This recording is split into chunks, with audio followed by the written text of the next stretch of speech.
Nope, it's let me put them in. Okay, cool. And then I need to take a... I either get an ASI or a feat. Testing, testing, testing. 1, 2, 1, 2. And then I need to take a... I heard that. Testing, testing, testing. 1, 2, 1, 2. Lightning bolt. Lightning bolt? Lightning bolt? Who's taking lightning bolt? Lightning bolt. I don't know. I'm just looking at the spell book. Oh. You shouldn't have... I don't think you have access to lightning bolt.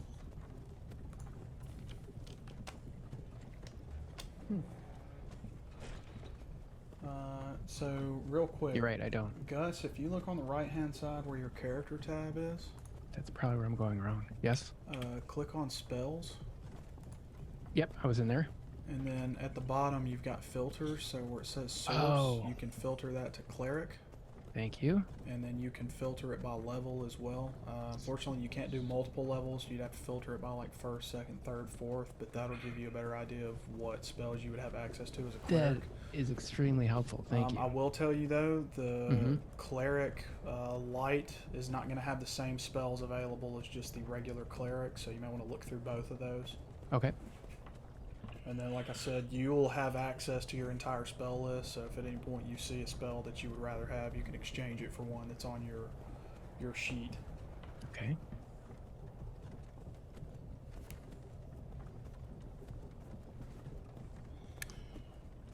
All right, and then for my feet, I was going to take Fey Touched, which is it's a half ASI, so it's 1 point in intelligence, and then I get access to Misty Step and one first level spell of my choice from enchantment or divination, and I will choose Silvery Barbs. So, Fey Touched. So you got feats. Okay, so which ability score do you want to increase? Intelligence. Intelligence, check. And then you said Silvery Barbs? Silvery Barbs, yeah. Such a dick. Hey. What, Hey, I can't have animate objects. what supplement is that from?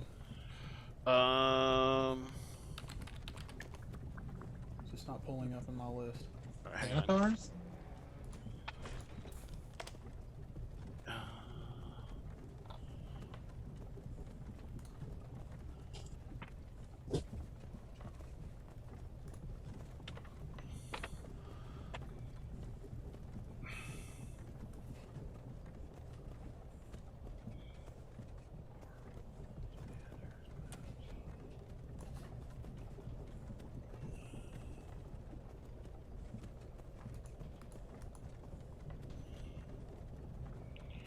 Oh, it's from Strixhaven.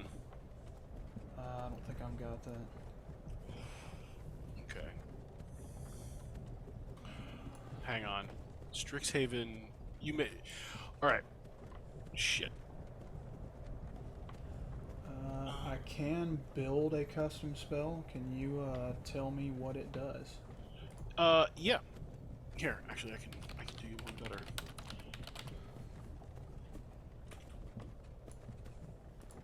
While he's looking that up, can I ask a mechanical question? There you go, Trey. Okay, first level enchantment. Level 1. Enchantment is the school, right? Mm-hmm.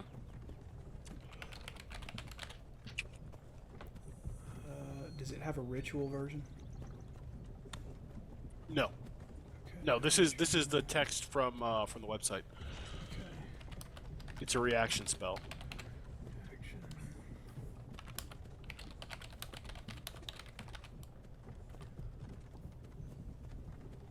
Okay. I'm just gonna drag that over. Luckily, it's mostly. I can just when I cast it, I'm basically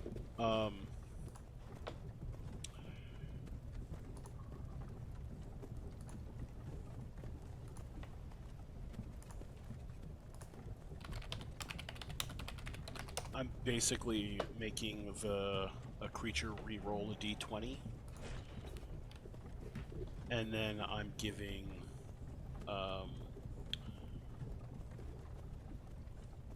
the next creature.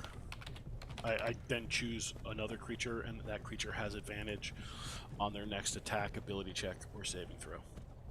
60 feet.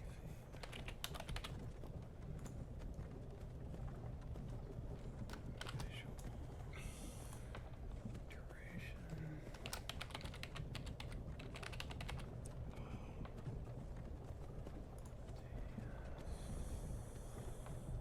Source. Strixhaven. Summary.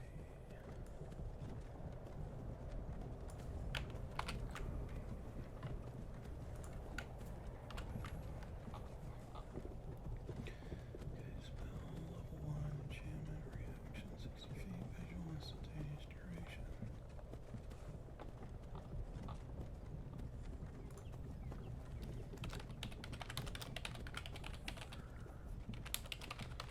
Wizard. School enchantment. Okay, I think that's it.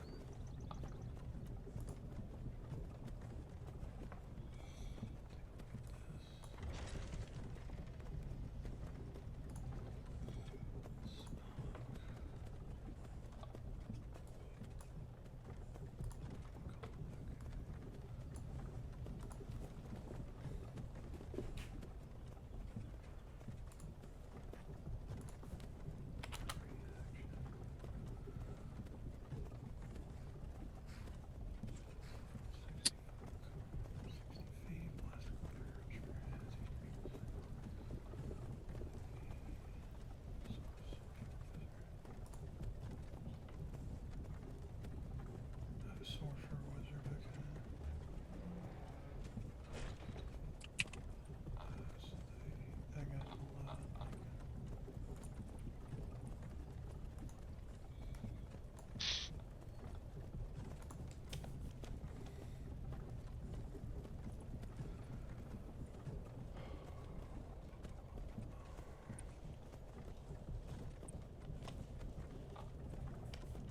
Now I need to look at items.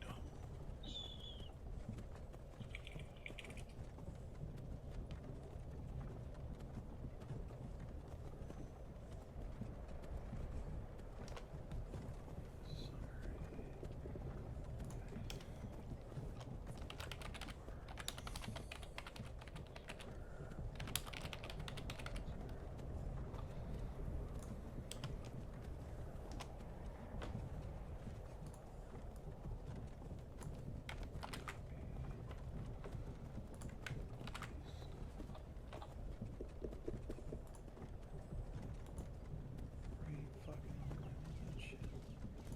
Yeah, let's do this.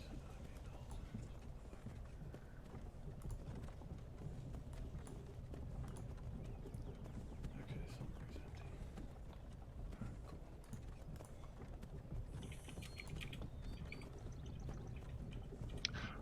empty. Okay, two questions. Mm-hmm. One, what season are we currently in? Like, weather-wise? Yeah. Alright, are you guys doing, how much downtime are you guys doing for level up? Are you gonna do speed levels, only 10 days, or are you going for 20? I think we just do the full 20 unless we weren't in a critical rush to get the Waterdeep, were we? No. So you guys, there's going to be a time limit associated, but it's like 6 months, so there's no rush or anything. Yeah, I say we should do the full 20 days. Okay. Yeah, I was gonna do the full 20 and use the other time to search for some spells.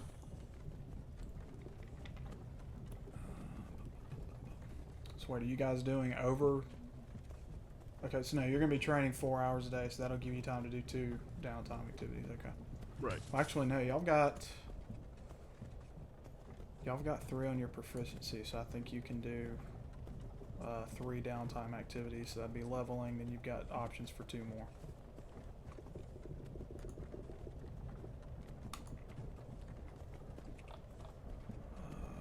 since it's a level 1 spell, I'm going to put Silvery Barbs up towards the top of your spell book. Okay. Entry number 2. I don't know if that's going to run with the automation, so we'll need to track that manually. I don't think it'll be that big a deal though. No. Can I ask a mechanical question? Go for it. When we are journeying across the lands, are you rolling perception checks against us to see if you see us, or is it just if we fail our throws? And the reason I'm asking that is particularly like the Cloak of Elvenkind, how it hides you and gives people a disadvantage on perception checks and shit. I'm just curious if that would affect any overland travels or if it has no effect. I would say it's not going to have much effect on overland travel unless you're giving it to your ranger. So I assume Chris is going to be doing the scouting because he gets bonuses to the scouting roll. Yeah. The way that random encounters are going to work, I've got basically overland travels broken down into watches. So each watch is 4 hours or 6 watches in a day. Those watches all have tables for random encounters that can happen each watch. Well, I don't want to say random encounters. I got random flavor text, but each of those watches has the option or the possibility for one roll on the random encounter table. Gotcha. So as long as Chris is successful on the scouting rolls every day, you get pluses to that random encounter table. And the higher you roll, the better your chances of not having an encounter. Basically, illustrating that he saw the threat ahead of time and was able to navigate the group around it. If he fails, like rolls a natural 1 or something, or doesn't meet the roll, you'll take a negative when you roll on that table, and it'll increase your chance of having an encounter. Gotcha. If Chris had that Cloak of Elvenkind, it would increase his chance on that roll even further. But as far as just having it on one person in the group, since everybody doesn't have one, I'm not going to say that's going to apply much to overland travel. Okay. I don't think.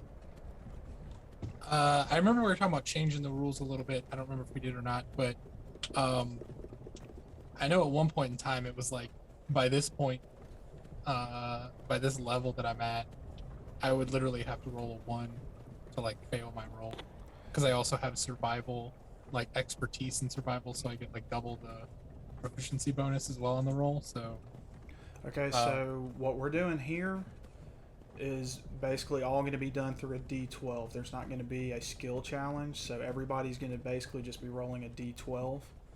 And then success on that roll is going to be a result from 9 to 12. So your character, now that I'm looking at it, Rangers cannot critically fail the scout roll. Basically, if anyone else were scouting and they rolled a natural 1, it would immediately trigger a roll on the random encounter table, and you guys would enter combat basically having been ambushed. As long as you're scouting, that's not possible because you can't critically fail. But rather than doing everybody making survival checks, it's just going to be a D12. And then if you have any bonuses, like your success will give a bonus to the navigator when they make their roll. And then the forager, whoever is looking for food to supplement rations, could possibly have a bonus from one thing or other. And then the cook is going to get modifiers based on how well the forager does. But this is going to go slower, let's say, than the condensed overland travel that we did before. This is going to take probably a session or 2 to get you guys down to Waterdeep. But it's I want to reflect the arduousness of this trip. This is a long journey over hard land, especially since you've technically still got hobgoblin bands roaming countryside and attacking people. But I think it'll play out pretty well. yeah, and I'm fine. I'm fine with that, and I'm interested to try it and everything. I just was curious as to, will that make the survival skill kind of unused, I guess? No, because there are going to be certain encounters that will happen in different watches where you will have to test skills like survival and perception, things of that nature. Like if you encounter like a pack of wild dogs in the wilderness, you have to make a survival check. If you succeed, you're able to fend off the dogs without having to go into combat, and you may even befriend one of them and gain a new animal companion. But if you fail your survival roll, you'll end up getting drawn into combat, things of that nature. Okay. In order to access like the Overland travel table, you need to make the FGC tables loadable, module loadable. Okay. Because I have FGC images, items, NPCs, parcels, and story, but I don't have tables in the Okay, I need to in the library.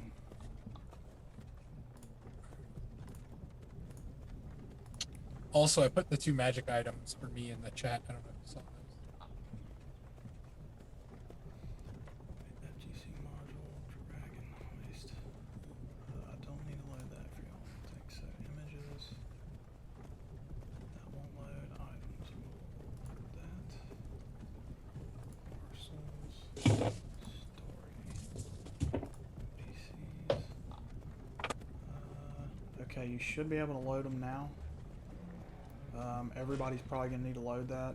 If you go to your modules and activation, there should be basically FGC, then you got NPC, story, tables, parcels, and items. Go ahead and load all those up. Those are the custom items that I had to make for the other game we were playing in Classic.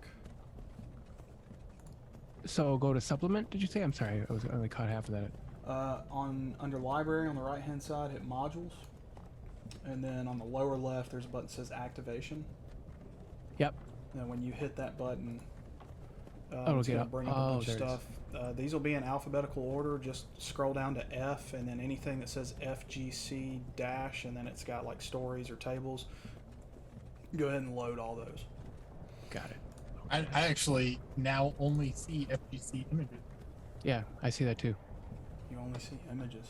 Yeah, you reduced the number of stuff I could see. I can still see everything. You still see all the FGC items? Mm-hmm. In I your see activation? I see FCG items, and then I see like all the other books. No, I can see all the other books, but there we go. I just Oh, okay. there, Items, parcels are showing up. Yeah. Yep, they're all coming up now. Story, table. There we go. Okay, y'all see them now. Yep. Thank you. Okay. That was weird. Guess they were already shared. I guess I blocked them off. All right, and that works. Cool. So it looks like you were able to import them. That's good. Okay, charlatans die. So, and I can't see those items in the items tracker. I think it's because I'm looking at the player's version and not the DM version, I assume. But I just listed them Possibly. out. Okay, items.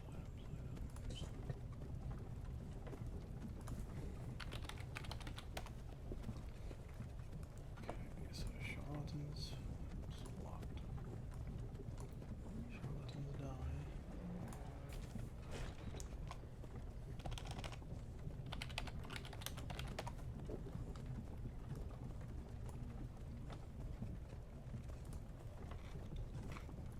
Quiver of Elona. Okay, does anybody else have their items that they wanted added to Venom Fang's cache? And I guess I'll make a decision. I'm gonna eeny, meeny, miny, moe it. Yeah, dude, you've already got like a fucking badass axe and everything else. Quit your fucking Yeah. bitching. Quit I'm your not- fucking I'm not bitching, bitching! Britus. I'm not. First off, I'm not bitching. I have Dude. great armor and I have fucking great axe. But I was thinking about the Javelin of Lightning for a little more range. But You also, are like the biggest fucking whiny baby orc I've ever You met in my life. And I'll be right back. you know why? You know why? Okay, because I lost the love of my life. Have you lost the love of your life? No. Just my entire family. Go fuck yourself. I lost my whole family too, but watching Jenna die in front of me in the geyser, that was unseemly. The who had it worse Orphan Olympics, best part of our relationship, by the way. Thanks, man. I appreciate it. miss It's it every really good. day. Me too, man. Me too. Quick question. Terrible. Do you think it'd be more important to have 2 more strength or 1 more AC plus 1 to AC to saving throws? I'm guessing probably the 1 to AC plus the 1 to saving throws. Your strength's already like 18 or 19 or 20 or what? My strength is 17. I'm probably gonna the next time I get to take a Ability AC. score. Yeah, I'll probably put one there and put one into charisma to give me a +1 to charisma instead of taking a feat. But I can either take the gauntlets of the ogre and get it up to 19. I would think AC and rolls are more important because, All right. especially if you're doing like reckless attack and stuff, everybody has an advantage against you. Yeah. So like AC is kind of important, I think. So here's the question: my AC is a 22, so I'd put it to 23. Yeah, dude, get the gauntlets. You think the gauntlets would be more? Even over the +1 to saving throws and the +1 to AC? That's what I'm saying. Math-wise, I keep going back and forth on it. And then there's the wounding closure fucking pendant that also stabilizes you. Although I have a 50-50 chance of dying anyway. So I feel like maybe that's not so useful. Hey, Trey. That's what I'm saying. AC to not die in the first place. And saving throws not to die. Yeah. Because I'm not a complete douchebag, I'm not gonna ask you for Don't go that far. For a broom of flying. I mean, you can ask for one. No, you've already said no to me once tonight. I don't want to give you the opportunity to do it again. He'll This say is yes because he'll let you fucking roll like every 1 minute to see if you fall off the broom or something. They're about to say, yeah. Chances of falling off and dying greatly. He's like, Trey's basically like, I will let you pick. Fall damage maxes out at like 20d6. Yeah, but Trey has effectively been like, I'm going to let you pick the items that you will Yeah, kill I will let you choose your demise. Choose the form of your destructor. Dude, feather fall's a thing. Real quick. I mean, okay, do you guys still have the message of the day pulled up? Yeah. Oh. I just minimized it. Yeah, I have it. Yeah, Gus. So if you, by the way, Gus, if you have a window open, Yep. if you right click on it, you'll see two options: close and minimize. If you choose to minimize, it'll create like a little black bubble. Okay. You can move around the Fantasy Grounds desktop, so you can kind of keep stuff you want. You can get it out of your way, but you can keep easy access to it. Okay. Yeah. And then when you click on it, it'll open back up. Trey, I think I did delete it. Okay, if you look on the right-hand side where the gear icon is, it says options. Yep. And the bottom left of that is the message of the day. You can click Got that it. to reopen it.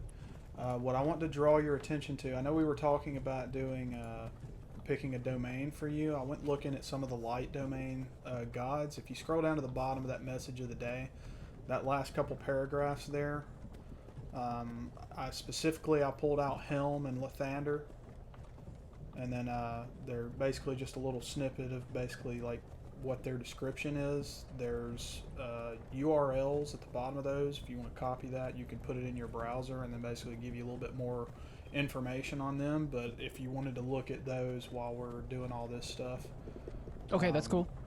and then alternatively at the very, very bottom, if neither of those deities interest you, I put a link that has all of the light domain deities in it, and you can just peruse those at your leisure.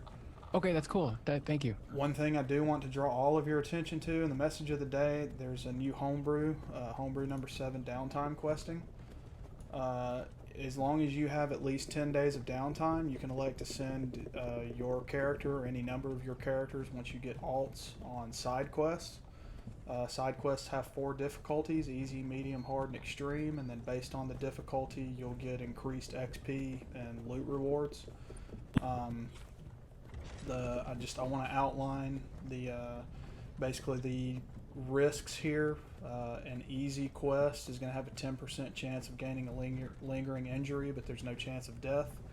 As you bump those up, the lingering injury chance goes up by 10% cumulatively, and then the chance of death goes up by 5%. So when you get to extreme, time to big dick it.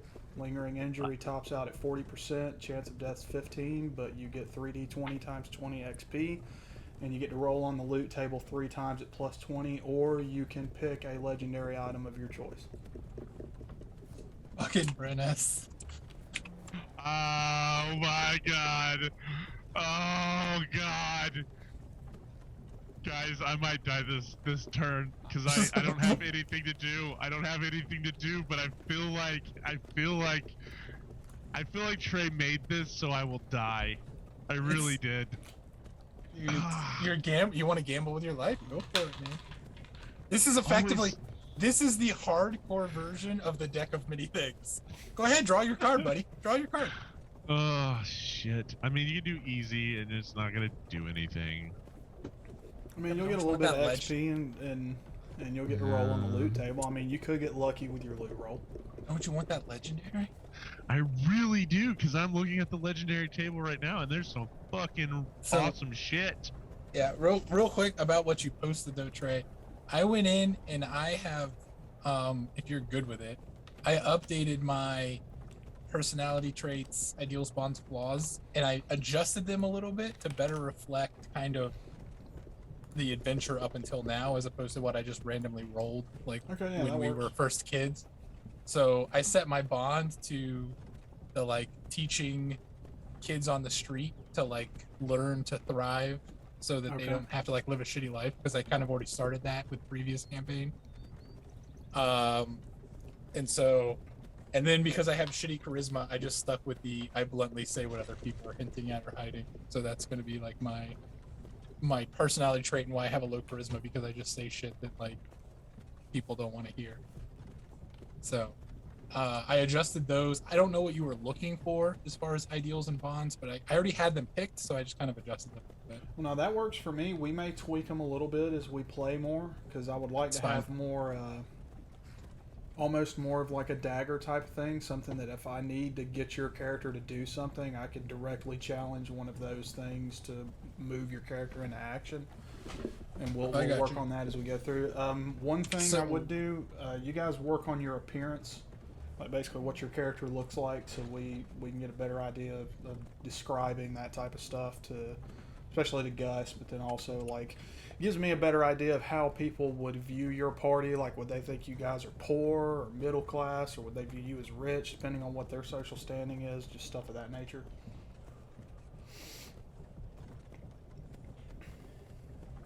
So if you see it, we sold the glamour weave, right? Or do I have that?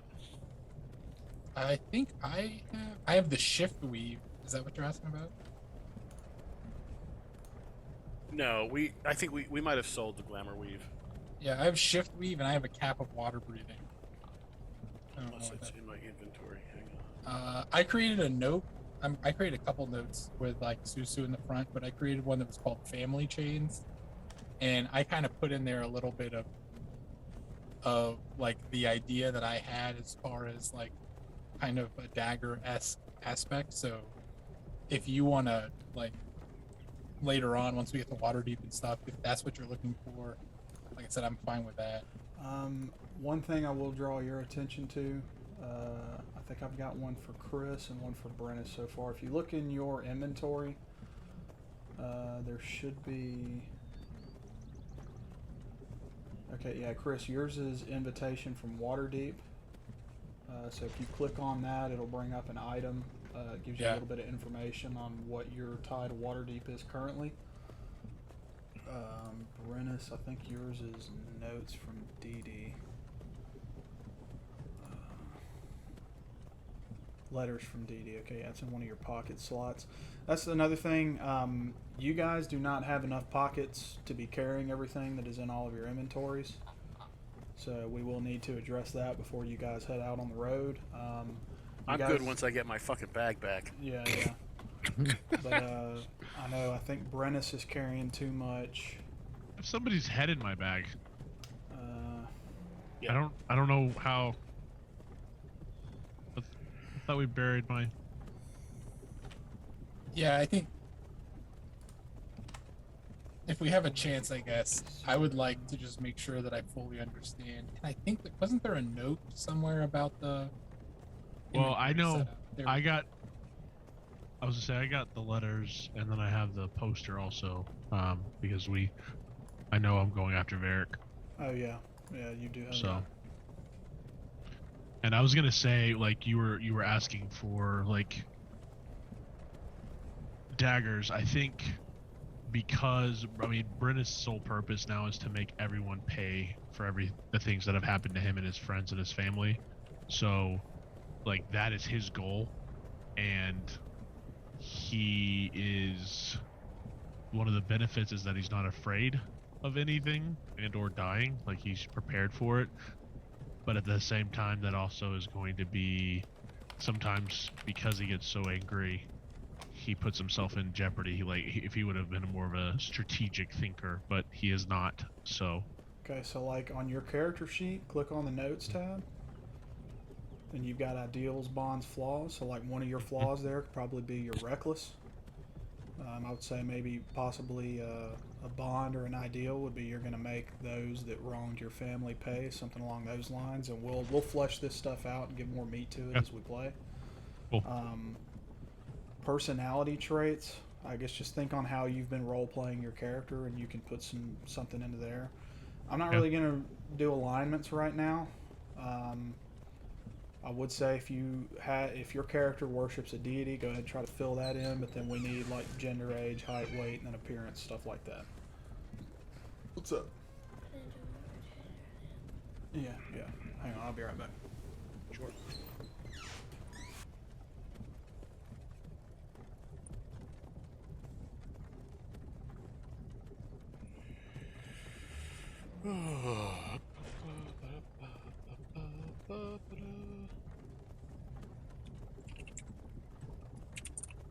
Oh, I need Trey to make me my tele.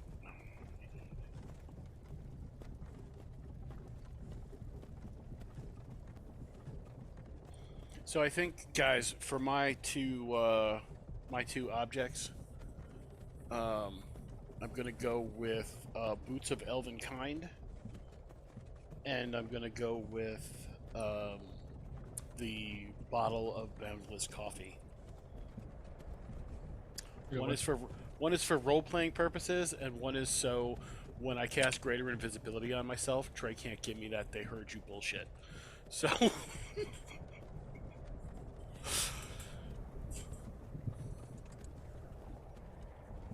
So yeah, those are what I'm doing. Now, do we want to do for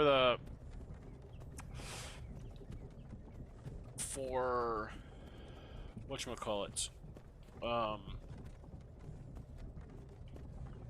for the group, it's in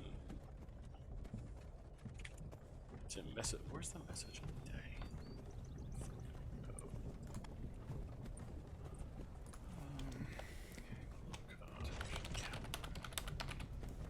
Where's the message of the day?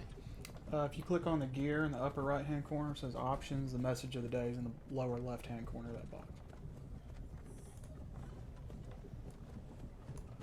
Okay, I got a cloak of protection. Did you pick your other item yet, John? I was just gonna probably just go with another healing potion. You're Healing echoey, by potion. the way. Do what? You're echoey. You gotta I'm filter. echoey? Yeah, you gotta filter. That clicks. Is that better? Yeah, there you go. Renown and shit. Are the factions in your cheat sheet? Are those the like factions that you're going with as far as in the world we're in? Yeah, so I think the main factions that are going to be interacting with you guys, obviously you're talking to the Lord's Alliance, you got the Emerald Enclave. When you get down to Waterdeep, you got the Grey Hands, the Watch, Xanathar Guilds, and Tarum. I think there's a couple more. The Harpers. There's going to be plenty of faction interaction. As far as renown goes, I'm doing more of a.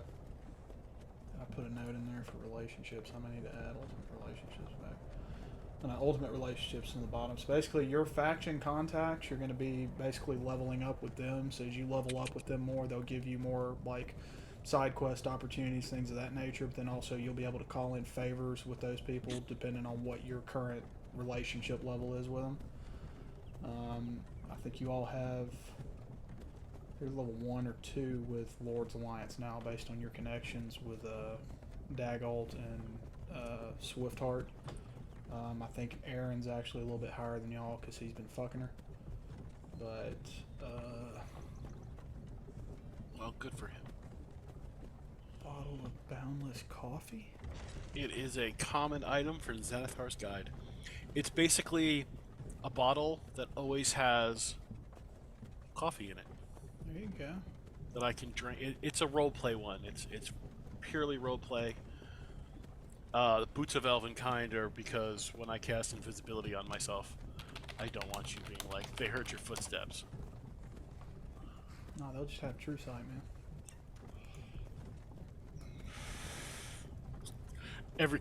The guards now have true sight. They've all got sunglasses on. They can see everything. So guys, for the party items, what do we want to do?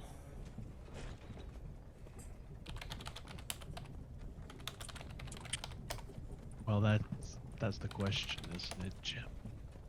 I still say it'd be fine to get the belt, but that's up to you guys. You said the bottle of coffees and Xanathar's? Yes. I don't have No, items sorry. for It's in Sword Coast. It's in SCC. Oh no, it's another one from fucking Strixhaven. I just love Dude. the stuff from Strixhaven. You're all about going back to school, man. You like this school. Hey, I'm a scribe, man. It does make sense. Let's check out. You know, the bottle of boundless coffee, so I can stay up all night and fucking read my spell book.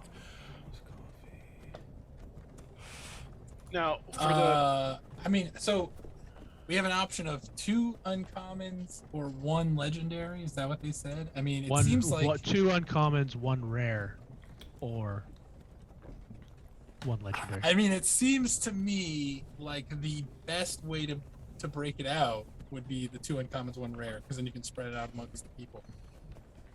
I mean, If there is a legendary that makes it worthwhile, then that's fine. But I don't know. I was gonna say probably like the water jug that we could always have water would probably be a good thing for overland travel, and if there's something that we could have to provide food on a regular basis so that we don't get fucked up, like that would probably be good. I didn't look to see if there's a rare. so Bead of me- nourishments are like commons, though. Yeah, well that's what I'm saying. Beads of yeah, but that's you only get 1. Yeah. So We are losing our druid, which hurts. right, no good berries. So here's an idea for a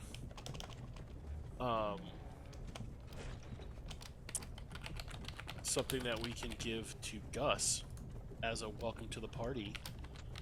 A Rod of Resurrection is a legendary item. 5 charges. When you hold it, you can use an action to cast one of the following spells from it: Heal, which expends 1 charge, or Resurrection, which expends 5 charges. The rod regains 1 expended charge daily at dawn. If the rod is reduced to 0 charges, roll a d20. On a 1, the rod disappears in a burst of radiance. So you're saying I could beat Big Dicket on a regular? So what I'm saying is It's not a bad idea. it's a useful thing for the entire party when we're getting fucked up. Heal is 70 hit points, ends blindness, deafness, any disease. So, you know, Yeah, I mean, in the middle of a bad day, it could save our asses. I mean, for the sake of both time and argument, I mean, I'm fine with that if we want to do that. Well, I yeah, mean, I think that's a great idea, man. it's definitely like it's something we'll give to, you know, Gus can attune to it, and then, or Seems Aaron's like a lot playing of a paladin. responsibility. Is Aaron playing a paladin? No, he's No, a he's a fighter. fighter. Okay, good. He can't touch it. Sorry. And if our druid was here, he would be able to use it. I mean, I feel like now that I can cast Revivify, I should be able to attune to it. Whatever. It's cleric, druid, or paladin. No, I understand. That's cool. Yeah, I mean, I'm fine with that. Yeah, I like it. It's definitely something. That's huge for everybody. Yeah. What is it called? It's the Rod of Resurrection. But Gus is gonna have to Grabbing that fucking rod, earn. Gus. Gus is gonna have to earn some fucking trust first. I'm not just handing over my rod. Just give him As the fucking long- rod. As long as he understands that he has to use the rod specifically when resurrecting people. I mean, you know, Gus could be rolling in here with like a 4 intelligence. I don't know. We'll have to see. Quick question: where are the item list? Like, are we putting those items in, or are you doing that, Trey? I'm building a cache right now, so I've got Okay. 1 amulet, 1 boots of elven kind. Actually, you're gonna have to identify all this shit. So 1 amulet, 1 boots, bottle of boundless coffee, charlatan's dye, cloak of protection, a bag of holding, 1 potion of healing, 1 quiver of Alana, 1 rod of resurrection. Perfect. And then whatever Aaron wants, once we can go back on that.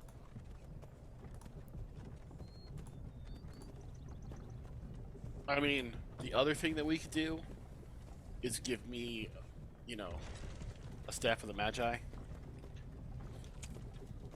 But, that's right up there with John's Storm Giant strength craziness. I still think it's a great idea. Yeah, well, so John, this staff would give me access to Conjure Right. Elemental, Yeah. Dispel Magic, 7th level Fireballs, Listen, Flaming listen. Sphere, Ice Ball, Ice Storm, I think it's Invisibility, fantastic. Knock, Yeah. Lightning Bolt, Yeah, Pass no, Wall, I Plane think it's Shift. great. I think it's awesome. Here's the thing. We're gonna have to do some extreme downtime activities to see if this will happen. What do you mean? Right. Did you not look at the homebrew downtime activities? There's an extreme version, which is timed to Big Dick It Boys. Lingering injury chances, it tops out at 40%. Chance No, of I death meant at 15. I meant as the legendary for the group. Yeah, but we could get legendary items from Big Dicking It, is what I'm Yeah. saying. So that's where my belt's coming from, homie. We Big got a Water of Resurrection. I might be dead for 5 days. No big deal. Bring me back. It's fine. Hey. Hey, Aaron. I like how what is added at the end. What? Sorry, I'm late. So No Bitch. worries, buddy. Your stupid shoulder. we expected it. What? No, I'm at my uncle's house, and we got here late, and then we had late dinner and stuff, and I got caught in the middle of it. So No I worries, didn't want man. to be I didn't want to be Still rude doing- to everybody. We're still doing homework, so you're all good. So I put in there the 2 other downtime activities. Renown with the Zenitarum, which would be like my 2nd downtime, building Renown with him. I don't know if that matters or not. And then I still want to craft a fucking dart bandolier to hold multiple darts. Okay, so let's go and do the dart How- bandolier first. And I think there was at one point in time we discussed it, and it was just gonna be like a belt, and then we can purchase Yeah, you're spend basically gold gonna to be putting purchase quick core slots on. pockets. Yeah. So hang on. Where's my backpack layouts? Slot inventory, belt layouts. Yo, whose destruction rod or resurrection rod is this? It's gonna be Gus buses. It's going to We- Gus. It's for the party. Yeah. We chose to go with a legendary Okay, item. so your for the group. base cost is going to I'm be in. 10 gold per quick slot. So how many quick slots are you on? How many daggers do you want to carry? Man, I want lots. I don't think I have enough gold. 69.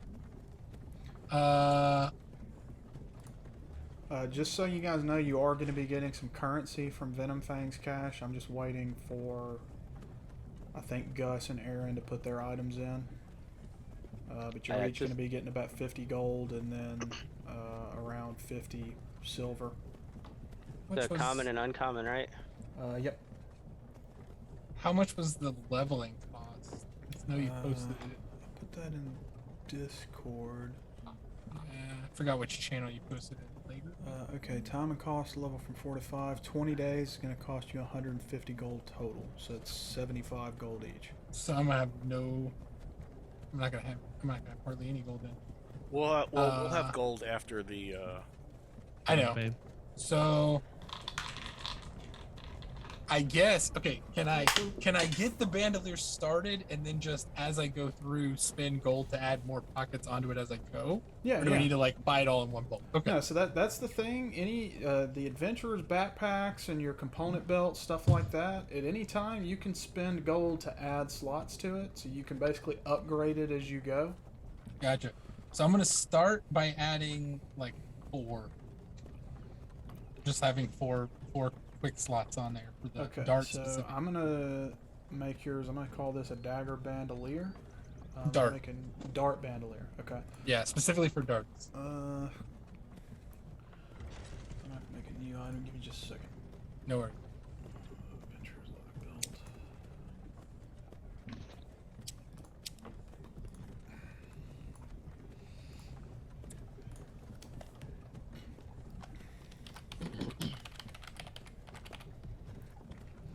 Bandolier, 10 gold per quick slot, homebrew belt layouts.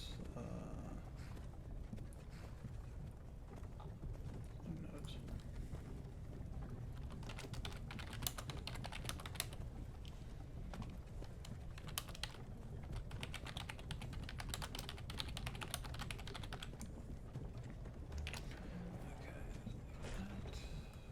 Alright, we got a dart bandolier. How many slots you say you're putting on it? So I'll start with 4. 4? Okay. I'll spend 40 gold. Start with 4. Alright, so when you pull this out of the thing, just add four slots to it, like Okay. in the name of it, and then you can increase that as you go. Okay. Cool. I would just put your daggers, whenever you set the location for your daggers, just put them under the dart bandolier. Good night. Okay. See you more. Night, Ben. See ya. Mr. Aaron, say good night. Night, Mr. Aaron. See ya. Alright, it's like I've been here the whole time. Hell yeah. So then, how is that affected by max slots? So your dart bandolier is going to take up 1 slot, and then every dagger you put in it is going to be a free carry. Okay. So basically be like you've equipped those items. So if I get that and then I get the quiver of Alona, those will be 2 slots taken up, and then they have their own slots that they have. Yeah, so anything you put in them is not going to take up a slot. Okay. Cool. And I may have that backwards on y'all's inventories. I think I've got the quivers themselves not taking up a slot, but the ammo's taking up a slot. I need to switch that around. I can do that after the session. But one thing you all do need to check,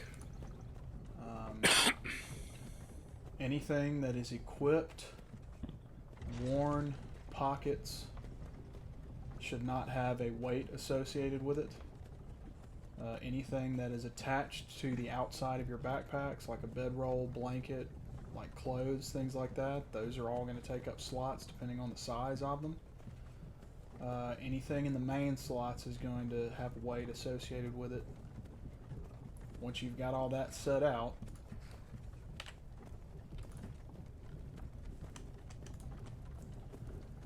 you need to go down to the bottom, and where it says current, if that current value is higher than your max inventory slots, or basically higher than your main slots plus your quick slots, you can't carry everything that you've got on you.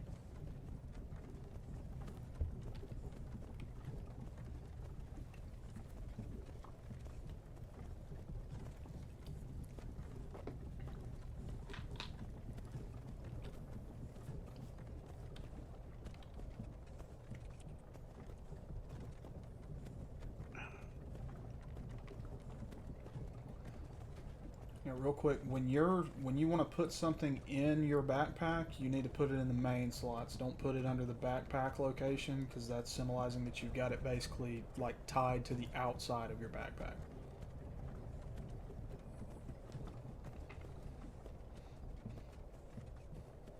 Okay.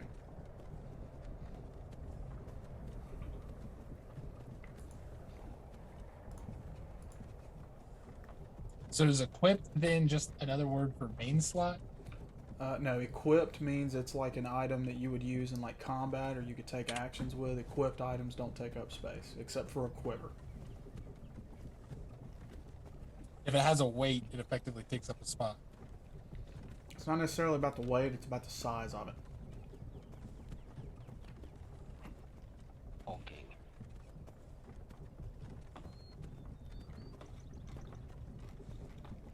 Have you thought about any items you want to add, Gus?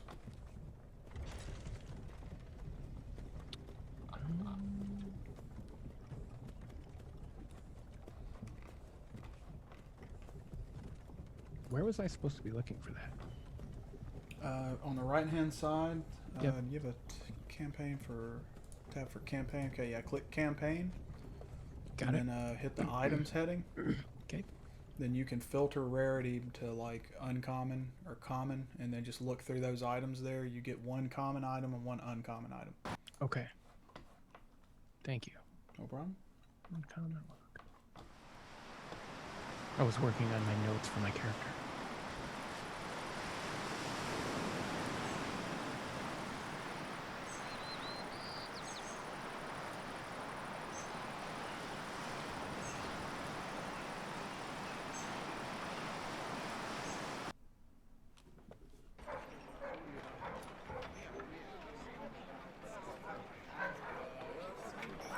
Sorry about all that. I was in the middle of messaging. But you were talking about in the inventory. I should have so I have a max inventory of 17 slots. Yes. Can you take a look at mine? Because I think something got messed up here. Because of like, I have like, it says inventory 17 slots. Then I have main slot 3, and then I have rations, main slot 3, mess kit. Then it goes pocket 6. And then I have 6 pockets, and then it's potion of healing. Doesn't say what it's in. Then I have 2 quick slots, which I have a fire breath and healing. And then I have other. It's all confusing to me. Plus a backpack, and I was gonna see if you could help clean it up for me. Alright, so your pockets, basically anything that takes up one slot, you can fit in a pocket. So those will not count towards your total carry, like weight. Okay. Can I so put pockets are full? Okay. Based on what you've got here currently. Yep. Main slots, basically, I think what's going on here, your backpack down at the bottom. When you see backpack, anything that is in that heading, you need to think of it as being attached to the outside of your backpack. So your main slots, the inside of your backpack is going to be the main slots heading. So since you don't have an adventuring backpack, you've basically got like a basic bitch, like fucking Merce. Gotcha. You can fit 3 slots worth of items inside of it. Those do count towards your total. So for instance, your rations that you've got here, you've got 9 rations, but each ration takes up a half a slot. So that's going to be 3 slots. Yeah, three slots there. So that basically your backpack is full at this point. All of your main slots are taken up with your rations. Okay, so your it's mess kit, everything else. It basically you can affix. I'm going to end up putting a total number of slots you can affix to the outside of your backpack. Okay. But like if you got hit with a fireball, basically everything on your backpack, your bag, bedroll, blanket, Finn's head, pouch, all that stuff is going to get obliterated. So that's what I need to delete. I don't know how to delete something. So like Finn's head, pouch with a toe and a fingernail in it, those need to be deleted. Okay, so what Bags you would small want to with do, fish heads are also like that. Some of this shit's just in there for some reason. I don't know why. Okay, so what you would want to do here, at the top where it says equipment, if you look to the right of that, you've got a plus sign that says add item, and to the right of that, there's a little brown button Edit that says list. edit list. Hit that, All the dragon heads in your equipment are going to turn into little brown buttons. That's basically you hit it once, and then it will ask you to confirm the delete, and you hit it again. So go ahead and hit the edit button. Got it. Perfect. No, hit the one at the top on your equipment. You're hitting the one at treasure, I think. Well, no, Or is I it already letting you did, edit? and I'm deleting things now. Like Finn's head, Okay. we already buried Finn's head. That was part of Okay, something I already alright. did. So like that's good. I don't know where all this other shit came from, but that's good. So right now I have a bedroll. I would say the bedroll and the blanket would be wrapped together. I mean, that's how I camp. Like, would that really take 2 spots? I would just say each one's going to take 1 slot. Okay. So combine for 2. And then I have a water skin and rope. Is that acceptable to be on the outside of my bag? Yeah, you can put it out there. It's just if it gets I'm fucking. going to say your maximum slots you can carry on the outside of your backpack is going to be 4. Okay. Because then it incentivizes you to upgrade to an actual adventurer's backpack because you get a lot more space and you also get a lot more quick slots. So your main slot on the small backpack I think is like 8 or 9, and then you get like 9 quick slots. Gotcha. So like if you've got a shitload of potions, you can put all of those in quick slots on your backpack and you can access them without having to use an action. Currently, anything that is in your backpack that's not in a quick slot or a pocket, you have to take an action in the middle of combat to access that item before you can use it. So, Gotcha. So what is okay? Reading through the inventory slots in the little packet says you have a number of inventory slots equal to your strength score. Yes. And then there's like a whole bunch of like sub-rules about large versus small. So how do you denote that? I guess because it's like so if you have 6 pockets, 4 equipped slots, that's 10. So then, if you have a strength of like if you have a strength greater than like I have 14. So if you count 6, 4, and then 2 from my backpack, that still leaves 2 inventory slots I don't have filled. So basically, I would need to then grab an item that can hold stuff to fill that inventory slot. Yes. So like if you look at it this way, if your character is naked in the woods, all you've got are your 2 hands. You can be built like Arnold fucking Schwarzenegger, but you're not going to be able to carry 14 swords and a bunch of other shit because you've only got your 2 hands. But for instance, like with your character, your max inventory slots is 2. Let's say you had just a basic rucksack on your character. A rucksack has 12 slots, but they're all main slots. There are no quick slots on a rucksack. So you could put 12 slots worth of items in the rucksack, and then if you had an adventurer's leather belt with 2 quick slots on it, you would have basically your 14 slots of carried items, and then you would have your pockets open. Pockets don't count towards your slot total, and then worn and equipped items don't count towards your slot total. Oh, okay. So basically, the only stuff that counts towards your maximum inventory slots is going to be stuff that is in a main slot and stuff that is in a quick slot. Okay. So right now I only have 2 quick slots. Yeah, so you have an adventurer's leather belt that has 2 quick slots on it. So you can spend 10 gold per quick slot to add quick slots to that belt. Gotcha. But okay, so hold on. So then if I make my bandolier, that counts as 4 quick slots already. That's 4 of my 14 slots taken up with that. Well, your bandolier counts as an equipped item. You're not putting anything in it other than daggers. So it takes up 1 slot because it acts like a quiver. Gotcha. And then you just put your daggers in. Okay, that makes sense. Okay. So then, whereas if you had daggers in like your backpack or you stored daggers in a quick slot on your belt, right, that would take up slots. But since you're making it specifically for that item, you can't put anything else in it. I'm only counting it as 1 quick slot for the bandolier. Gotcha. So then I have 4 equipped items, which checks out. 2 main slots used, that checks out. 4 of 6 pockets, so that's fine.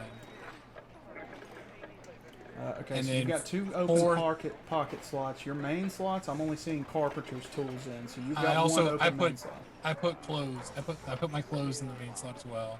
Then I have 4 things attached to my backpack, so that's good. So okay, so that's good.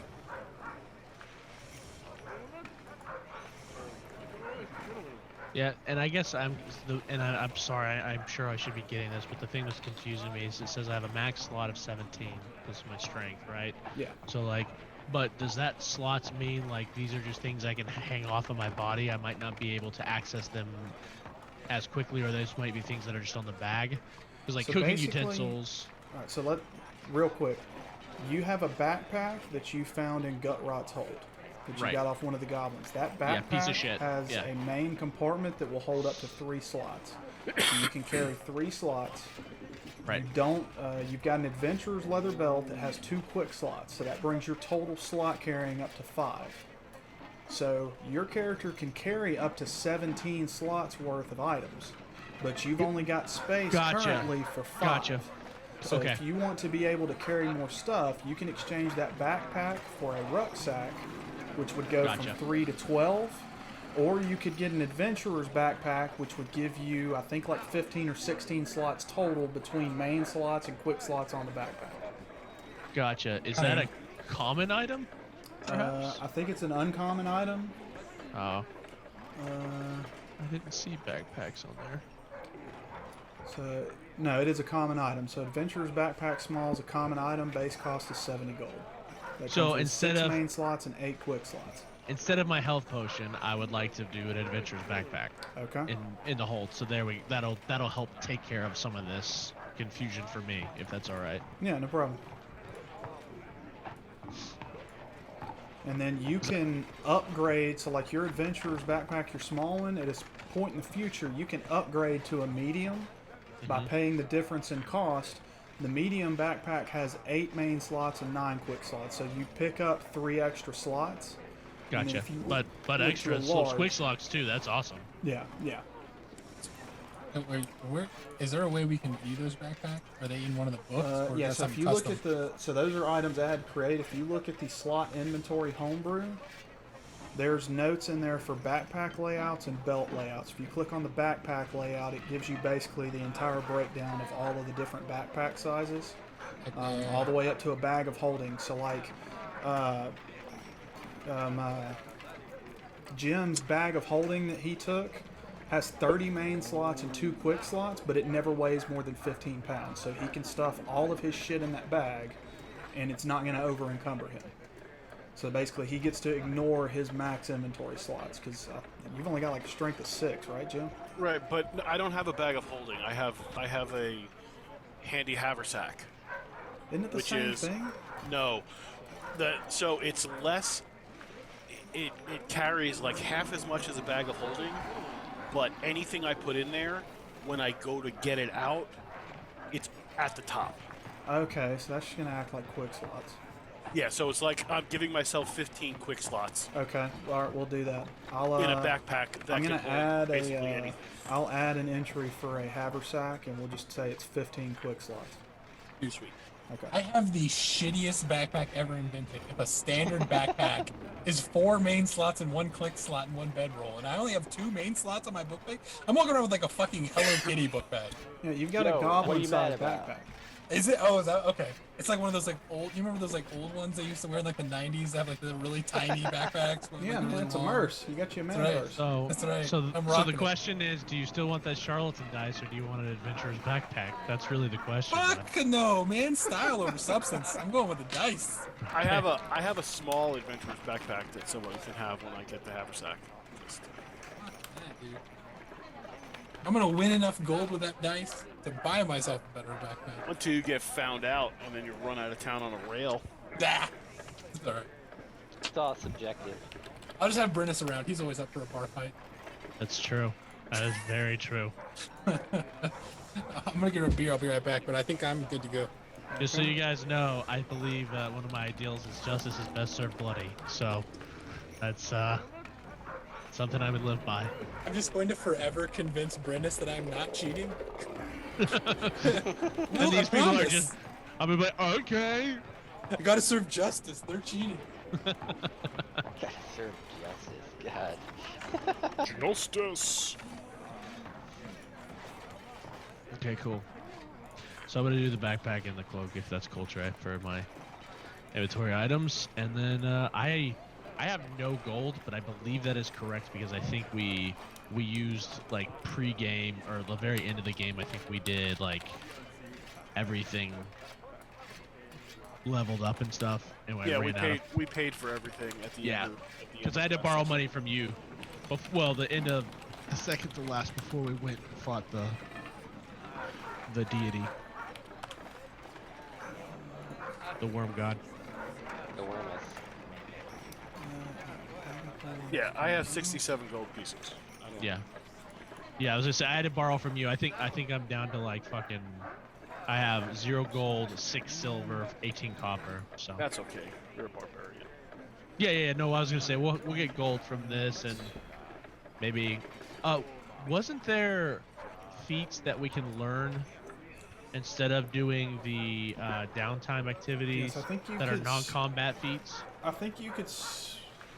I think combat feats you had to skip an ASI, and you could do Right. non-combat feats. I believe 1 per downtime. Right. I was gonna see. If Can I get a remember that list? correctly. I'm pretty sure, but I don't remember what those were because you and Jim you guys picked some things Yeah, we that kind were of did that non-combat. in. We kind of did that in Discord. I don't think all that shit's still in there though. No, it's. Oh, it was a there's document. Here's a feat document. It's in a Google Drive. Yeah, I don't remember where it was, or Yeah, I don't have that link. so it was basically we had landed on.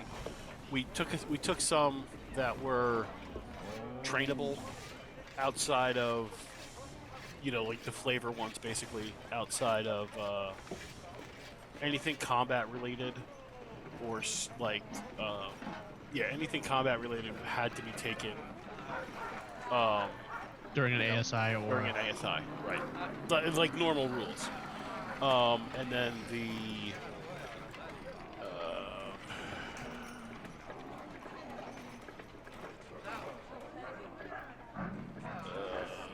feats, the non-combat feats were like actor, chef, inspiring leader, keen mind, linguist, observant, skill expert. Not tough shouldn't be in there. tough. I think that's actually you were saying we could like do weight training and stuff. The reason why I'm wondering is like I would like to look at what that list is if I can. I just don't remember where the actual document link is because we had it. It's in. Can you send me the link to the Google Drive again, just so I can read over it? Because basically, if we're taking the full 20 days, I could do 2 of those, or Right. Oh, well, the other thing that we said with these is any of the half feats, right? Mhm. If you take them outside of the ASI your level up, you don't get the associated once. plus ones. Right. Right. I remember that. And Chris had a conniption fit about one of these that we need to take off. The one that I was saying was ridiculous was the fucking ritual passing. I think we already took it off. Didn't you also have like issues with observant? I mean, I got overruled on observant, so I just took it. +5 bonus to your passive wisdom and passive intelligence scores. I mean, like, everybody should just take observant and never get surprised. But I can't be surprised. because you're a robot. Nope. Cause I got danger sense. Oh, no. Danger sense. He's a Oh robot. God, skulkers! I have skulker in here for some reason. That shouldn't be fucking in there. Why? That sounds fantastic. No. I want tough and skulker. And what the fuck? Yeah, that Chris, sounds you did good. a really bad job editing this because telepathic should not be in there. You were the one editing it. I was the one telling you to take that shit out. Neither should Keen Mind. Keen Mind's ridiculous. Keen Mind, I don't have to take notes anymore because I recall everything. I mean, Trey's pretty generous about providing background, but yeah. You know what I think? I think my mindset in this was, you know what? Fuck you back, Trey. I think that's what it was. No, you went through and you looked at everything you wanted to take without without having to use an ASI, and you're like, I'm gonna add it to the list. I understand how it works. That's I not get it it. at all. I get it. I don't want inspiring leader. No, but I'm saying you made sure the ones you wanted were on there. Like Keen Mind. You're like, that's a Bartleby feat. Throwing it on there. It's actually not. I'm just. I mean, no, but I'm just saying though, it's really not like time, direction, and like anything you've seen or heard with like. No, it's written down. I write it down. It's like like I don't know. Anyway, John, you want tough? Is what you want? If I can, I was gonna read what its actual breakdown was, but I thought the idea was you could work out and become tougher and gain some resistances and shit. But Hit point maximum increases by an amount equal to twice your level when you gain this feat. Whenever you gain a level thereafter, your hit point maximum increases by an additional 2 hit points. I mean, of course I want tough. I want fucking Brennis just fucking pumping weights the whole goddamn time he's waiting. It's just every time, just 2 more points. Come on, guys, come on, this thing is a pumping. 2 more. Just do it. Here you go.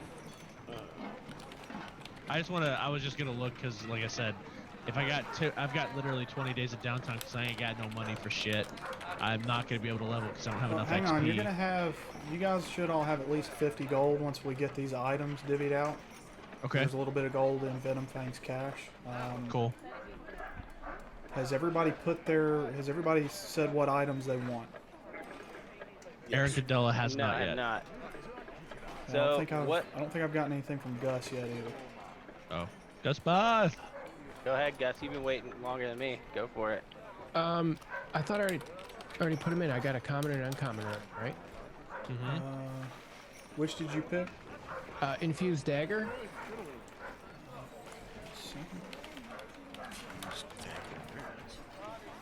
I just heard That just sounds so Chris fancy. saying dagger, dagger, dagger. So I Plus grabbed 1 one. or plus 2? Plus 2. That's the uncommon? And what's the other? What the hell else did I pick? Oh, I picked the spell book. The starter spell book. You don't need a I spell don't think you need one. I don't. Yeah, Oh, you have okay. access to all your spells. You can rejigger your spells every dawn. Okay. Crap. Yeah, no worries. Pick that up. Okay, so I'll take that off. There's a lot of fun commons in Xanathar's kind of. You may not be able to see it though on the fancy round. Don John. You can see it on Dawn. Don John 5e, brother. My only problem with Donjon is that they don't have the descriptions for some stuff. Yeah, you just have to Google it. It just helps me find that what is common, what's not common. Like, that's the hardest part for me.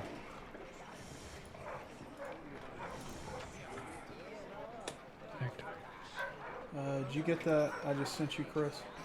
Yes. Okay, that is your contact in Waterdeep for the Zentarum.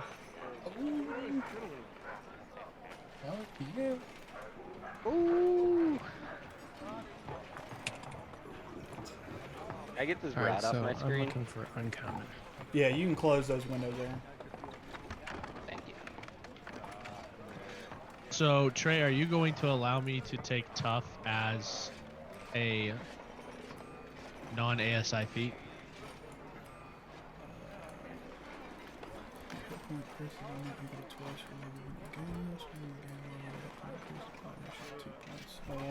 Yeah, that's fine. Fuck yeah! What other feats were there? Fuck it, I just tough it. I'll just do tough. That's fine. Tough Why it. even Tough. ask? Why ask? Ah, about times we got toughing. No, you can't get the same feat twice. Yeah, I can. I can get it each time. I get 2 more extra hit points every time I take it again. So I get twice my level the first time, and then I'll get 2 every single time I take it after that. So every downtime, I can be like, oh, it's because I'm pumping this way. It's how we got another 2 points. All right, I'm gonna take the adventurer's backpack. Just Okay. Every time you guys are out, like you're like, hey, guys, we're gonna go level, and I'm gonna be like, yeah, That's what British does. I do the honors. You see, I'm doing the honors. Plus 2 hit points. John, stop. Please stop. Chris looks so happy right now. No, I'm super concerned because I see where this is going. What, I mean, like we at got some 2 point in time, items for you've got Gus. like. Aaron, did you know what you wanted to put in? He's gonna kill me before then. What I'm gonna put in, Yeah, so you got 1 common item and 1 uncommon item. so it's got to be out of my inventory, right? No, so these are things that I'm going to be giving you in the cash that you guys got for killing Venom okay. Fangs. These are items you're I'm going to be adding. gonna go with the cloak of protection and an oil flask. Nice.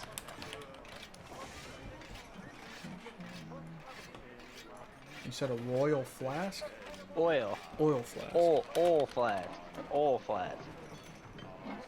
Oil? Yeah. What fucking city are we in right now? Neverwinter. We're in Neverwinter currently. Okay, so... And we're headed to this is Waterdeep. everything. Eventually. That's correct on the type of items I need, right? Yeah, I believe so. Okay, all those items should be in the inventory tab on the party sheet now. Just click and drag the items you chose and drop them in your inventory. When you're done with that, I'll go ahead and assign the GP to everybody.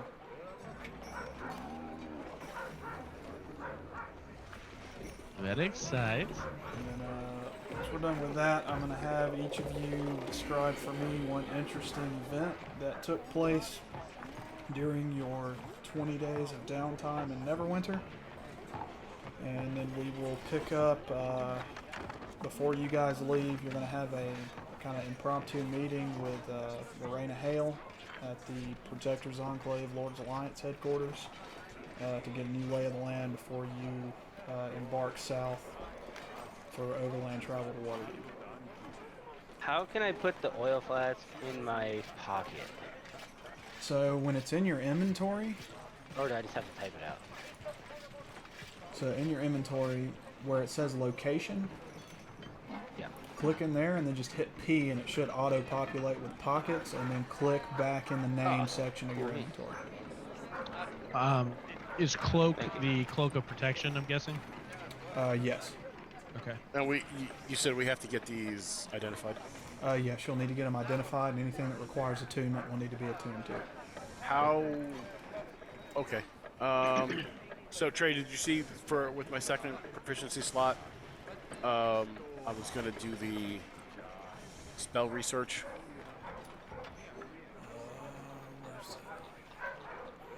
It's right in the. Researching spells, 2 proficiency slots, spell at 4, vortex warp, counter spell. Okay, let me pull up Bundus. Bundus. Bundus. I don't Bundus even is know fine this. books. Alright, page for alchemical supplies, business land, poor stock like business, order of scarves and other items all destroyed. Guts, I don't think yours added to your inventory, did it? Okay. Yeah, it's in there. So identifies first level, second level, third level. Okay, so first, second level, give me a DC 15 investigate check.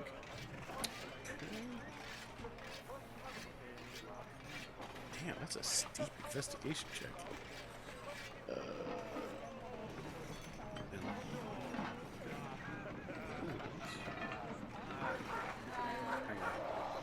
Skills. That's what it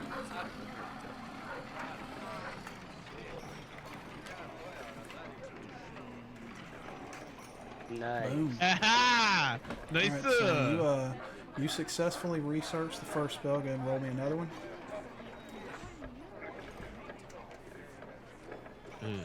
Okay, you're not able to find the proper, I guess, notation and components for the second spell. The third spell that's third or fourth level. The DC is 20. Go ahead and roll your last investigate. Oh, I thought that was going to be a 20. Okay, I so know. you I got thought the so first- too. It was like, I thought so too. No, There's your 20, not. that's all right. Identify's fine. Okay, so cost to transcribe follows normal rules. You've got a quill or some shit, don't you? Yup. Okay, yeah, so you're good to go. When you're at Boondus's fine books, you talk to Boondus and fuck's his face, whatever his wife's name is. What is Okay. his wife's name?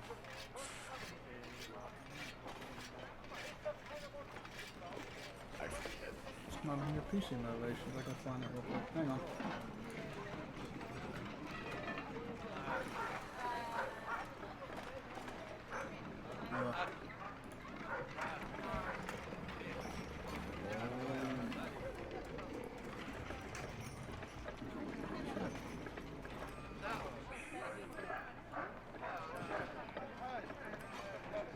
They're not in here.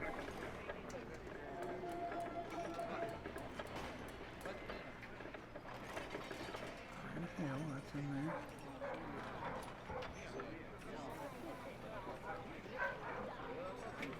Lane, there we go.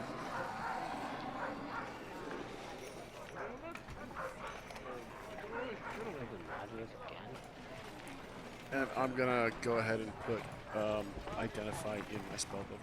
Okay. Question before I get to annoy you too much. Where which mods do I need to load in? All of these? Yeah. Yeah, go ahead and load everything in.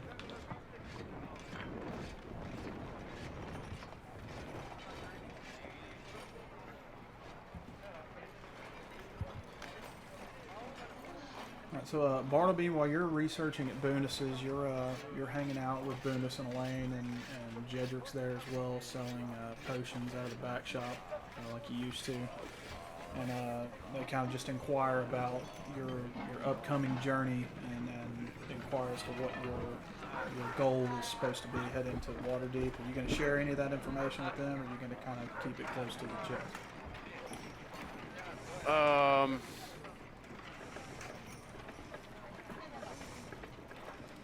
Can I know what it is before I tell you if I'm going to share it or not? Yeah, sure. So, quick reminder. Actually, this would be a good time. Also, Trey, when I put spells in my spellbook, Yeah. it doesn't.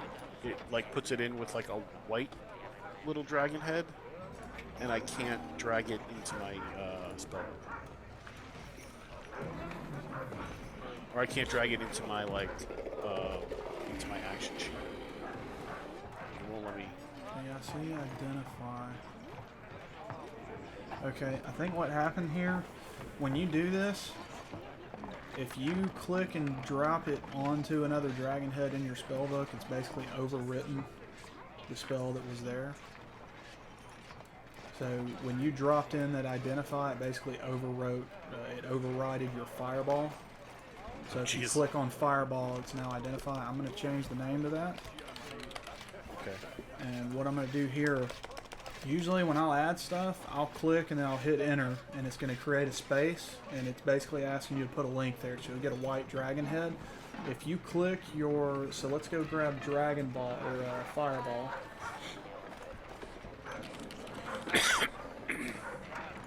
When you click and drag and drop your spell in, you want to drop it on that dragon head, the white one. So now it's basically set up again, so you should be good to go. I had that problem a little bit when I was trying to update stuff, especially in notes, trying to drop links in between links. That's just something I figured out. Okay, that makes sense. I figured it would just not do that. Yeah. You would hope okay. so. But alright, real quick, I guess before we do this role play out, you guys, I want y'all to take a minute and just no particular order here, describe key events that you still remember and took away from season 1 to kind of catch Gus up on where the party is at this point, and then talk just briefly about what Gus's reason for being with the party is going to be. I was kind of playing it as he's kind of being sent south with y'all to pursue kind of not necessarily his own mission, but he's basically being sent by Daggalt and Lorena as support for you guys, since Otter has decided to stay in Neverwinter with his mother and his sister. So he's going to be your guys' basically new healer. But then I guess let's just give him a quick recap of what happened in the first season of the game, and then we'll move into the actual session. Okay, so we started off in a village of Thunder Tree, and we were all kidnapped and brought to a hold of a hobgoblin named Gutrot. We were there for 5 or 6 years. We eventually broke out. We escaped. We got my sister and my dad out, and Otter's sister, and Otter's sister as well. We got back to And Thunder mom, right? Tree. Yeah, possibly. Sister and mom. Yeah, I thought sister we and went. mom. I thought we went back for them. Sister was with us. Okay, and Otter's sister, and we went back to Thunder Tree, and when we got back to Thunder Tree, we realized that Otter's the town sister had was been- pregnant. Yeah. John, that doesn't have really any bearing. It does because it's flavor. That was the best fucking shot of all time. John, would you like to tell the story, John? I'm Yes, just trying to if do you're it gonna so. leave out all the flavor. I'm just trying to do it so it doesn't take us till midnight. Is all. Just add flavor. All right. Anyway, we got to Thunder Tree. A dragon had taken over. The dragon told us that he wanted shit, or he was going to kill us. So we went back to Gutrot's, slaughtered everything. Then we went to. I'm sorry, no, we went from Thunder Tree to Neverwinter, then went from Neverwinter to Gutrot's hold. Slaughtered everything there, except Gutrot got away. Then we went back to. Neverwinter, or yeah. And there was a giant troll. And we found my brother, who had been secretly hiding in the caves. Right, and we weren't allowed to fight the troll because someone in our party is a big wet pussy. We also found my brother and had to kill him because he had been turned into some kind of weird fucking monster thing. He was Urukai, let's face it. He had been turned into the Urukai. It was very sad. And then we went back to the dragon. The dragon had been infested by a demon. Caius he was turned into Caius, or he was infected by Caius? He was an aspect of Kyle. Okay, so he was himself kind of a representation of the demon Caius, Something weird. which was like a sausage of worms and fucking random you guys know acid that, creatures. Gus, have you seen the movie Constantine? You're muted. Yes. Okay, you know the part where John Constantine gets attacked in the street by basically the sentient man-shaped thing of bugs? Yes. That's Yeah. basically what had happened to Venom Fang, but imagine instead of a man, it's like an adult dragon. Yeah, we fought a dragon And they're bug fighting sausage. this thing, and it's bending in unusual ways and stuff, and then eventually they manage to pierce the outer carapace, and it just bursts like a sausage jacket, and you've just got a bunch of swarm of, all kinds of maggots and worms and locusts, all kinds of just insects floating around in the vague semblance of a dragon. Gross. See, Jim, flavor. Flavor. And that's where we ended it, wasn't it? No. Basically, this was we went their up to Gutrot's first hole. encounter with a spawn of Caius, and part of Caius is basically an underling of Orcus, which is the lord of the undead. Oh, dude. And Oh yeah, we all learned, you all know instantaneously Abyssal now. learned fucking Abyssal, and he Yeah. said something crazy. What did he Basically, say? is when you're within a certain range of these things, they basically cast out a psychic, communication with anything around them that slowly drives people crazy, or anything that is not part of the hive is slowly driven crazy. But it's basically was a chant that the more you hear it, the crazier you get until it starts to make sense, and eventually by the end of the fight, everyone had learned Abyssal. Do any of you They're remember also- what he said? That he's coming. That the God Worm King is the whatever's coming. He can't be stopped. He's coming. Something like that, right? Yeah, he was. I was trying to find it. He indicated something was coming.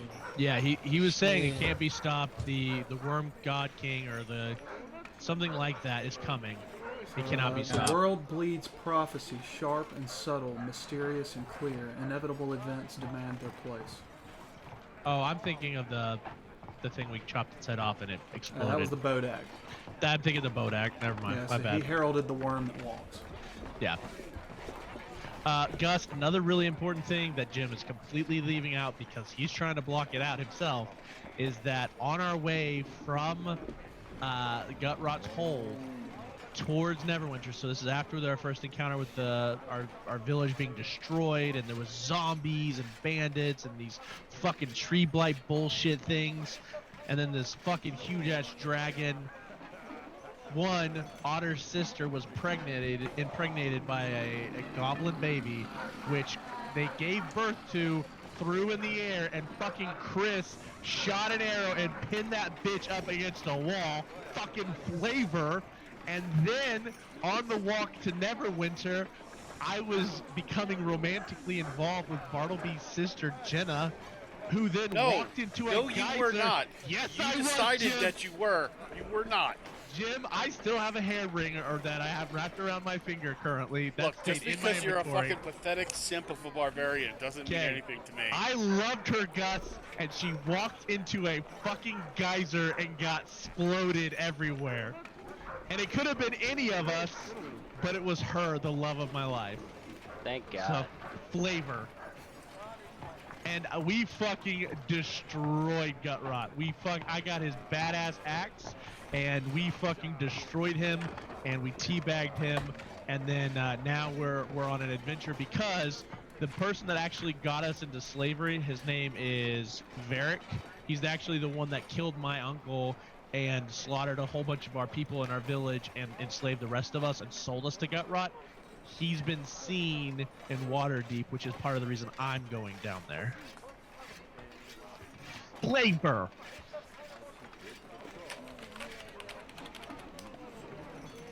In my defense, like, it was an evil baby. It was complete evil, baby. It was a fucking great shot. It was like, it was the whole Legolas and shit. It was beautiful. Real quick, one thing I will add, you guys did find out once you got to Neverwinter that events continue to unfold while you were captors. Basically, the Cult of the Dragon is who Varric was working for, and they moved south across. They moved from the south to the north across basically the Sword Coast, just sacking outlying towns and villages as they went, stealing all valuables and taking any men, women, and children that they could take to subjugate. And basically their goal was to gather as much treasure as possible so that they could drop it at basically what they called the Well of Dragons, which you guys now know is the Ink Well, which is where the Order of Scribes was based out of in Neverwinter. They basically tried to bring Tiamat, the Mother of Dragons, back into the Prime Material Plane and destroyed about half of Neverwinter in the process. There's now a large gash in the middle of Neverwinter where everything's currently being rebuilt, called the Scar. Yeah, and there was a also huge learned hole. that Mulder doesn't work with. Yep. And that Aaron will try to seduce any female in the game and be successful, and he now has a girlfriend. And Trey has a hard-on for making illusions not work the way they're supposed to. So basically the Inkwell used to be right here in the center, and they turned the Inkwell basically into a portal, and there were basically just a huge convergence of cultists and dragons trying to bring Tiamat back into existence. They were successfully fought off by the Lord's Alliance, and Lorena Hell was part of that. And you're finding out that all of this unfolded while you were captors, and that's who ended up kidnapping the players' characters from their village. But currently they are rebuilding this area, and the current Lord of Neverwinter is a guy named Dagult Neverember. He used to be the Open Lord of Waterdeep until he was ousted, and then he basically fled north and has been financing the reconstruction of the Scar.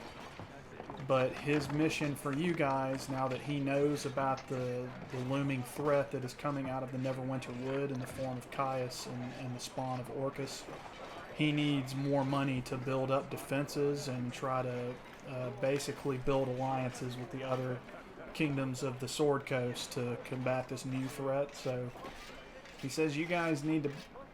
we don't have a lot of time here. I need you guys to get down there, find the cache of dragons. There's specifically, I've got 2 operatives down there that I need you to make contact with. Can't remember their names off the top of my head, but I'll get that to you.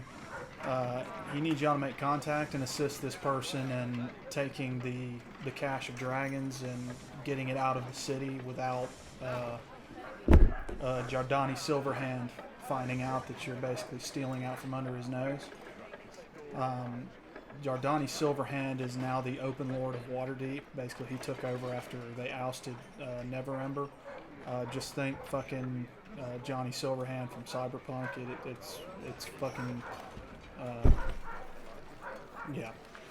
But as it stands currently, you guys are basically having a quick meeting with Lorena Hale with the Lord's Alliance, discussing, you know, where they've had recent attacks on the high road, which is the road that you guys will be taking south, and you're basically laying out your plans to journey south. She's going to let you guys use, basically she'll give you provisions as ordered by Daggalt Neverember from the Lord's Alliance stores. So whatever you guys need for your travel, she'll go ahead and set you guys up. I guess one thing here, are you guys going to be using donkey and the wagon, or are you going to be just riding down on horseback? Because if you're taking the wagon, that's going to limit how fast you can move. But if we just take horseback, it limits what we can take with us, right? Yeah, you're not going to have as much space. I mean, do we need? I mean, we're not taking any family members or anything at this point, so I would think horses would be best. If she's gonna give us the mounts. Well, nobody's inventory is super full, right? Well, after this downtime activity we're gonna have, mine will be. I'll have more than enough space. Yeah, because I'm gonna be wearing those. Plus, then we'll have saddles, and saddlebags will have spots for stuff too. I say just horses. Yeah, Agreed. that's what I say. Concur. I'm good with that. So, circling back one real quick second to what you were saying, Trey. So, Circle back. the Varric, Circle back. the Black Dragon, is the one who killed Brennis's uncle. Yes. And then Neverember is someone different. Okay, and then Daggalt Neverember, was no longer an open lord. He was cast out by Jardani Silverhand. Is the broadsheet that we Yes. So I think you guys got 5 different broadsheets that were spread out over the course of a couple years that kind of laid out a little bit of back work and how Daggalt ended up moving north once he was kicked out of Waterdeep and then setting up shop in Neverwinter. Yeah. Okay. So he's where we're at now. He's not in water.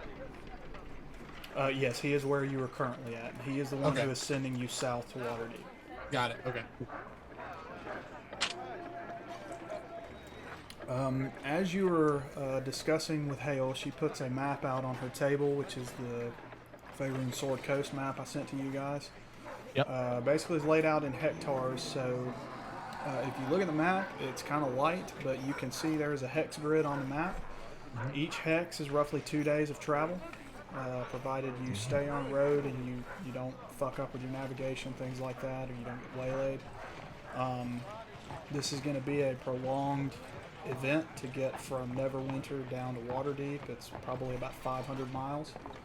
But as you guys travel, she cautioned you that there have been increased instances of basically caravanners and merchants being attacked on the roads. Most people are now traveling with an armed guard escort, but some of them are still getting hit.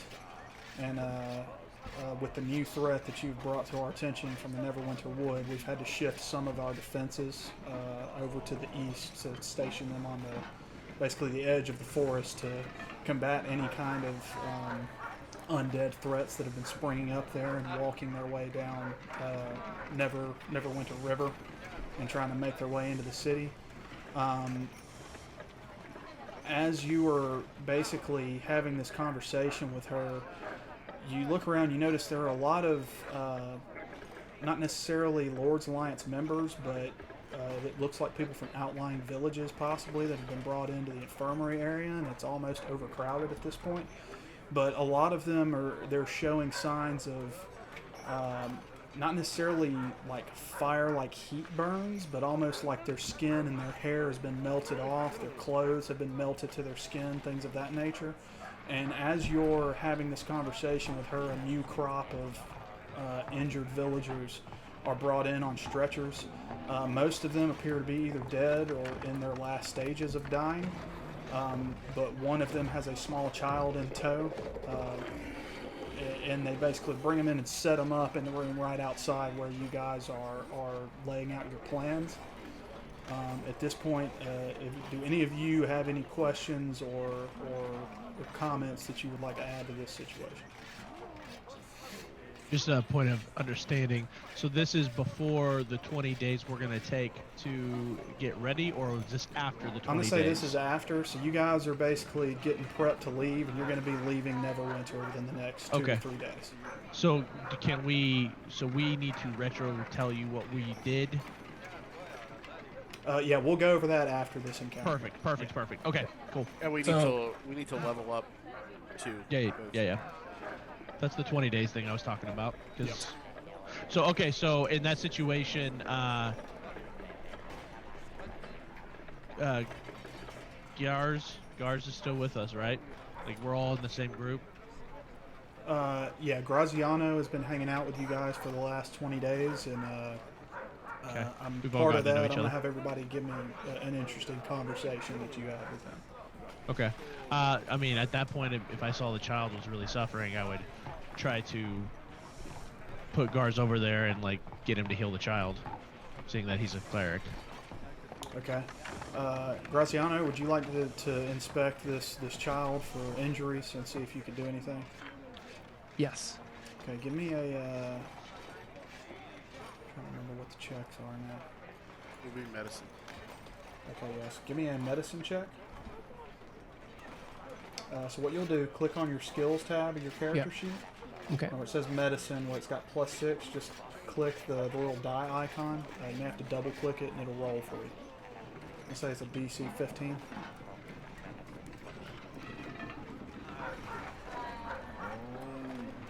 I think you can drink. Let's go, Okay, so Gus. you, Good shit.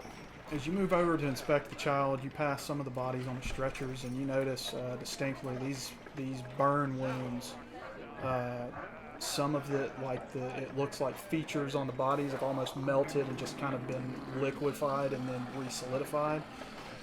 These burn wounds look like acid, some form of concentrated acid that has caused this damage. But as you get closer to the child, the child does not have any obvious physical injuries upon them. Most of their injuries, you would guess, would be probably mental.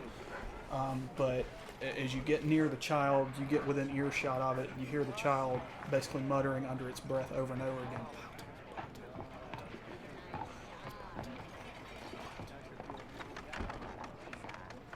But unfortunately, there is not much you can do for this child at this time.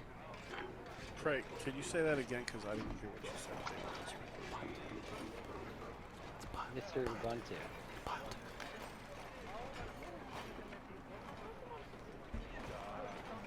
Okay, back to you, Jay.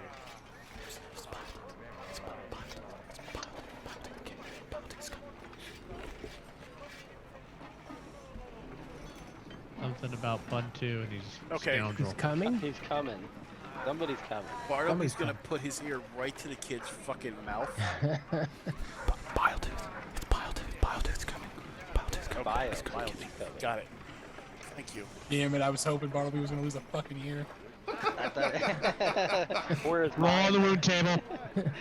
He puts his ear up to the child and he gets wait. quieter. Sorry, we're no longer in Aliens. I mean, oh, thank God Bartleby. Thank God Bartleby's. I don't know. I think we kind of just ported our relationship from this game to Aliens. It just worked out.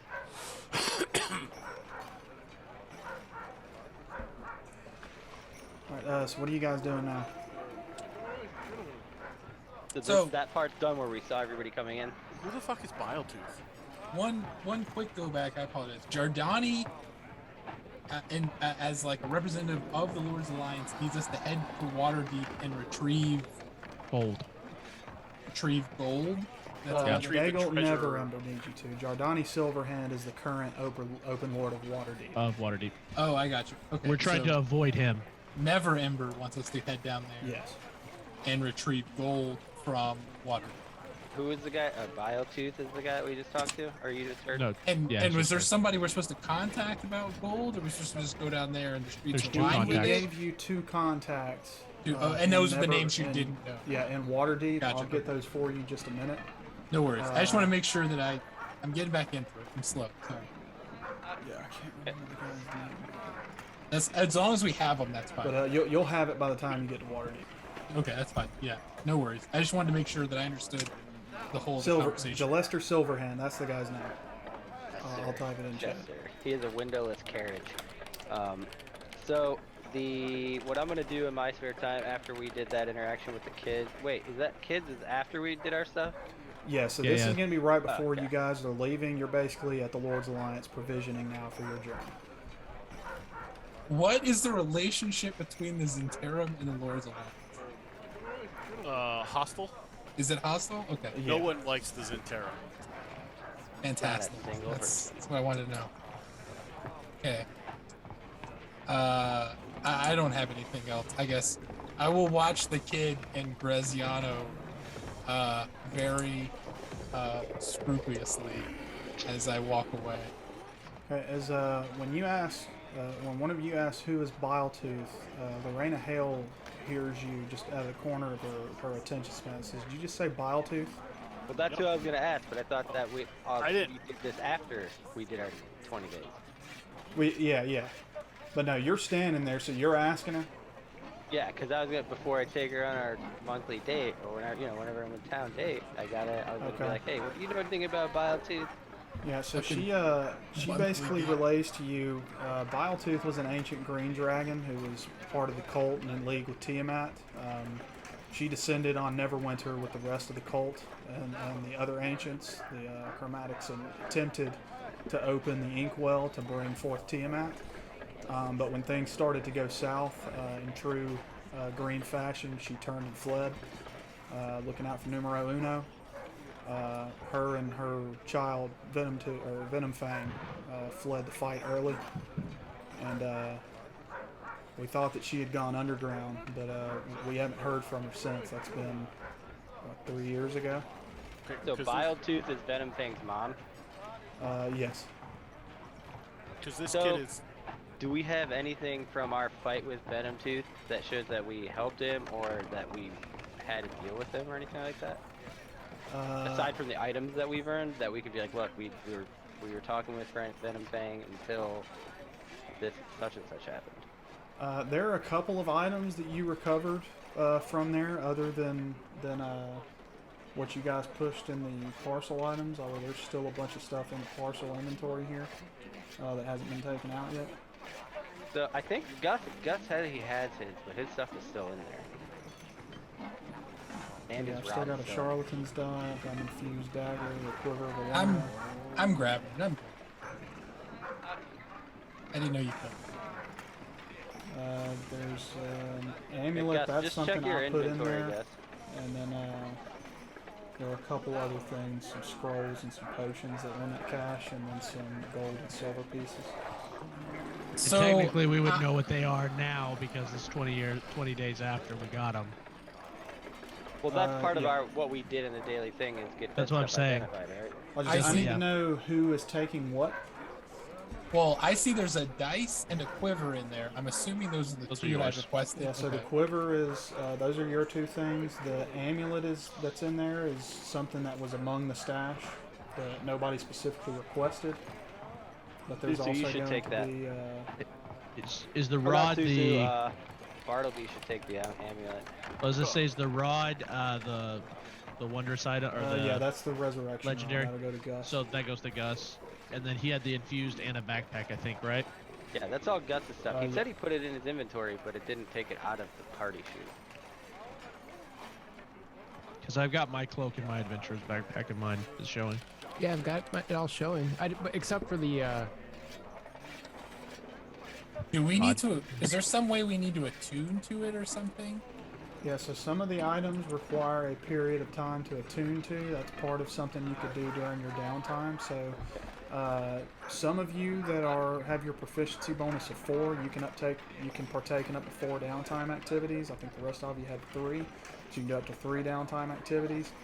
One of those proficiency slots could be used to attune to the items that you have. I mean, I guess I'll attune to them, I guess, on our way down. But I just was curious, as if is there like a way to do it in fantasy grounds, or is that just something that you? Have to I do? think you've got to let me know, and then you'll do it. Okay. I'll ID the item, so you'll see what it actually is, and then you just basically you'll apply the effects of it yourself.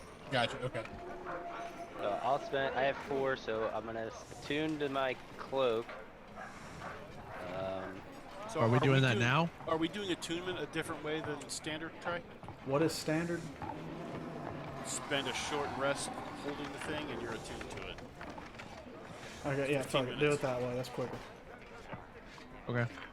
So I'll do that. I'll do that with the cloak. Well, hang on. Are we doing that now, or are we still in the midst? Like, are we doing the 20 days stuff now? I'll say or? you did that during the 20 days downtime. All Right. this stuff will be simultaneous. Okay. Cool. So I guess all that's left to do is take Lorraine on a date and have a good time.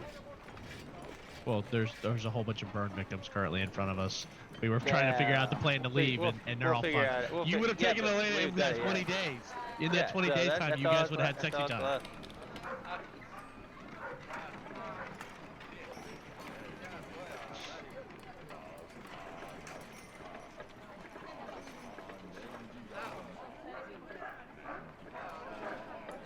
Oh, do we have to do anything with the horses? But That's what we were figuring. That's what we were figuring out right then and there when all the people started coming in. Okay. We should get out of here as quickly as possible. Is what Yeah, I just let's gathered from that conversation. Because I agree. Bending Thing's mom's coming. Yeah, sounds that way. Okay, so I've still got a small adventurer's backpack, an infused dagger. There's 2 Those are potions of Gus's. superior healing. You gave me one of those was supposed to go away because I changed it to No, the backpack. I'm adding those 2, so that'll be Oh, stuff cool. outside of what you guys put in. Oh fuck yeah! And Trey, there's- I'm going to attune to. Obviously, I'm going to attune to the boots. Okay. So, Bartleby can probably take that scroll again because he's the only magic person, right? well, Oh, well, you or Gus. You or Gus could do it, right? or I can Or- cast magic. Chris too. It depends. Hmm. It depends on what is the scroll. I'm good. of. I'm good though. I took a potion. So you can You've got a scroll of arcane eye. Do you know how to pull stuff out of the parcel items on the party sheet, Gus? Well, arcane. So that's a spell for me. No. Right here in the upper right-hand corner, Gus. There's Yep. there's a button called Party Sheet. It looks like 3 little meeples standing next to each other. Got it. Click on that. If you look on the right-hand side of that, you got different tabs. Click the Inventory tab. And there you've got a backpack and a dagger. If you click and drag those and drop them into your equipment section of your inventory tab, it'll apply them to your equipment. Okay. I'm taking 50 of the GP and 60 of this SP. I think Trey said he's just gonna do that. Oh, shit. Okay, never mind. Just split it up amongst everybody. Yeah. Look, everything's divisible by 5, except CP. Yeah, that's fine. There's a rod in here. Anybody? That's your yours, rod. buddy. That's your rod, bro. That's your rod, man. That's your holy, rare, legendary. That's your fucking. there's the Everything's rod. going to shit. I'm gonna heal the fuck out of this party right now. Okay. But we're Well, not you're about to sure. You're about We're to not bring the sure white if you're light. allowed to have it yet. Just to be clear. Okay, Now, in it's- my equipment, I do have now 2 adventurers backpacks, 1 medium, 1 small, and I have 2 infused daggers. When I did okay, that you action. should only have 1 of each. Okay, so I'm going to delete 1. Keep the medium backpack. Yeah, I didn't even know you could get that. I thought you had to pay for it. Well, that was the I think I lost it. think was the I think I common lost item, both right? of them. No, the common was the small. Oh, Uncommon was the infused dagger, I think. maybe he started with a medium. You don't know. He could be No, like I'm just that's what I'm pro guessing. adventurer. Yeah, but if he started one, he shouldn't have gotten a small. No, Brennus. What I'm saying is sometimes smaller people have bigger backpacks. You're only Yeah, doing but if the he same started with thing. if he started with a bigger backpack, he shouldn't have gotten a small backpack too. Is what I'm saying. Is his common. He has 2 shoulders, Okay, 2 backpacks. What do you not understand? God, One strap each one. Just one strap shut each up. one. Yeah. everybody, just It's really good looking. shut up. That's the cool kid's way of doing it. I did delete my infused dagger. Okay, you got 1 back now. Thank you very much. I appreciate that. Move that out of the way. All right, you guys taking horses? Yeah. Yes. Okay. Can you share that the code map again? I need to.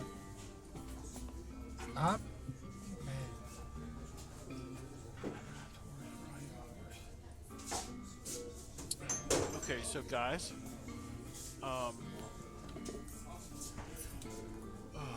fuck, we may have pissed off an ancient green dragon. I think it was already pissed off. May.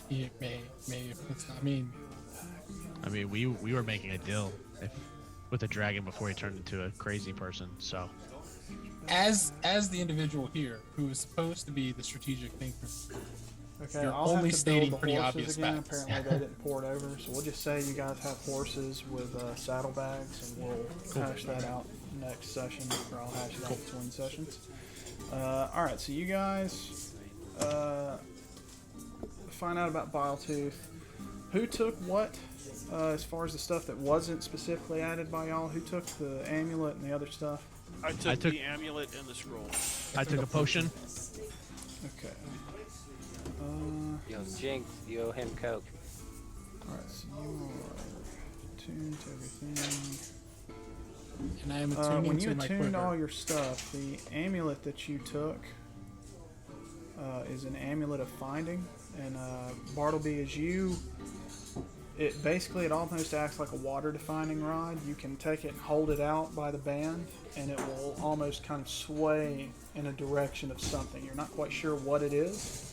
But I'm guessing from its description, it's a dragon. Yeah, when you look at it, it's got an emerald with a dragon's tooth in the center of it, and it draws you towards something. Not enough to like affect your movement or anything.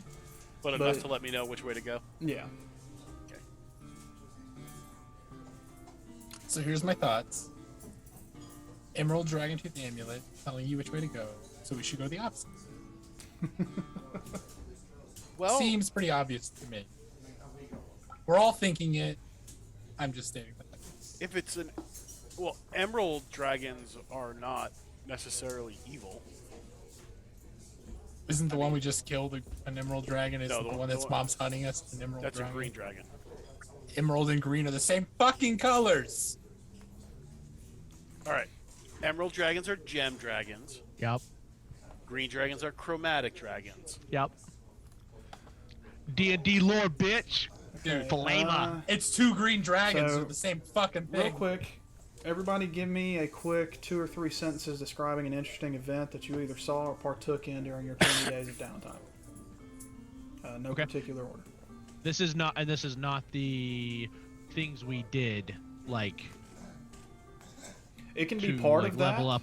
Yeah, Okay. it can be Well, part of then- that if you want it to be, or not. Then I'll just say Brennus once got very fucking frustrated with his backpack, so he took it to somebody that works with leather, and he threw it on the table and he said, "Please make this bigger." And I need to carry more shit, and I can't carry anything with this tiny fucking purse. And then he tosses it. And then Brennis is going to spend the next. He attunes to his things by just putting them on and just like. He goes and works out a fuck ton because he's just angry and he wants to go kill this guy and he knows he's there, but his friends have made him wait another 20 days instead of just going. He's mad that Otter has left the group, so he is and is going to stay in Neverwinter. So Brennis is going to take the tough feat in that one of the 10 days. And if you let me do it twice, I'll do it twice. But if not, then he attunes and gets it back. No, you can take tough twice.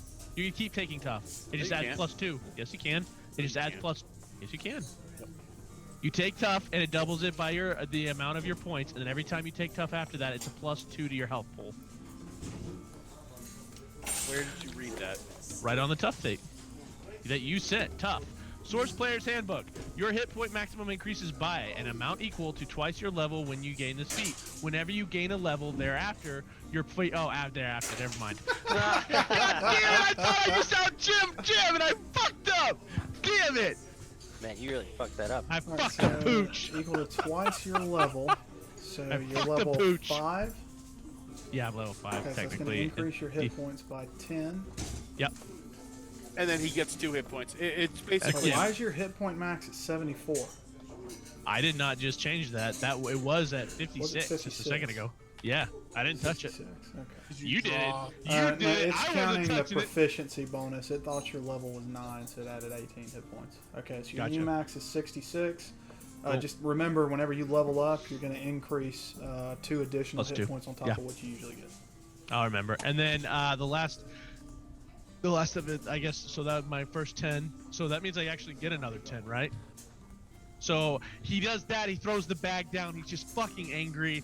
So he is going to do an easy downtime and just go to a fighting pit and just try to beat the shit out of people. Okay. Where is that at in the downtime activity? I was just saying it for flavor under easy offers the least rewards, but has no chance of critical Okay, so you're going to do like death. a side quest. Okay. Yeah. Let's go ahead and roll the percentage for... I think it's 10. Roll a D100. Don't roll under it. Don't roll 10 or lower. So pit fighting is actually in XGE, by the way. Is it? Yeah, I mean. Just, I guess, for keeping the game moving, we'll just do it this way Yeah. for now. No, that's fine. Okay, where's... I didn't even hear what you said. Don't roll under. You didn't get a lingering injury, so... Okay, cool. Downtime questing. Okay, give me 1d10 times 10. That'll be the XP you gain, then you'll roll on the loot table once. 1d10 plus 10. How do you do plus 10? Since I can do plus 5. We'll just add, or no, Oh. 1d10 times 10. I'm sorry. Just roll a d10, and we'll multiply that by 10. Heyo. Ooh. So 80. Yep. Okay, so you now have 5880 XP, and let me get the loot table. I need to add on my custom table. Special starts. Here comes the legendary item, everybody. On an easy quest, I doubt it. If you hit Watch the magic happen. I don't know. Even if it rolls legendary, it's still whatever it says. It's not like it. All right, go ahead and you roll get to for me. What did I just did it, and the whole thing just opened up. It says send file request, send file request. Like a whole gray file thing just opened up. You may not have the loot table. Okay, here I'm gonna roll. It didn't for you even this roll. time. Yeah, go for it.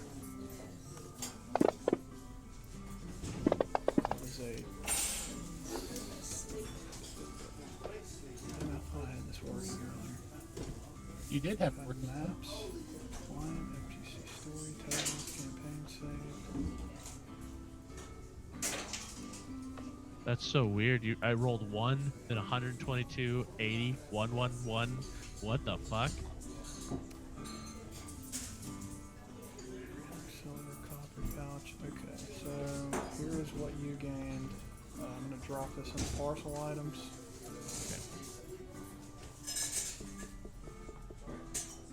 Ooh. Pretty good roll. You got a jet. What is jet? You got is a a fucking gemstone. jet.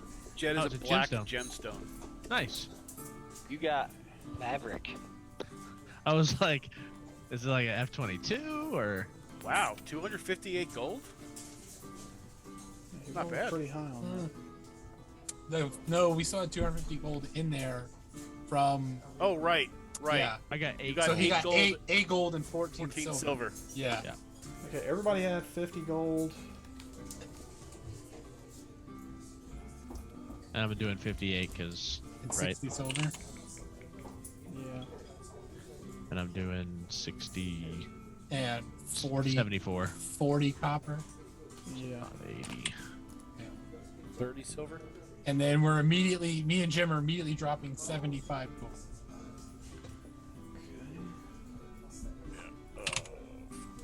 Any of that stuff that you don't want, John, just leave it in the parcel and I'll clear it in a bit. Well, actually, so what I was gonna say is, so I have gold ring, jet, navigator's tools, scroll, which it just, so I would have to attune to it, I'm guessing, or give it to one of them to read. I think you can give it to Jim to read. Can you read?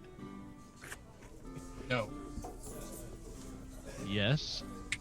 You can read? Shapes. Alright, so I have 42 gold left after level. I'm gonna take the extra. Okay, I'm gonna take all of them. What's the navigator's tools? Did you take your coins, Gus? I do not believe so. Alright, so what you'll do on your inventory tab, go down to where it says treasure. Inventory treasure. So, John, you want me to take You the need to scroll? add 50 to the GP. Yeah, take the scroll.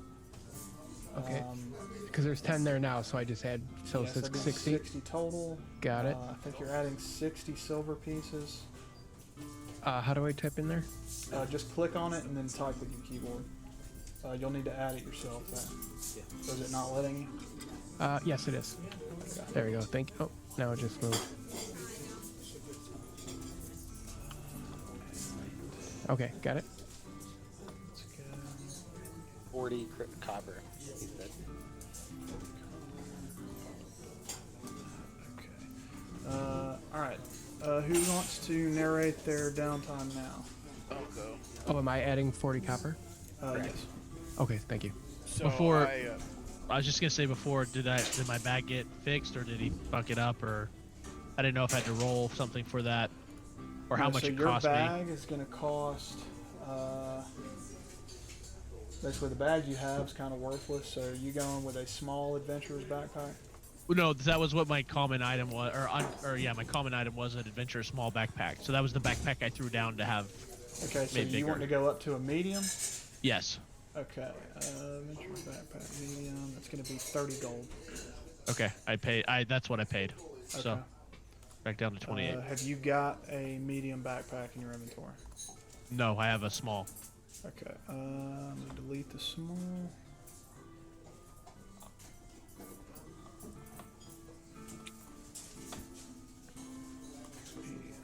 Okay, that's going to give you 6 main slots. Or no, 8. And 9 quick slots. So you got a lot more space now. Yeah, that was the goal. Alright, And then sorry, Jim. I just didn't want to It's okay. get that. I wanted to just figure that so I can, while you're talking, I can organize my inventory a little bit better now. It's quite alright. Alright. So, Bartleby spend most of his time training in the magic arts to go, learning new spells, researching new spells. And then in his, with the third proficiency slot tray, so, what the hell was my uncle's name? Oh my... Jedrick is your dad's name. Bundus is the guy whose shop you're training at. So, so there's the side quest, like the medium side quest, Yeah. not the lowest one, not the one John did, like the one up from there. Yeah. Let me pull that up again. What is that? There was easy, medium, hard, and extreme. Medium offers better rewards, but a chance for lingering injuries increases from 10% to 20, and the risk of a character's death is introduced at 5%. But you get 3D. It gives you 3d10 versus the 1d10 that I took. Okay. So, what Bartleby was doing with his dad and his uncle, we were researching and trying to concoct some new potions, and as the side quest to do all of that, just magical research with them into craziness. Okay. D100. Yeah, give me a D100. Don't roll below 20, or don't roll 20 or lower. How's a 97? That'll work. All right, give me a 3d10 times 10.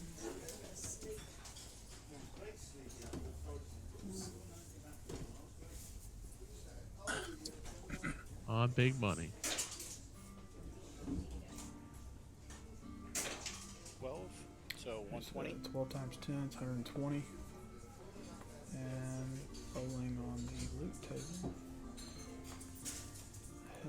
Are you keeping track of the extra XP? Yeah, I added yours to your sheet. Okay, cool. When you want to add XP, you can click the magnifying glass under your class and level, and then it'll bring up your XP and then what your XP is to next level. Gotcha. Cool. So that's 5720 for Jim. I'll update the next level things later. I think it's like 72 or 7,800 or something. Actually, no, it's like 11,000. It's a lot for I need to mages. roll hit points too, Trey. Yeah. Okay, let's do your hit points. Do you want to take half plus 1, or do you want to roll it? It's 6, right? Yeah, D6. So it'd be I'll 4. roll it. Okay. I'll roll it. There you go. 2, baby. I'm a very fragile boy. Okay. So put you at 26. A handsome, fragile boy. Smart. Just smart. Handsome. And my spell slots need to be updated too. Okay. Do I get to roll? Do I get a table roll? Yeah, hang on. That fucking 97, John. Suck it. Dude, that was nice. It doesn't matter. It doesn't matter. You just have to pass the thing. This is where it really matters. The 3d10, you only got 4 more than me, and you took more risks. So whatever. What are your spell slots supposed to be? My spell slots are supposed to be at level 5.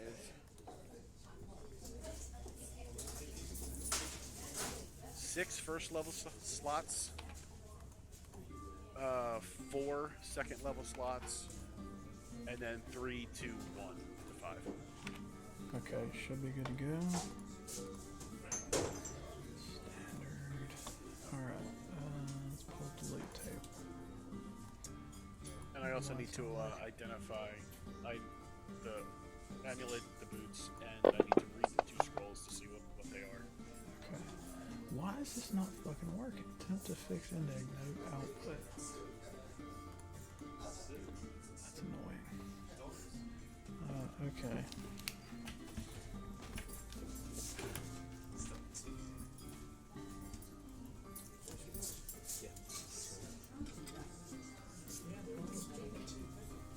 Did your table just like shit the bed? Yeah, I tested it earlier today and it was working fine. Now it's fucked up again. Alright, so Jim needs to roll on it twice. We'll do that later. I have to work on that between this session and next session. And then you need identify on the... So you want me to just put in my notes 2 times on the table? Yeah, I made a note too. Okay, ID boots. Yeah, and I also had identified my cape, but I never got it done. Okay. The cloak.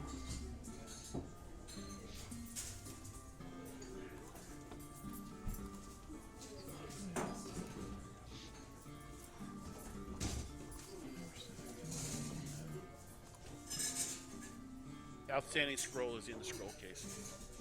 The outstanding scroll and the scroll that John gave me are both in my scroll case.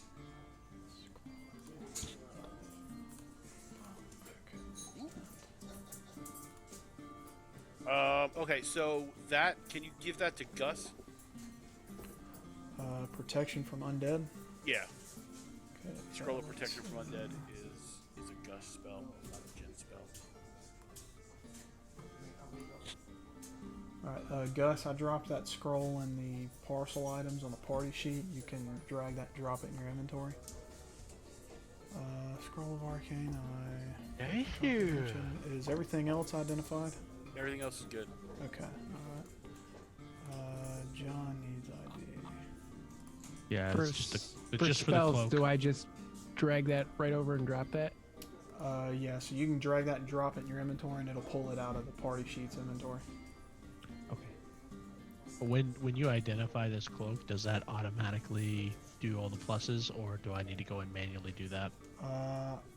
It has a bubble for attunement. I just checked it. It's saying attunement 1-3. So I think that applies the pluses. Here, I'm going to unclick it. What is it supposed to do? +1 to my +1 AC, bonus? and then +1 to all my wisdom, or all my Watch saving your throws. AC. Watch Yep. your AC. I'm going to attune. Let me know if it goes up. Did it go up by 1? No, sir. Okay, so what we'll do here, we're going to click on the magnifying glass next to your AC. Yep. Then in armor, where it says miscellaneous, we're just going to put 1 there. Okay. And that'll put you at 23. Cool. Okay, does anybody else have items they need identified? I Just also have a cloak. real quick though, Trey, that also gives me a +1 on all saving throws. Correct. And I don't know how to put that in. Sorry to be a bitch, though. I apologize, everybody. No, no worries. I don't know of anywhere to go in and adjust that then.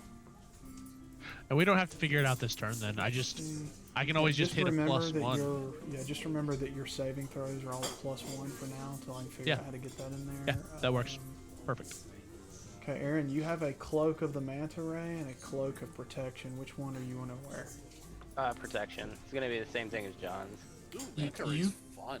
You can just increase your saves by rolling, holding control, rolling up.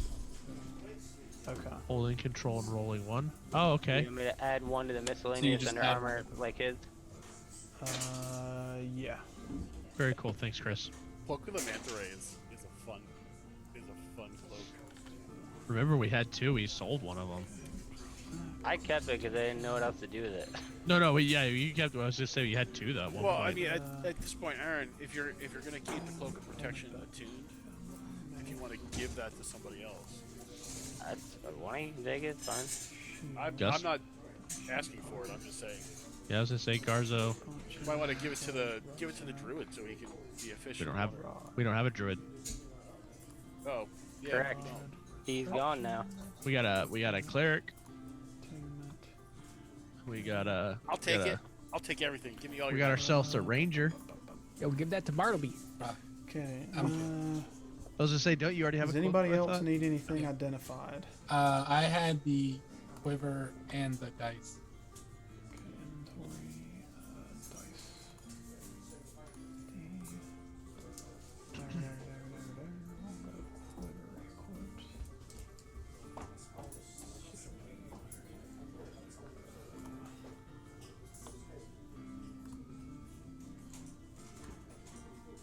Okay, water breathing, backpack, chillers, tools.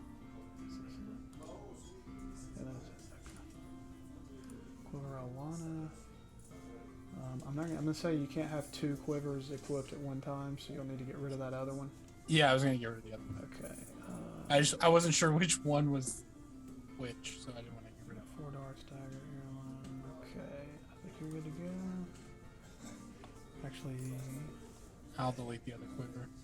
Charlatan dies attunement. Alright, I think that's it for everybody. Yeah, good.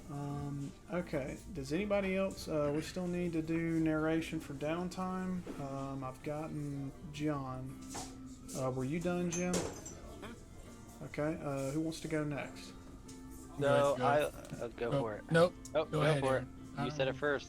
All right. So while training, Susu kind of starts to hit the back alleys, hitting the bones, gambling around, skulking through the dark parts, kind of conning some individuals until he gets the attention of some of the Zentarum, and after a while, finally makes contact with somebody who points him in the direction of somebody in Waterdeep who can help him kind of continue to get jobs and informs him of who the right people are to impress in Waterdeep to gain more influence. And then one night while outside the walls of Waterdeep, during part of its training, the light of the moon begins to glow a lot brighter, covering all of the land and the trees in like a curtain of blue light. And as it starts to grow brighter, ghostly creatures of like dead flesh and bone appear to be just like an army of them marching southward. Susu kind of like hops up from his where he's camping out and tries to hide it, but as the light begins to dim again from the moon, those ghostly figures just disappear into the night.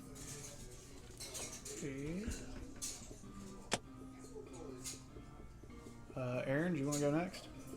Yeah, so before we had our date, Lorena and I decided to train a little bit together, as we both want to keep our battle skills sharpened.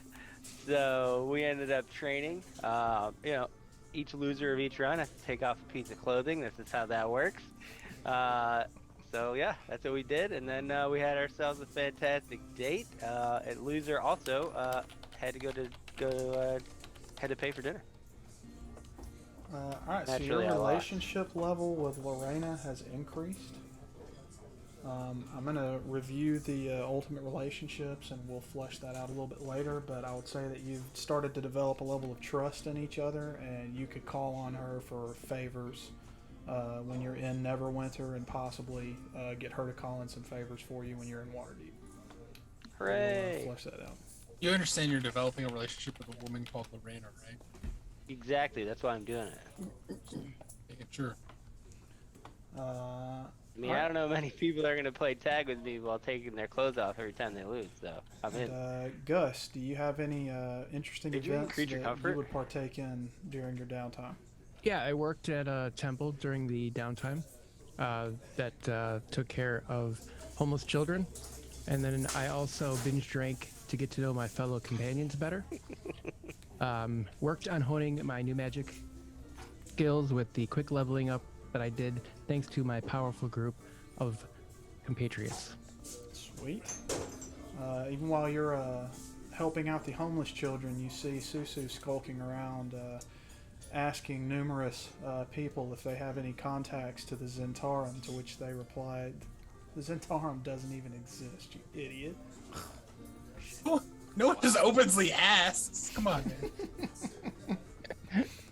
All right, so now that we've got everybody's downtime and everything taken care of, everybody's leveled up mostly. If there's anything we need to change, we'll take care of that next session. I'm going to do a quick 10-minute bio break. Is everybody good to play till 1 tonight? Go a little bit later? I'm good. Sure. Okay, cool. All right, so we'll play till 1. We can go ahead and get into the Overland travel. And, all right, let's I come didn't back grow this at... mustache for nothing. Yeah, let's come back at 12 o'clock.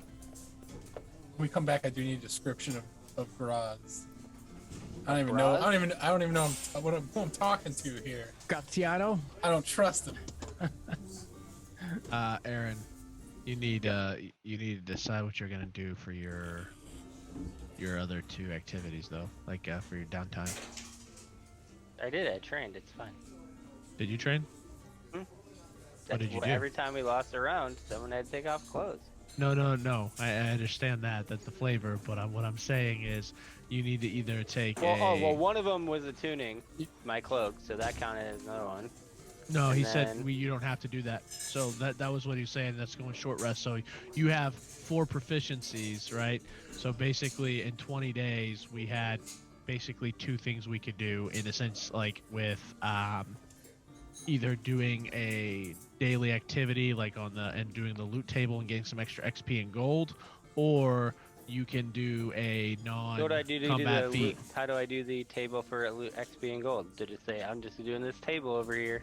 Well, you say I'm gonna go do like I did an easy I did side mission. T-ball. I did yeah. So there you go. So you did an easy side mission, and then you would roll, and as long as you don't roll a 10, you're not gonna get hurt.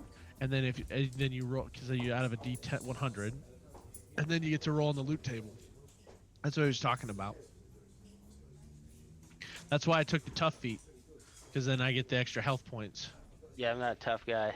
I'm just a soft man inside. Of a Well, now hard what's your AC now? Like 25 or 24? 22. No, it's more than that. That's what it says. 22. Yours is more than that. Did your AC had to go up? Plus 1. I did. Well, it was a 21. Then I added the cloak of protection, which made it 22, But don't you have your shield? which is plus 1. Oh. Wait, I thought okay. that was added last time, wasn't it? Which is why I was 21. I thought you were when you were AC. I thought you were like a 23. But I maybe thought you and I were more comparable than we were. I will say that. But according to the numbers that we have, I'm sticking with it because I don't remember. Okay. But no, like I have the plus 1 shield, I have the adamantite plate, and then I have the cloak of protection. Gotcha. So I assume I think I don't know what I can't I can't remember what I started at. So that's the big problem too. I probably should write things down, but I don't do that. That's all right. So you're at 22 now on AC? Yeah, because you're at what, Okay. 25? No, I'm 23. Oh, so yeah, we're right next to each other then.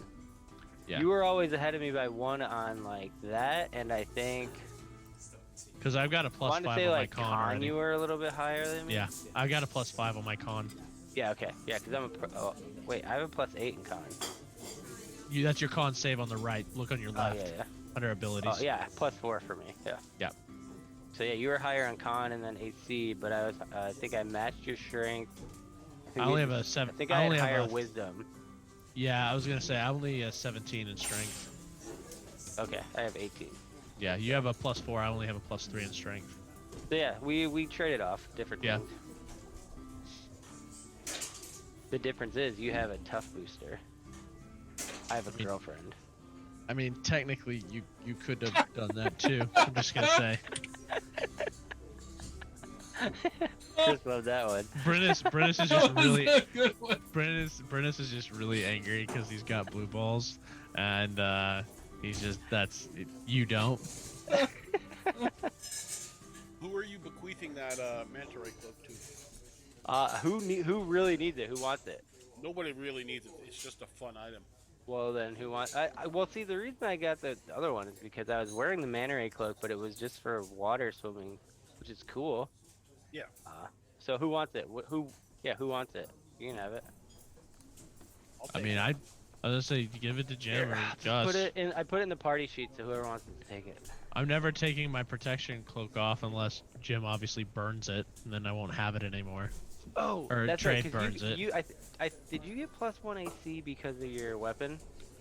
No, I got a plus 1 AC because I have.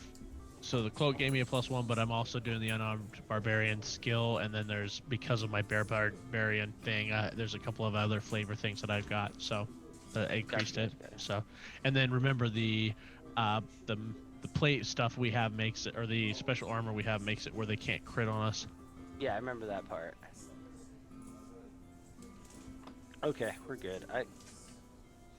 But I remember all my attack.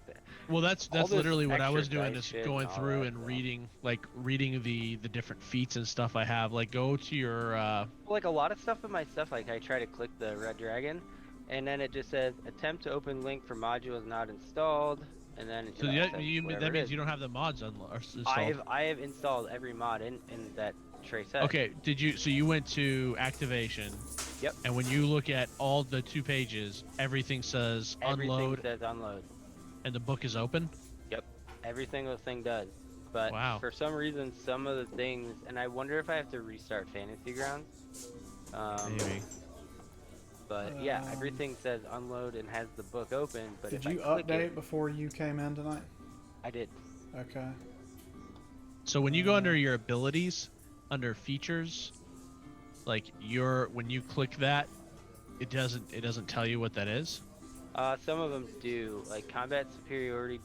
All of them down to fighting style. Fighting style says the attempt to open link module is not installed. So that I think is where Dominal is your fine. that might be where your AC is going wrong, because I thought you had a higher AC than me, and you took Protector or whatever, which gave you the +1 or 2 to your AC. And if that's not Correct. installed, that won't be showing up on your AC, because you had a higher AC than me. While Because you're you went wearing sword ar- and board. Yeah. You're That's correct, you're yeah. full plate. I'm half plate, but I'm doing the whatever, and you're doing the fucking You you're are doing correct. sword so, board. like, let's see, what is it? I'm saying Fighting that's style. because you Yeah, took it's not protection loading. skill or whatever, or sentinel or whatever the Yeah, fuck I the did fighting fighting skill is. style protection, but when I try to click it, it doesn't load anything. Let me restart this. You still got 5 minutes, so. Yeah, here, let me close Fantasy Grounds. Because if that's happening, that means I'm missing AC points. Join campaign. D&D 5e. Alright. We're gonna play till 1. Is that okay? I like Cloak of the Mana Ray too. So Yeah, we're on break right now. picture. It's a good looking cloak. No fuel. Need fuel.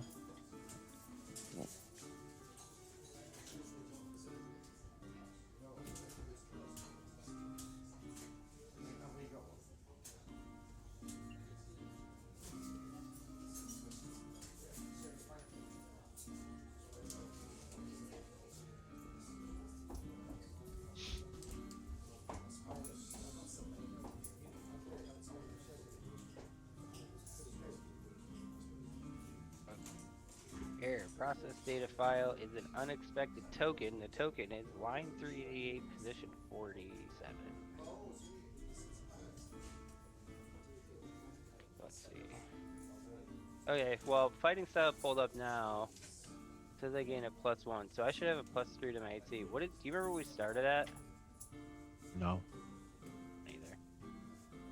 But it would be a pretty easy way to break it down, because you can just look at your. So if you look at your player's character list. Well, I have a plus character list. What do you mean?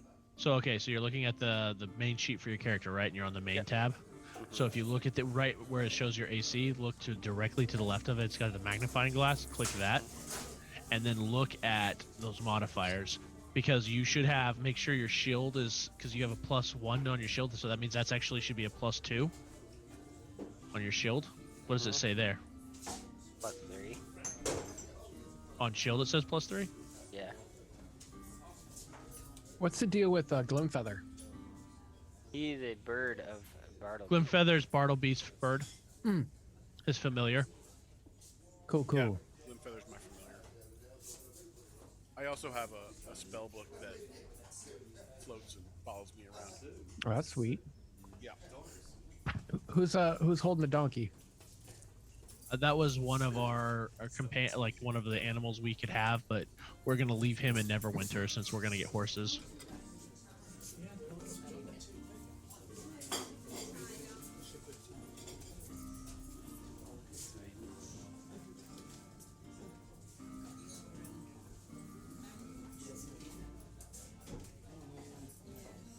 So what do you think so far, Gus Boss? It's fun. You I dig it. confused yet? And you haven't even gotten to the totally. fun part yet. Yeah, totally confused. So I appreciate you guys being patient. But this was very helpful. This whole session tonight. You're real helpful. It'll probably be very different in the moving forward, because tonight was a lot of logistics. Right. Yeah, this is a lot of shopping time. We shopping. Yeah, we haven't played in like almost 6 months, so it's been a while. Been a while. It's been a while since I. I'm looking at this amulet of finding that I have, Yeah. and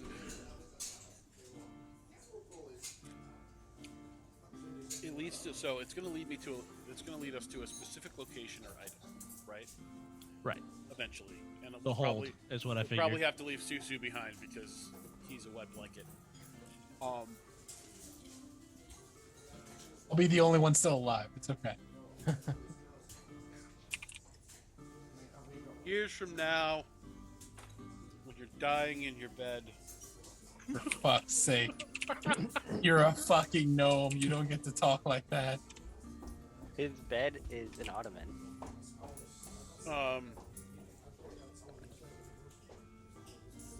So the cost on this is 5,001 to 50,000 GP. What is? The emerald? Yeah. But is that like part of Venom Fang? That was one of the Venom things, but I'm saying that we could use that to help us locate the, because I think you basically can just say, this is what I'm trying to find, and then it basically watering sticks you to it. No? No. An amulet like this will lead you Right. to a like predetermined location or item. Right. So we could say Dragon Hold. And that's No. No? So it's locked into something else?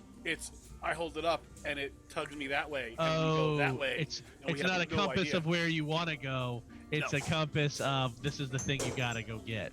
Yeah, Gotcha. So it could lead us to like a hidden dragon horde or it could lead us directly to A hidden dragon. Or a Dragon. dragon that's hidden? One of the two. or I'm pretty sure that's called the Amulet of Free GM, right? But like that's doesn't- probably accurate. If you what does the rod do? Yours leads people to two things too, right? No, Or no, is no. it just regeneration? No, or this healing? rod is legendary item, bro. That's what. So he has 5 charges in his rod. Each time he uses one of the charges, if he can, or I should say, he can heal one of us or heal us for 1 charge. That gives us 80 health points back. 70 health points back, and for 1 charge. Or he can resurrect somebody for 5 charges. Once the wand goes down to 0, you have to roll a d20, and if it hits 1, then the wand just disappears. Or I should say, and it gets 1 charge per long rest or per day cycle. You get 1 charge back. But to be able to drop fucking 4 heals or 5 heals in a fucking massive fight, that's gonna be game changer. The wand, that was Jim's idea for the wand, and it's gonna help out a ton, I think. Unless Trey comes in and he's like, and somebody steals the wand, and you're gone. And Chris's little fuckers came in and they stole the wand, and Gus was like, but they're kids. He And cursed the rod. Yeah, and but it didn't say- actually resurrect you. It turned you into an undead. Doesn't even Gus, have to what- be. Doesn't What even does have it to say be the rod's worth? The It's rod like could probably be- $1 million. The rod could be cursed. The It's, rod could be a secret mimic. Like he goes to use it and it eats his hand. Okay, fuck knows? is everybody ready? It's 50 to 100. I see there's only one 1,000? of you in Yeah. watch together. Does anybody want to get in there? Because I'm about to start adding I most certainly mood do. music and shit. Oh, I that's most right, certainly I haven't do. done that. dropped off. Fuck. Yeah, mine did too. Is I was it in there under for a second. Is it Night Town Square? Which one? You're did a town square. D&D Ambience Quiet Tavern. Waterdeep General. Dragon Heist Waterdeep General. The pin link. Boy, Is that what you're Always gotta asking? yes. I'm not Always allowed to gotta do turn that anything bitch to down. this. I was just listening to Stalking on. What? What were you listening to? What were you Aaron? listening Tell to, us. Aaron? Tell us. Told you, You Stalking clearly on. want us to know. I Tell us. listen J-pop. I was. It was J-pop. Stalking God on. damn it. Fucking J-pop. J-pop, K-pop. This man lives for the C-pop. He loves it all. You know Just what, go watch Chris? Naruto. We may not I've agree never watched on that many show. things, Alright, I got but 4 I of think you, we do agree on uh, J-pop. Is everybody in that wants to be in? I'm in. Okay. I even turned it down to 1 because That it's so loud. is what she said.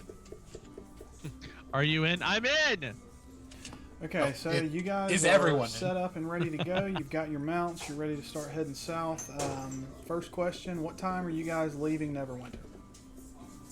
Early morning. like right as the sun rises. Okay, Yep. so you've got 6 watches.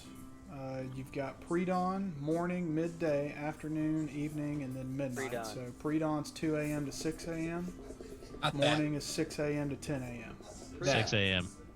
Okay, so I'm leaving morning watch. As you guys set up and get ready to... Can you send me the maps again since I had to restart everything?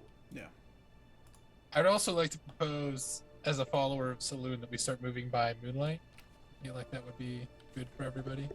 Yep. Agree, disagree, or Move by moonlight. Well, Yeah. what happened?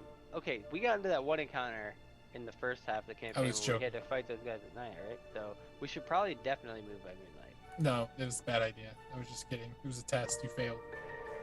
Alright, I would so- just like to point out that everybody's traveling with me, Trey, because of the aspect of the elk.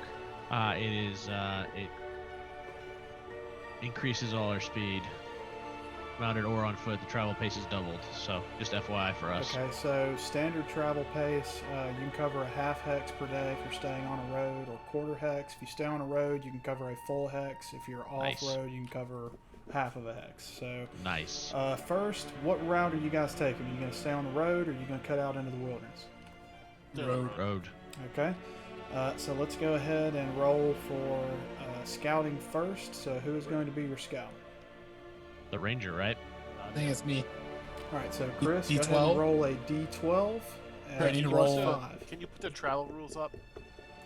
Do I need to roll on a chart, or do I just roll a d5? Just roll in the chat log.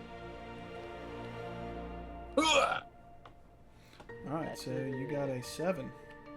So failure is going to incur a -4 penalty to the random encounter roll if you guys do encounter 1 on one of your travel days. Failing this roll is going to incur a -2 penalty. Well, actually, no, that's only a critical error. So you're just having a penalty to the random encounter roll. Navigator, who is going to navigate? I was the navigator last time. Do you want us me to switch to guts or what? It's up to you, man. Well, I'm asking you. I mean, I think I will stick with you as navigator. Yeah, nobody gets a bonus except rangers, so just Yeah. Okay. Six, Alright. I mean, it's a I don't- fucking road. I don't trust people whose beard hair is longer than their head hair. All right, That's so true. Aaron, go ahead and roll me a d12.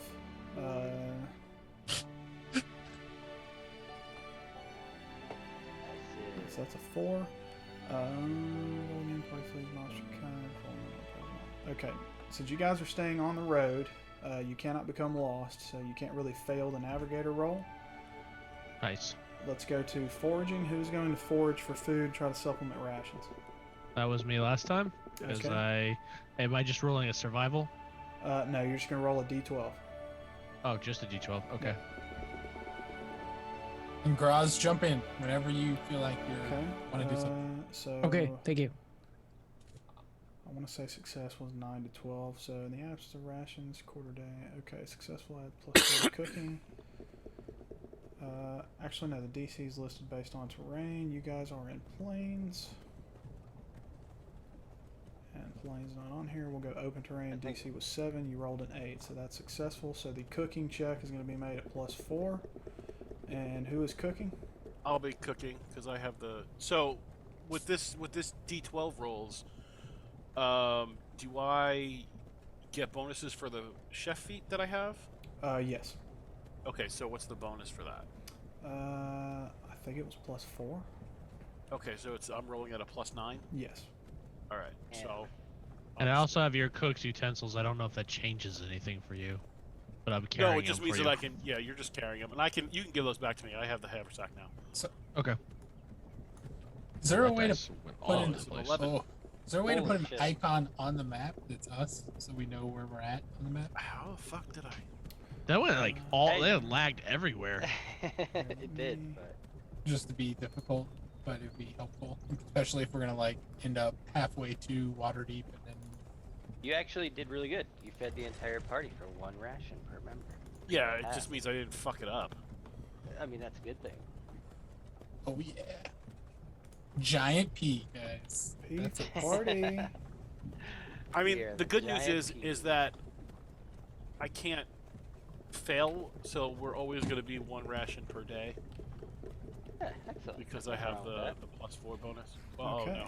So, I'm going to read out a little bit of narration here. So, as you guys set out from Neverwinter, headed south, you stay on the road, and as you're setting out, you guys set out in the pre-dawn hours. A dense fog kind of rises up and blows in off of the is that Sword Coast? What do they call that? Whatever the sea is called off of the Sword Coast to the east. A dense fog blows in, which is going to... Okay, I need to do this stuff before we roll It's next the time, Sea of because that's going to Swords, by the impose way. penalties to the navigation roll. Dense fog rolls in and ends up burning off by the time the sun comes up. But as you guys get ready to leave camp in the morning, you find 2 large piles of dung about 20 yards from the camp. Is anybody going to investigate those? Yes. I will. Yeah. Right, we will. What? Okay, give me an investigate check, DC 10. Whoever's gotcha. investigating. I got a default 15 passive. And I am. Yeah, as I say, the ranger would be able to. You got what? I have a 15 passive. Investigate? For investigation? Yeah, because of observant, right? Observant. No, but that's... You have a that's- +5 bonus to your passive wisdom, perception, and passive intelligence investigation score. That doesn't work the way you think it works. How does that not? Default 10 +5. Right, but it's not... No. There's difference between active checks and passive checks. I'm saying if my passive check is higher, is that not just like I see the dung and I can identify it as I'm walking by it? No, it would mean that you would see the... Like, you would see it. You still have to investigate it. That is to investigate. That is to passive investigate. That reads weird. No, alright. So, a passive check would be... Alright, I'm going to overrule at this point so we keep the game flowing. I'll say that Sure. your passive 15 is going to be a base. If you roll under 15, it'll give you a Okay. 15. If you roll higher, you can take that roll. Do you want to take a 15 or do you want to roll higher? I'll roll. Why not? Okay.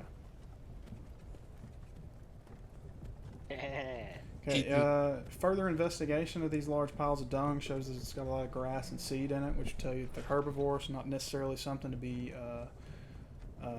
threatened by. As you guys move into the midday watch, a lone dog is sitting on the side of the road as you guys are passing by. It looks emaciated. The dog takes to one of the PCs and begins to follow you. Which Hell yeah. one? And Which one? That Brennus, of PC course. is Brennus. Who course gets to it feel, is. Of who course gets to it's feel fucking guilty? John. Who else would it be? The The dog is going reincarnation to of begin to what's-his-face's follow you, sister. Brennus. Do you interact with this dog at all? So I would actually like to take 10 minutes so that I can actually talk to him. Okay, talk to the dog. Hey, buddy, what are you doing all the way out here? Hey man, I'm hungry. You got any food? Yeah, man, absolutely. Here, take a little bit, and I take a little bit of the rations out of my bag. If you need help, I have +2 animal handling. No, I mean I can literally talk to him. So Uh, what are you doing out here? My owners Sexy got man. killed by some hobgoblins. Those 3 fuckers, weeks ago. they took us prisoners for so long, man. Yeah, I they're real totally bad feel around you. here. You guys need to be careful. In fact, there's a warren of them up the road here, probably about 4 miles. Really, thank you so much for the information. Yeah, dude. No Are problem. you gonna be okay? Would you like to join us on our journey down to Waterdeep? Yeah, that'd be fucking awesome, man. As long as you keep the food coming, I'll keep following. All right. Well, I tell you what. If you can keep your nose out and keep a eye out for anything that may be dangerous to us, we'll keep you fed and we'll all make it down to Waterdeep. Hey, What deal, what can we call you? What do you want to name Travis. I want to name him Travis. Chance from Homeward Bound. it? There you go. I like You that. didn't even I'm go in. Shadow? What the fuck? No, Shadow's a this is cat. Chance. Shadow's No, a cat. Satsy's the cat, you idiot. Shadow's No. a golden retriever. No, You're- Shadow's a cat. Do not question me on my You're- fucking knowledge of you're- Homeward Bound and You're Homeward not Bound to 2. me on the brave It You're is dead a- to me. You didn't even name him Shadow. It's Don't even Chance. test me on the blue. Because I don't know what kind of dog it is. What kind of dog is it, Trey? What kind of dog do you want it to be? I want it to be like a like a mastiff. Big A fucking dog. Mongolian. Mongolian Mastiff. Alright, so as you pass the Mastiff that is emaciated on the side of the road, you converse, find out his name is Chance, you give him food, he offers to follow and point you to the various sites along the high road, and you now have a new animal companion. I'll build out a character sheet for that as we Cool. Fuck yeah, before man. next session. When you seal your agreement, though, he sits and raises his paw for a handshake. Do you shake his hand? Absolutely. Fuck yes. Afternoon watch.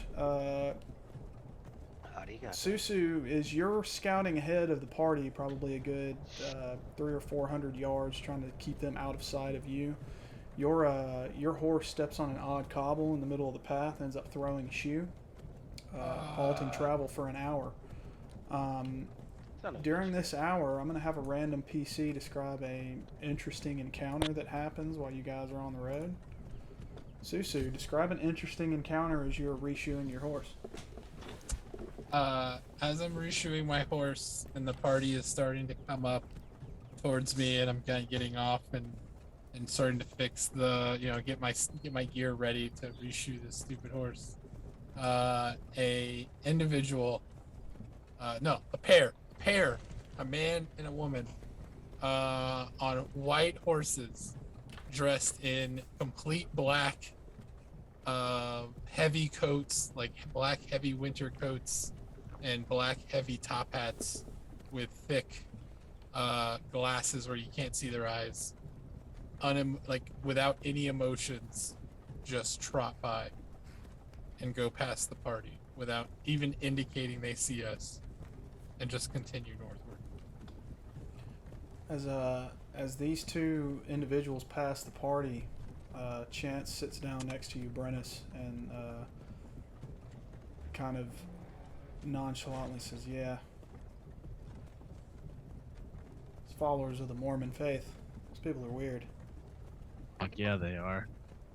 Did you know that they like Mormons. to? Did you know they like to fucking date their young? So weird. Yeah, I thought dogs were weird. Then I met Right? Mormons. Right. That's what I'm saying. Chance, you and me are gonna get along just fine. He snuggles up and rubs his nose against your. I'm gonna your give him arm a little scratch in the ear. If you guys get after you get your horse reshoed, Susu, you guys end up pressing on. Mormons. Were they What watch would you guys like to make camp in? Would you like to do the evening watch, which is going to be 6 p.m. to 10 p.m., or are you going to push it into the night and make camp sometime after sundown? Well, we need a full 8 hours for a long rest, right? So a long rest is going to be 6 hours. Long rest rules for overland travel. A long rest only restores 1 hit die and half of your level in spell slots. So keep that in mind as we go through random encounters and stuff, and you guys get into fights and whatnot. It's not going to be rejiggering up to full power, so you're not going to be able to go supernova every battle. And this is just for travel. Just for travel, yeah. That's perfect, Trey. I like that. Well, elves and half elves still only need 4 hours, I assume, Sure. because of the trance thing they Blind get sleep. for whatever. Yeah, they have that special whatever. Yeah, you can trance Okay. it up. So when do you guys want to set camp? I mean, I'm fine setting camp for a full night's rest. We're not in that much of a hurry. So, Yeah. I mean, we're I'd say- doubling our normal pace anyways, so yeah. why risk it? I'd say evening, and then, Yeah, the 6 to wake up 10. in the morning. Yeah, Okay. I mean, there's no reason to horse march this. All right, as you guys pull off the side of the road,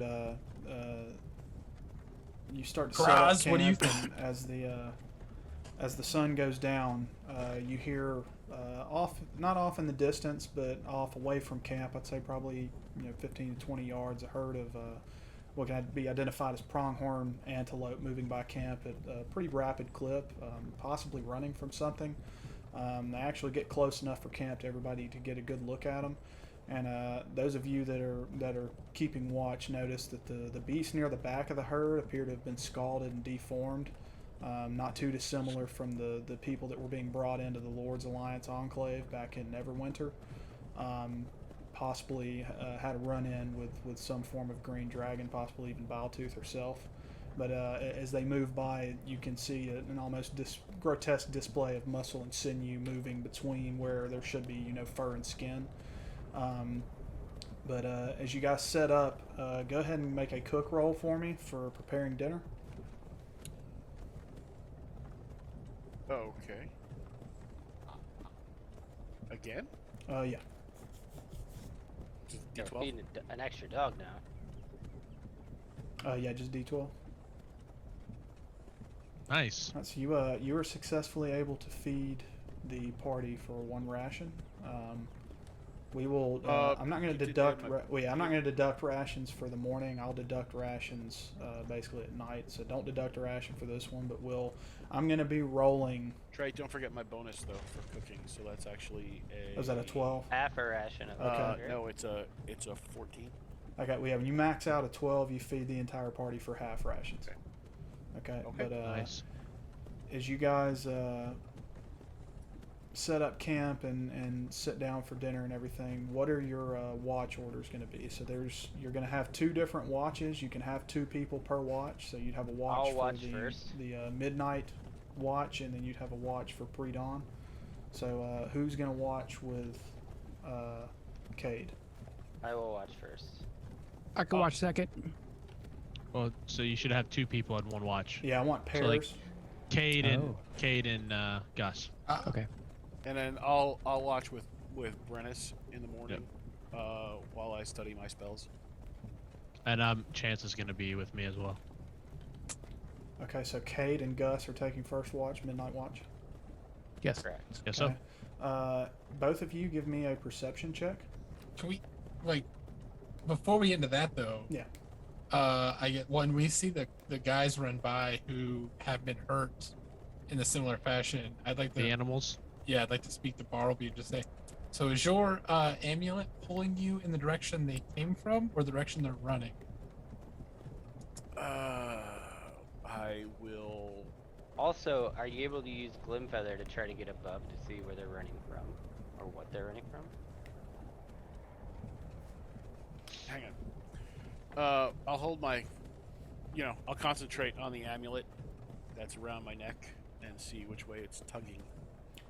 It is tugging from the direction to the southeast of the direction you're traveling. So, like, if you're traveling south, it is tugging southeast. So it's kind of in the direction you're moving, but not necessarily directly in the direction you're moving. Is that which way are the pronghorns moving? They are moving southeast, or no, southwest. I'm sorry. The necklace is tugging southwest. They're moving southwest to northeast. So they're moving across your path. So they're moving the away so they're from going where this way, and the amulet's pulling that way. Well, no, they're going this way. The amulet's pointing that way. The It's pointing in the direction they're coming is from. pointing in the direction they're coming from. Yeah, it's in the direction they're coming from. Should we destroy the amulet, assuming that the creature they're running from can see us through it? No. Just making that giant leap of assumption right here, Not right yet. now, throwing it Not out yet. We'll keep it. We'll keep it for a while. there. Okay. But you know as well as I do, being the smart one, It could be really bad. that literally that thing It could is be really like bad, but it could be really tracking good. us. Could be really good. Yeah, I get it. And remember, I'm the smart one, but I'm not Yeah, that's why he wears necessarily the wise one. Which is why I'm saying we should leave it in the dirt. All right, so now that we've got the amulet, What's your the wisdom? 2 people that were on midnight watch, go ahead and give me perception checks. Okay. It's DC 12. My thing is fucking frozen. I can't do anything again. Oh, I'm not clicking perception from. No, you did it. Oh, okay, cool. Yes, you got an 18. Nice. 16. Okay, so DC was 12. So, Graziano, as you're kind of patrolling the edge of camp, keeping on the edge of the firelight so that you aren't, totally shrouded in darkness, you notice to the south, seemingly along the road in the direction you're traveling, you see what looks like a procession of torches, like far out in the distance, probably 2 or 3 miles away from where you're currently at. You're kind of camped out on like an outcrop as the road kind of turns and goes downhill a little bit, so you can see out over the landscape. As you kind of listen in, you hear the wind whistling over the edge of the cliff face, and and various animals and crickets and everything chirping, but you can almost make out what you think to be the faint ring of steel on steel for a few moments before those torches start to go out and then extinguish themselves. And that is going to conclude the midnight watch. So who is taking the pre-dawn watch? So before they go to the pre-dawn watch, are we gonna tell them what we saw? Like that's what we should do anyway. Right. So who is So they taking can pre-dawn watch? That was me and John, Okay. Yep. and Susu got the night off. Real quick before we move to you and John, Graziano and Cade, give me a quick 2-3 sentences, like something that y'all might have discussed while you were on watch together. After we saw the or after he saw the torches and he explained it to me immediately, I just kind of wondered if it was goblins or something that was from out of Gutrot's hold. That maybe there's a new purveyor there, since we're kind of close and that's where all the things were running away from. What do you think, Graziano? Can I use perception to try and figure out what's going on over there? Without actually getting on a horse and riding down and investigating, you're kind of too far away to get an idea of what was actually going on. Your intuition would tell you that based on the reports that you got from Lorena Hale that someone was probably attacked on the road as they were traveling at night. But without moving down and investigating further, you can't really confirm that. All right. Do you want to go investigate? No, because the hairs on the back of my neck are standing up as I'm telling this to my night watch partner, and we should probably tell the next the people that are coming in after us to watch the morning shift of how concerned we are. I'm really concerned. Sweet. So as Bartleby and Brennis wake up to take your morning shift, you guys are filled in on what Graziano and Cade witnessed the night before. And as you set up and start patrolling camp, Brennis, Bartleby, you start to set up the cooking station and everything, and you notice that you guys set up camp directly on an anthill, and ants have infested your food stores, and you all lose 1 day's worth of rations. God damn it. Nice. Job Forger. I would like to take this time, like as I'm patrolling, to talk with Chance and see, like what he was since his family's dead, like what they had him do, what his main job was. There are ants in our sleeping bags. No, you do not have ants in your sleeping bags. They relegated themselves mostly to your food stores, especially that dried pork. They just love that shit. Brennis, as you're shooting the shit with Chance, he communicates to you that his ex-owners used him as a very unorthodox sheepdog and a protector of the herd. So that was his job prior to their demise. He's a little bit torn up about it because he saw his owners being taken. He's not sure if they're dead. He knows that his male owner is dead, but the female and their child appeared to were taken. He's not entirely sure where, but he's holding out hope that they're still alive, and even though it has been a couple of weeks. But as you guys are conversing, and Bartleby is setting up the cooking station, everything, getting ready to prep breakfast for everybody. The sun starts to rise, and the rest of you, slowly stir and begin to wake. And as the morning watch begins, a random PC is going to find a small, harmless grass snake in their boot. Brennis, when you go to put your boots on, you find a slithering snake in your boot. Luckily, it does not bite you, and it's not venomous. But what do you do with this snake? I'd like to try to talk to him. Eat it. There's a snake in my boot. Can snakes understand common? You have pass a tongue? I mean, I have the ability to speak to animals, so. I will say yes. It qualifies as an animal. I'll be as you go to shove your foot into your boot, you hear a muffled, "Knock it off, man! I'm trying to sleep in here." Open. What are you doing in my boot? It's warm. It smells good. Yeah. What's your name? What is his name? Cobra Kai. Chet, Oh, fuck obviously. off, It's fuck obviously off. Chet. We'll say Your his name name is is Chet. CC. CC the Obviously, snake. Chet. CC the snake. CK? I'm a gonna just ask him. snake. I'm gonna just ask He's him. a Or little is he just looking for a snake. place to sleep, or is he wanting to join our party? Oh my You got any God. food? Of course I have food. Hey, I can keep rats out of your bags. You know That's what? true.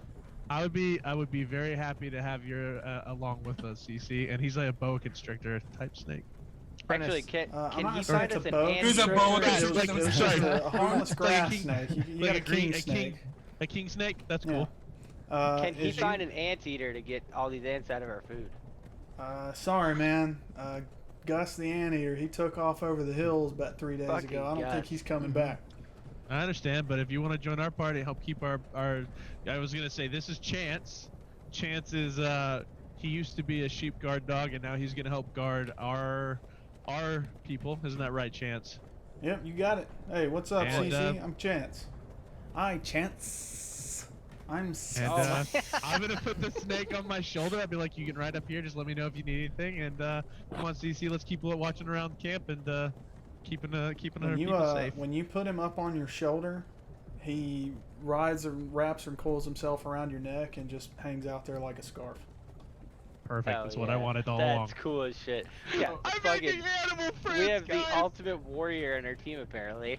I fucking turned into the Beastmaster campaign. Alright? No shit. So- Barbarian. All right, John. so as you Who guys, was the wrestler that kept the snake around?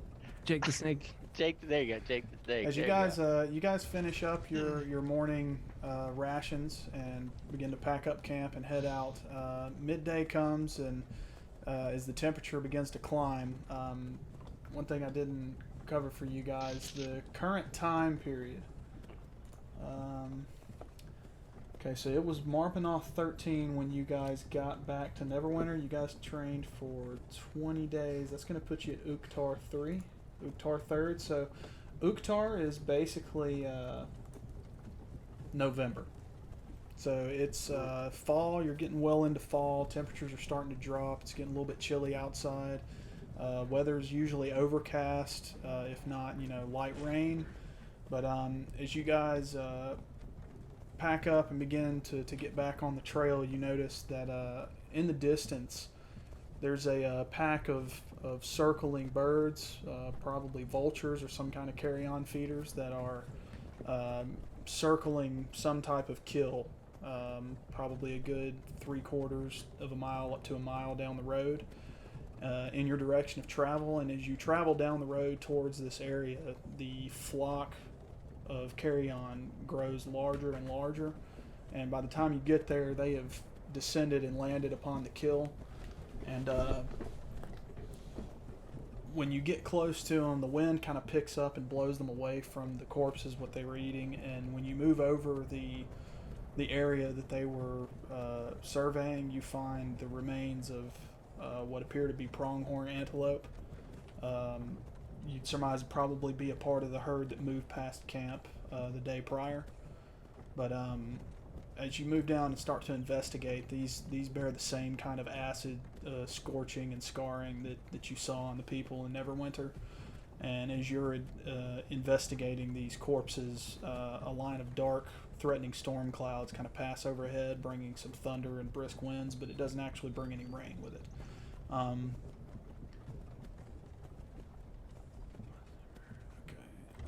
When you get to passing through the afternoon watch, you get up to evening watch with 6 p.m. to 10 p.m. One random PC, it's going to be Bartleby. Describe an interesting event that occurred during the evening watch as you guys are I'm assuming prepping to set up camp and set up down for the night. Well, as we're, I realized that all the foodstuffs, someone put them all on an anthill. So I spent some time getting that taken care of, and I look at Brennis, who's talking to Chance, and I'm like, hey, Brennis, shouldn't you be like, you know, looking out for things? Just a thought. What do you think I'm doing? Talking to your dog. I've got a dog who's helping me guard and we're checking everything out. It's fine. Bartleby, just make your delicious food and leave the watching for things Look, to all me. We still need to be in pairs, buddy.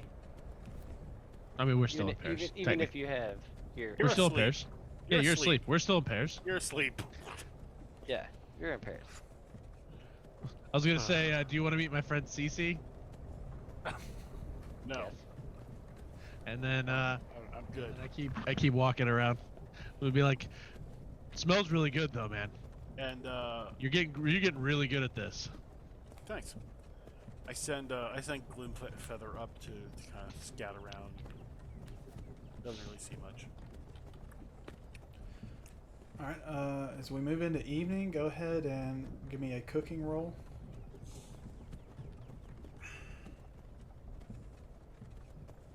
That's Boom. There you go. You were once again able to feed the party at half rations, so everybody deduct half of a ration from your inventory. And what would you say Bartleby would prepare meal-wise? Well, I mean, you know, Bartleby. Assurance. What Bartleby does is he goes through everybody's rations, and he pulls out all of the beef stroganoff MREs, and then he just prepares half of them, you know, and then we split them. But I'm able to like fluff it up and make it taste better thanks to a little bit of like prestidigitation magic. So it tastes a little bit better. Everybody feels better. They feel fuller. It's all good. Sweet. Alright, so everybody downs their beef stroganoff, and what are our watch orders going to be tonight? We got midnight and pre-dawn.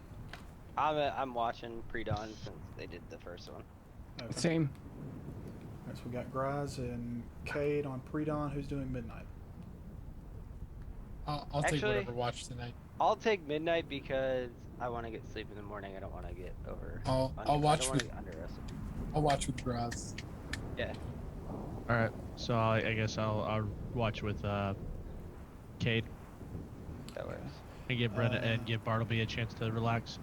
Right, so our midnight watchman, time passes pretty uneventfully. As you get towards the end of your watch, you hear coming towards the camp the sound of some type of not necessarily a herd animal, but you hear hooves beating on the ground, almost like a herd of horses, possibly riders on horseback. You don't see any torches or anything. And as this galloping gets closer and closer to camp, you slowly, Doppler effect here, it starts to trail off and get fainter as they move off into the night.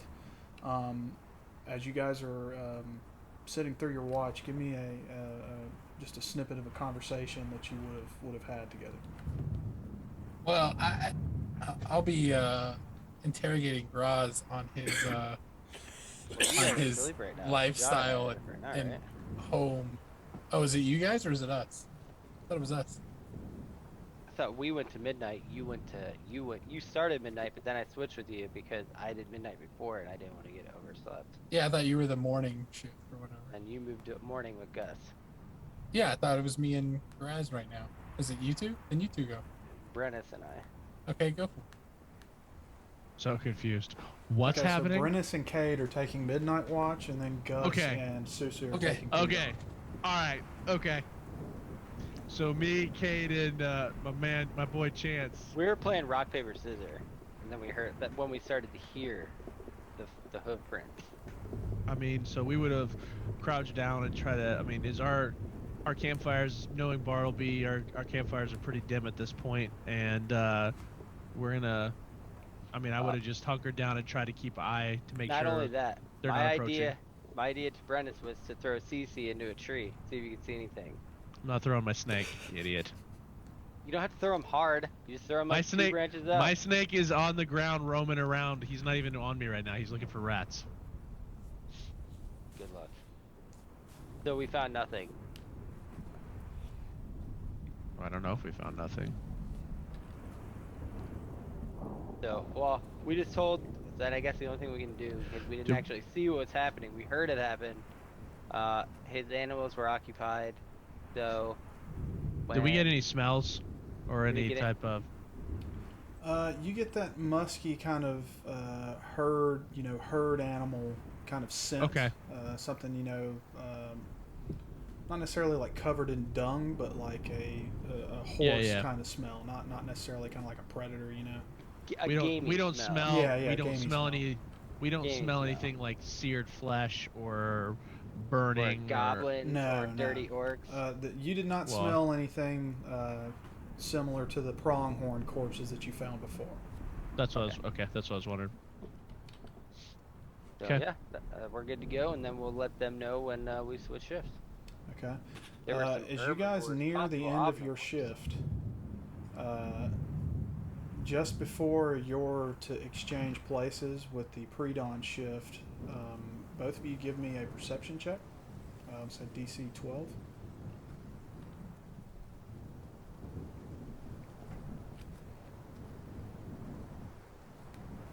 Hell yeah. Brothers. Brash Brothers. Okay, as you guys are, kind of walking the camp, checking the area, you get a sense that the camp is fairly safe for the time being. So you kind of come back, get closer to the fire, to kind of regain some warmth.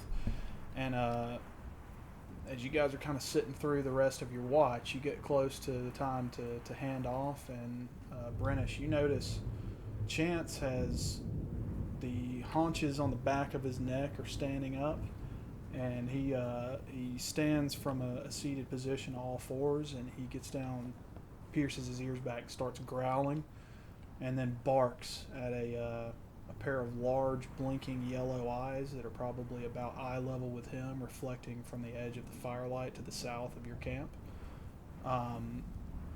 At this point, he starts to bark audibly at this pair of eyes. As the pair multiplies and becomes 4, then 6, then 8. And as you guys kind of peer into the darkness, you turn your backs to the fire and your eyes adjust, and you can make out a pack of rabid dogs moving around the edge of camp. One of you give me a survival check. Actually, both of you give me a survival check, but Chance's barking wakes up everybody in the camp. DC 12. Hell yeah. Good for you, bud. Okay, those of you that were sleeping, and those of you that were preparing to get wake up for your watch, you're You just got woken from a unlucky. sound sleep by the alarm of Chance barking at these rabid dogs.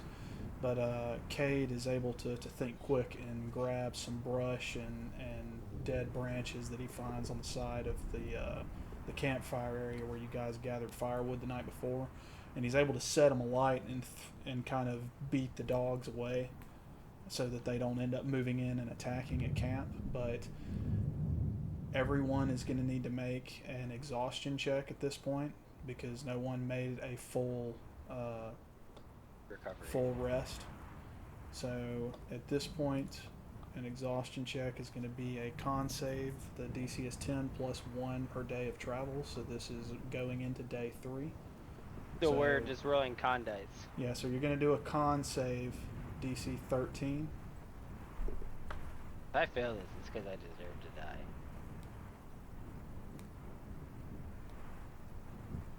Goddamn, John. You're one away on the last 2. Where do I do that? I'm sorry. All right, so if you look on your main tab of your sheet, Wait, I think actually got I it. have. on the You should have right-hand rolled your side of your save. main tab, You should you've have got a con. saves, where it says con plus, it You says do, you plus have 3. plus 10 Double con. click that die Got it. icon there and it'll roll. Thank you. No problem. But I think I've actually advantages on con saves. Looking. Because it's a exhaustion.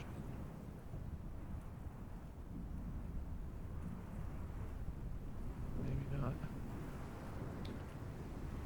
It It's looks just like a- Chris and I were the only 2 that rolled out. Yeah, currently Brennus, Bartleby, and Graziano are going to have 1 level of exhaustion for the next 24 hours until you have a full ration and a full rest.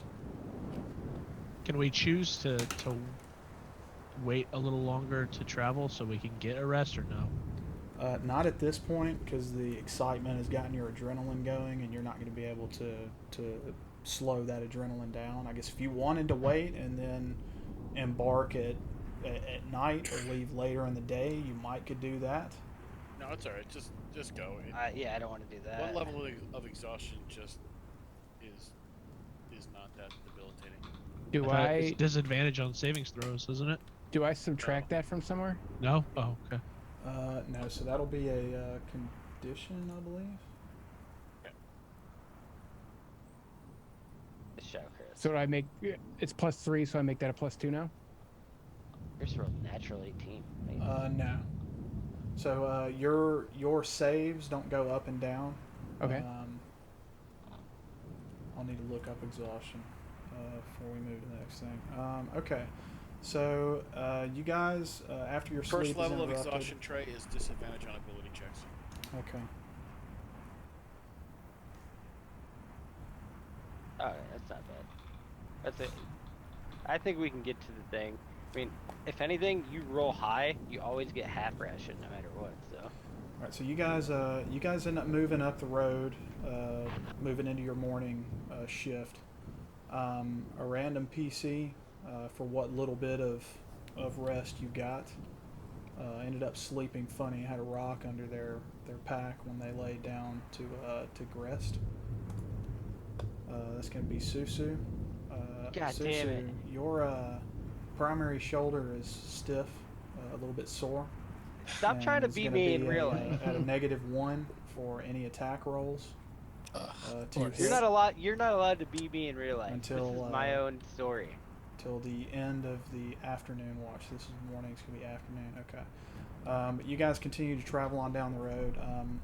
You're moving a little bit closer to the coastline at this point as it draws closer to the Mirror of Dead Men, which you guys are familiar with because you're kind of retreading old ground here.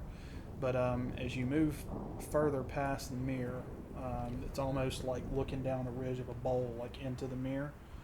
You're going south now, whereas you went north before. And as you enter the midday watch, you come upon a kind of a peculiar sight in the middle of the road. As you move into this area, give me a perception check, all of you, with advantage. Why did this take so As you fucking guys long? move down there, you notice again Chance is Chance is looking a little bit sketch, and he looks back at you. Hell yeah, Brandis, and Susu. says, "We're entering hobgoblin territory here. You guys need to be on watch." Hell yeah, Graziano. Everybody. All right, so DC was 15, so everybody succeeds, and we are going to move to a battle map at this point. I see. No. Sexual healing. Great. How many spells do I get back after a long rest? You get half of your level in spells. So you're one level level. 5. Yeah. So I'll say you get half. We'll round up, so you would get back 3 spell levels. Okay. Damn. That sucks. Okay. Okay. You guys can close the Sword Coast map that we've been using for overland travel. That's a fireball. Homebrew too as well. Yes. And we are going to Oh. enter combat here.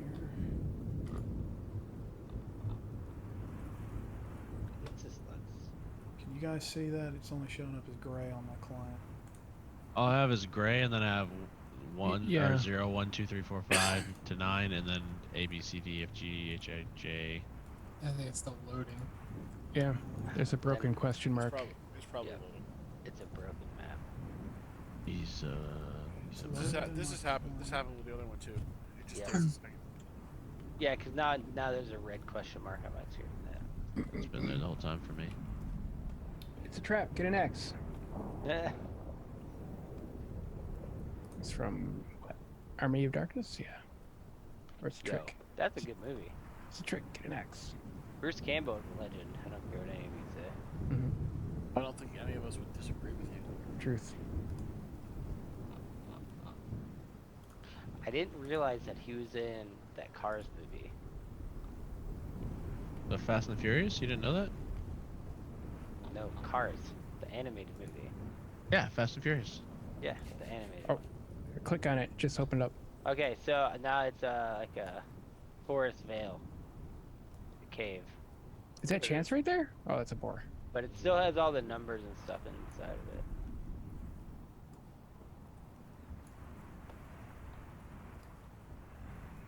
I'm running off the best internet of my life, so. Okay, so what we've got displayed here, you guys, as you're moving down the path, you end up coming across, not necessarily like a crossroads, almost kind of like a roundabout. The cobbled road, the high road that you're traveling on, continues on to the southwest, but there is a dirt trail off that heads south that you presume would probably head down the coast, down the cliff face to the beach. But as you guys move in, you notice that someone's cut down a tree and blocked that southern exit. And at the dead tree in the center of the road, there is a wild boar furiously digging around the tree, almost seemingly trying to uproot the tree. Everybody's on the map. Go ahead and decide on what your marching order is going to be. And then I'm going to have everybody, we're going to do a passive perception. I think John and I should go first. One from the back. Yeah, I mean, I was gonna say I'll stroll forward I think John and I should go first. towards the tree, and I'd like to like look towards the cave and see if I can see anything moving around in the cave. I want to go to the bush that's on the bottom part, like right here. I can't mark it. And see if I can see anything further on that road. So I'd like to stealthily or quietly like try to look to my left and see if I can see any like. You're in the middle of the road, bro. Well, I'm actually behind the tree. I'm wanting to look at the road, see if I see any like towards the path. Do I see any like animal prints or anything in the dirt going towards the cave? Well, there's a hostile boar right at the middle tree. I mean, I assume it's hostile. It's a red square, so I assume that it's a hostile boar. As you guys move closer to the dead tree crossroads here, you kneel down to look at, see if you can find any tracks or anything. What you do notice, it looks like someone has taken like a tree branch with pine needles or something on it and almost kind of tried to cover over. It looks like somebody swept the road, trying to cover tracks. Everybody give me a perception check. Chris, give me one at advantage. God damn it, I fucking can't believe that was the greatest thing I could do. DC is 15. Glad you guys did it, because I didn't do anything. Nice shot. Okay, so I said, hey guys, as you look at guys that move board. in and get closer, Chris, you find it first, but as soon as you kneel down and look at it, everybody else kind of has the same realization at the same time. You stand up, and you've got a broken shaft of a goblin arrow in your hand. Ooh. And as soon as you say goblins, arrows start flying out of the bushes all around you guys. Everybody roll for initiative. Where do I do that again? Oh, on the main tab. In it, and the main tab.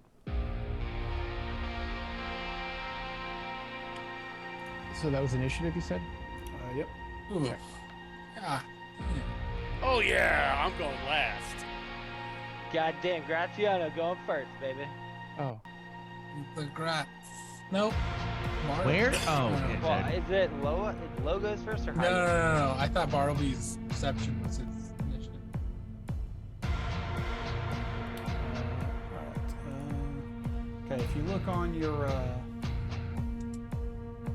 main page, Gus, about dead in the center of it, between your AC and your speed, there's a little +1 with a die on it. Double click that and it'll roll your initiative. He's already got it.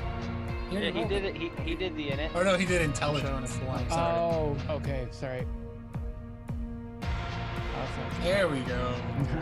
I mean, Down there with fair, Bartleby, bro. to be fair to Gus, it's the same INT Bonus. or INIT?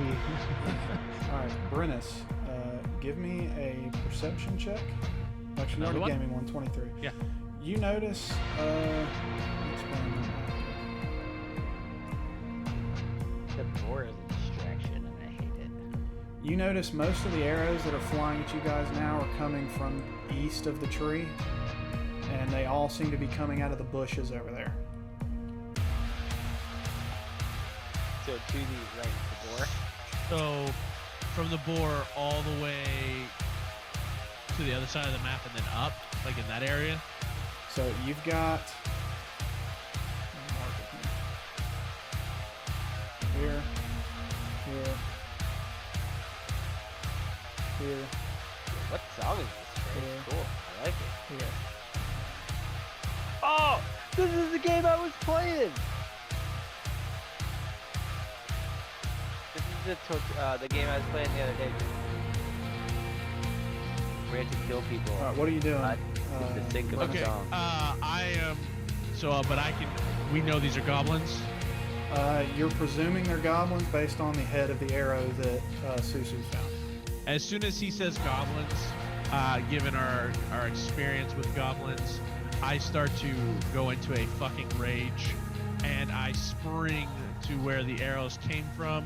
So I'm going to go. Where are the arrows shot from? Yo, can you talk So to the I've boar, marked John? all of the bushes that arrows came out of.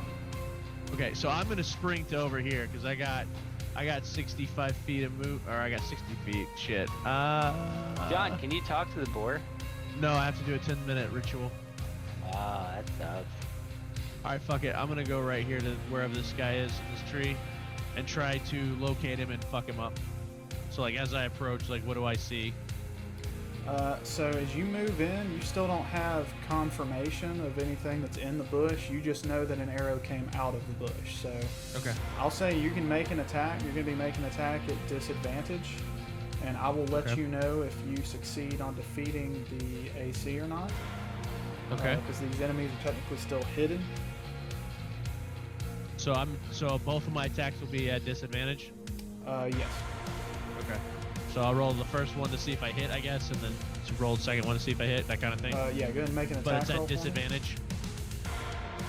Both at disadvantage. What am I looking for? It's not inventory. It's action. There we go. All right. So disadvantage. I'm going to actually, Trey. I'm going to recklessly attack, so I can take it, which would give me an advantage. So I'm going to take away the disadvantage and just roll normal. Is that okay? Sure. Okay. I'm going to swing this motherfucker. That is to. Does a 14 hit? So a 14 does not hit, but when Fuck. you move in to swing your axe, you basically go in for a little bit of trimming the verge, and you cut this bush directly in half, revealing two goblins hidden inside, both of them in an utter state of shock, and one of them is holding a bow in his hand, the other is drawing a scimitar. Okay. I'm going to attack the one with the bow first. Or Okay, since so I have it's one more gonna attack. be 7, go and control clicking. 7 control click. Okay. Playing around with templates. Yeah, what's the 60-degree cone that's everywhere? Oh, sorry, that's me. I didn't realize you guys could see that. I thought that was Trey just doing things. I was like, God Oh, damn, I this was- man. I was like, this man's setting It's a up. fog of war. No, I Go ahead was, and make I an was attack. messing around with spells. Okay, but I'm just letting you know I'm taking the -5 to hit. So now that I see them, do I have advantage on this? Yeah. Okay, so I'm taking the -5, but I'm doing the advantage. So if I fucking hit him, then he takes an additional 10 damage. Okay. So he's just going for the chop in half.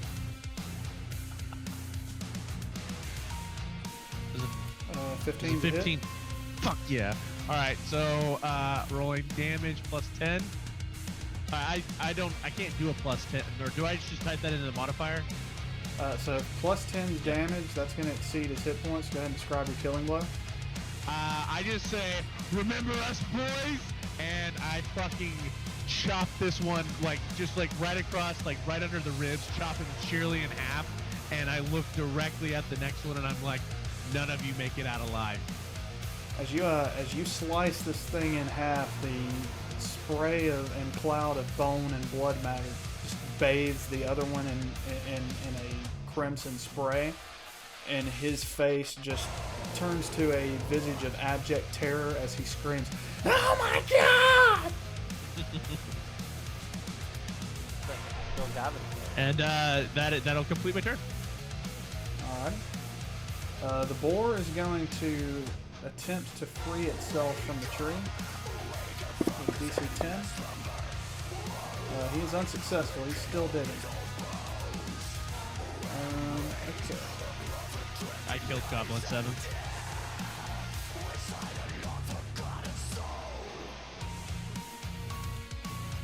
So here's the problem. I don't know where the numbers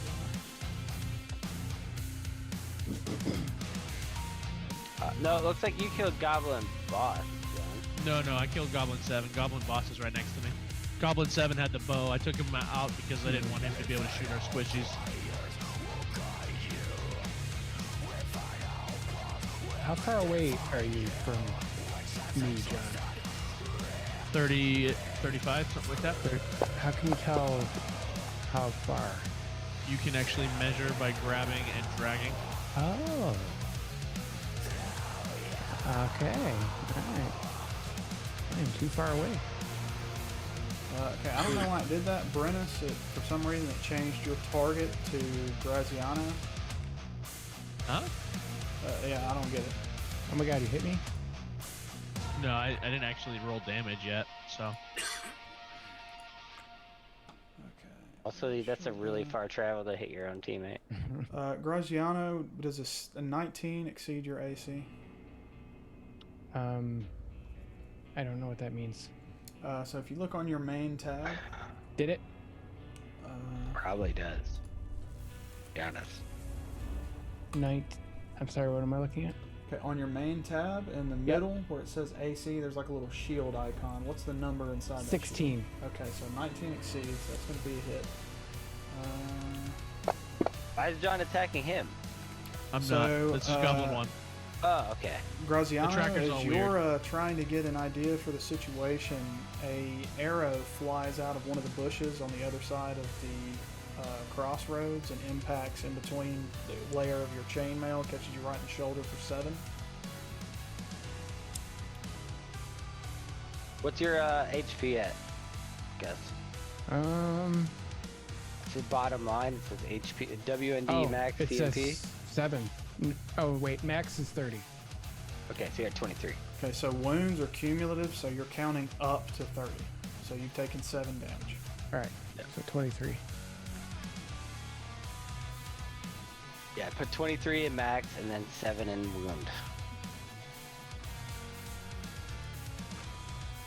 No, his max is 30. Right? What Yeah, was so your we max? had- I thought we had to keep up with the damage that we took too. No, though. you do under wound. You just put the amount of damage under wound, and then it'll tell you what your health is. In quick succession, after you caught one arrow, you catch another in between your armor for 3 more damage. Yeah. Gus, put your HP back to 30. Yeah. You don't count down on your HP. You count up Okay. on your wound. Yeah, and it's automatically doing it for you. Okay. Yep. Thank you. No problem. So Gus has taken 10 damage so far. Yep. God damn. You Yeah. deal with those, I'll deal with these. I'm gonna go south. Yep. Although I do have the boss in front of me, so. Correct, but we don't know if his shout or whatever will make the others succeed. Also, the combat tracker didn't even like update or anything, so Yeah, the combat tracker's completely off because we don't know where the people are, I think. Yeah, so they're still hidden. so we know they're hidden, but we know what they are. No, you you're don't see 'em on assuming there. they're goblins. I see But Goblin you know based 7, on the Goblin based Boss. on the chat. Well, Goblin 7 and Goblin Boss are the only ones you can see because those are the ones exposed. Okay. And again, another arrow flies by. This one narrowly missing you, Graziano. Jesus Nice. Christ. You need to They get hate that, you. guys. Yeah, Welcome I to know. D&D, bitch. Get ready to roll a new character. See this. Brennis, you feel the wind and hear the as an arrow flies right past your neck. If anybody could see, my eyes have turned red because I fucking hate goblins, but I have a very large smile on my face to now not be in a fucking city just hanging out and fucking doing what Daddy does best. Another arrow flies at Brennis and misses.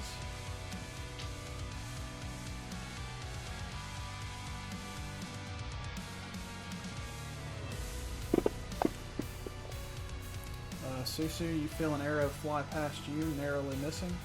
God damn. Fucking assholes. Indiscriminate. There's a lot of fucking arrows, boys. No shit.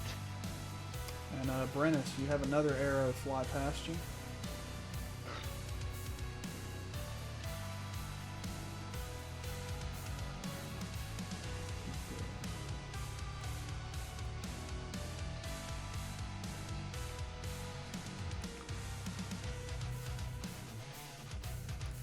We're not even fucking 13 initiative yet. No shit, right? This Another fucking arrow music is flies awesome. past you, Graziano. You. God damn, like- they're trying to kill you, There's Grazi. like fucking 30 fucking goblins here. And Susu, an arrow finally catches you up and high in the shoulder beneath the collarbone for 5 points of damage. Finally, we've got Cade, followed by the Goblin Boss, then Susu and Bartleby bringing up the rear. Alright, I'm gonna free this, Not fucking into this. I'm gonna free the boar. What? I'm Go just kidding. for it. I'm going down to this bush over here. I'm gonna attack them. Okay, So- give me an attack at disadvantage. Disadvantage. What do I use for attack again? Go to your actions at the very bottom, Yeah. and then you roll the middle one. Just make sure at the bottom you select DIS before you make your attack. Bottom left side.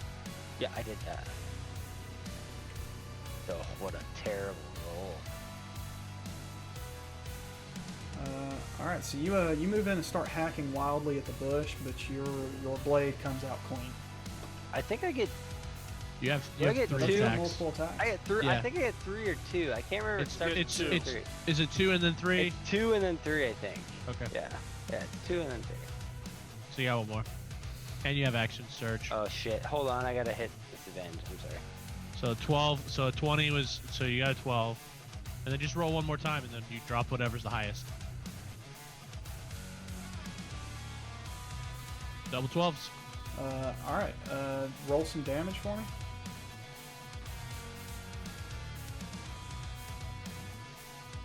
Okay, describe your very, very heavy attack on this creature. So I was just hacking and slashing. I didn't know what I was actually aiming for. I just knew it was in this bush incognito. Caught some flesh. Yeah, so as you when you pull your blade back out this second time, you hear a very loud squelch as you have to pull it free of the suction as you impaled this creature that's in the bush. You're still not entirely sure what it is, but you have a good idea of where it's at now. So if you attack again, you're not going to be attacking at disadvantage.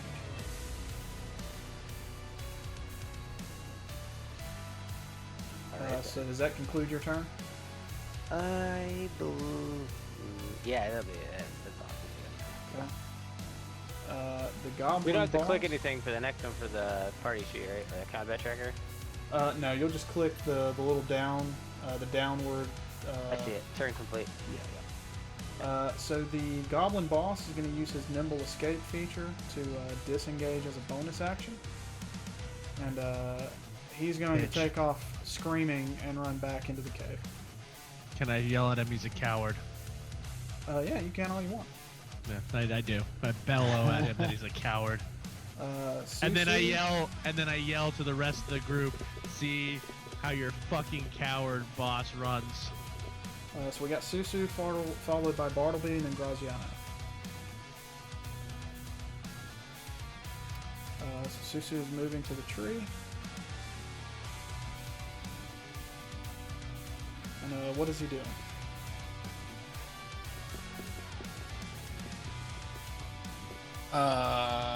So as all the arrows start flying in and stuff, Susu will run past Graziano down the trail towards the tree.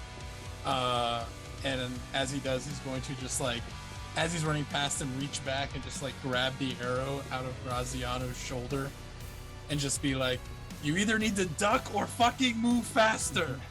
And then as I pull that arrow out, from the crescent moon necklace that he wears, like thorns will start to crawl down his arm into the arrow, and then I'll just like rear back on my longbow, and the thorns will start to creep into the arrow, and as he shoots the arrow right in front of, goes about 5 feet in front of him and then just disappears. And then just like hundreds of thorns and arrows shoot out into a cone in front of him, just spraying that 60 cone area. And I'm going to cast Conjure Barrage. And so it'll shoot forward a 60-foot cone.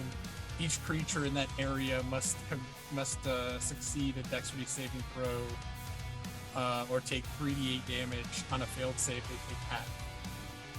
Okay. So Dex save. I'm gonna roll for one, just treat it for all of them. That's fine.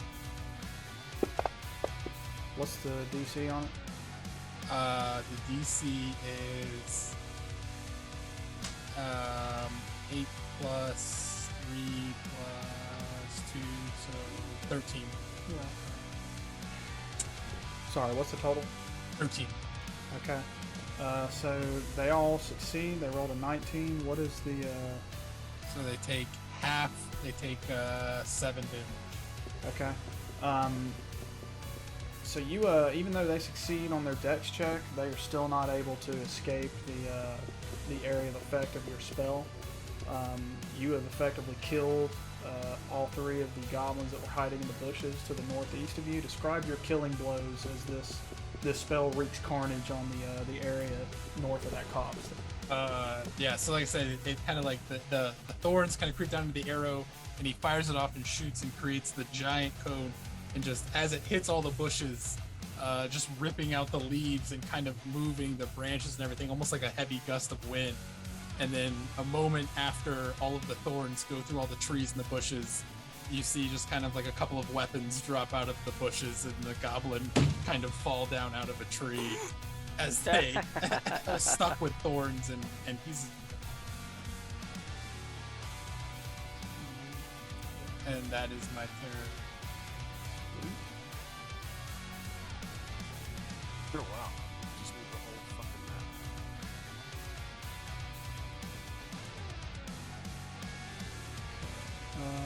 Alright, so Bartleby, your turn, followed by Graziano.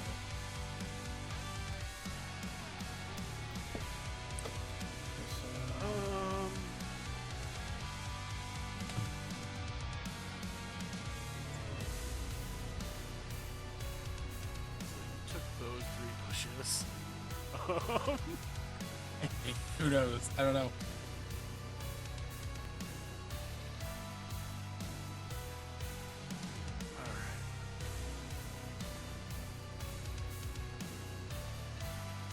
Can I try? Yeah. No, they're shooting from inside the trees. So.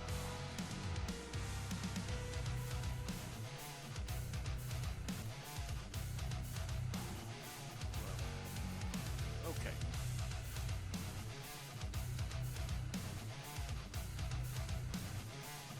I mean, fuck it. I am who I am, Trey. I am who I am.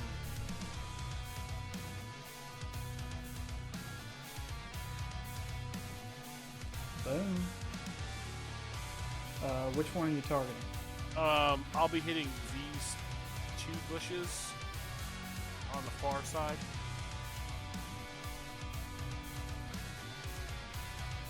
You want to put up a template. I'm sorry. How do I do that? If you right click, go to pointers, and then it'll give you the option to draw a circle.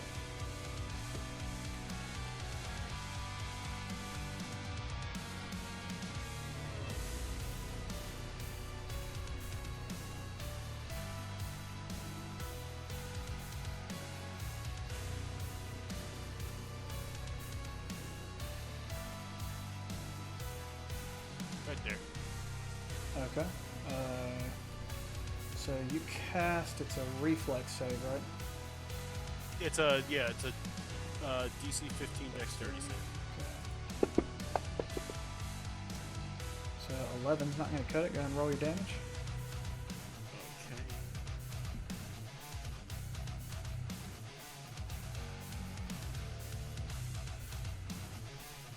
A little bit of overkill, maybe, but That works for me. Fireball, describe baby. your fireball as it streaks across the landscape here, and then just immolates that area on the southeast side of the battle map. Fucking So- love it. so Bartleby, he looks over to where Brennus is. He looks over to what Cade's doing. He sees Susu do some cute little magic from his bow, and he's like, "Whatever, dude. That's how it's done." And he just flings out a fireball, obliterates some trees and hopefully a few goblins. But and then he looks over to Garz, and he's like, "This is how we do it. Just blow shit up, man. It's all good." I dislike everything about you.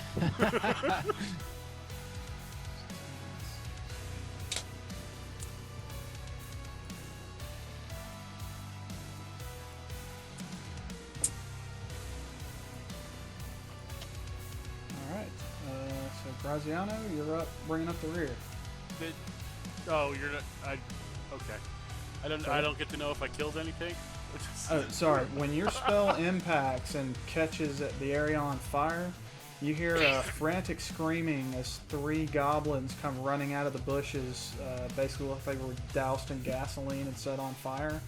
They make it about 10 feet away from the direction that you fired the fireball, and then they fall over dead and begin to cook.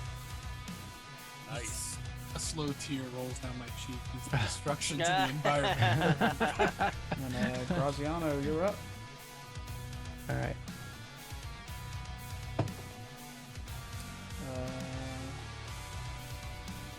Goblin 2 dead. I was gonna say, all of them are dead, right? Was Aaron still alive or no? Yeah, he's alive. I'm good. And his, No, they're alive over there. Yeah. Yeah. Oh, I didn't mean to do that. Also, what's your health at? You Craig, can can heal you your, share you the can heal battle map yourself again, too. please? I went to delete my template, deleted the entire map. It's fine. Graz is fine. Go kill some goblins, Graz. Get in the fun. I didn't Before you do mean to- anything. Okay, there we go. All right. No, you can come down. I'm looking at my attacks. I have a shield block that I can use to help you if something's bad. It's fine. Kill something. Kill something, Graz. Get in doesn't- the fun. He doesn't have the movement to kill anything. I You got have spells? I have fireball. He did. He has fireball. You do have fireball. Yeah. I'm just trying to see where I'm Now at we, here. now we have 2 fireballs. Fantastic. Needless. Options. Oh, suck it up. Fun, but needless. Suck it up, flower child. Yours was overkill too, man. Oh, mine was adequate kill. So what On would you like par. to do, Gus? So, I look over at Suzu and I say, "You're about as good at dodging arrows as I am, and I like Bartleby's style. So I'm gonna rain down fire over here on this edge of the forest. See if we can't do a fire. Fucking Forest goblins. Alrighty. So Double- right click, and then in the upper left of the bubbles, there's pointers. When you click on that, click on the circle, and then you need to make a 20-foot radius circle. And then show me where you want to put that circle at.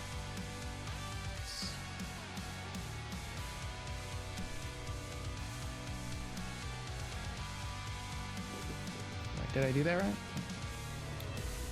I'm not seeing one for you. All right, walk me through that one more time. Sorry. So right click on the screen and then it'll bring up basically a selection wheel.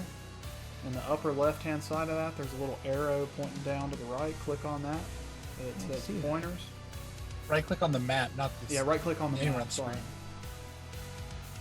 Yeah, I'm on the Dead Tree Crossroads map. I'm right clicking on it.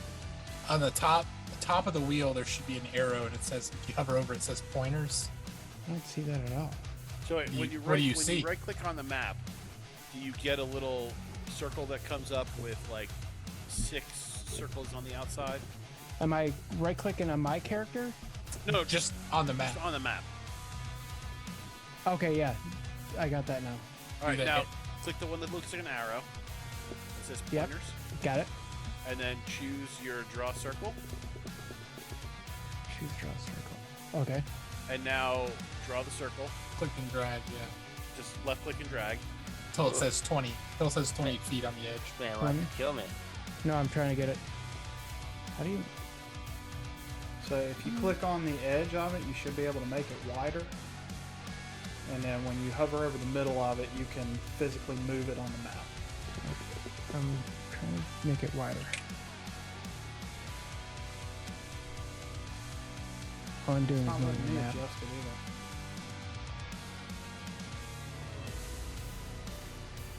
I mean, I can move it, but I can't seem to... Oh, there it goes.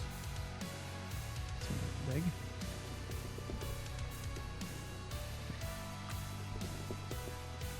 Painful. Okay, That's it. I think I did it. Alright, I'm gonna roll. Sorry So about what that. is your what's your dexterity? What's your spell save DC? If you look on your main tab, Dexterity is 12. No, no, no. Oh, well, Not your, saves. not your it's- dexterity. Your DC. okay, so if you look on your sheet on your main tab where your AC initiative speed is, right below that there's like prepared spells, spell save DC.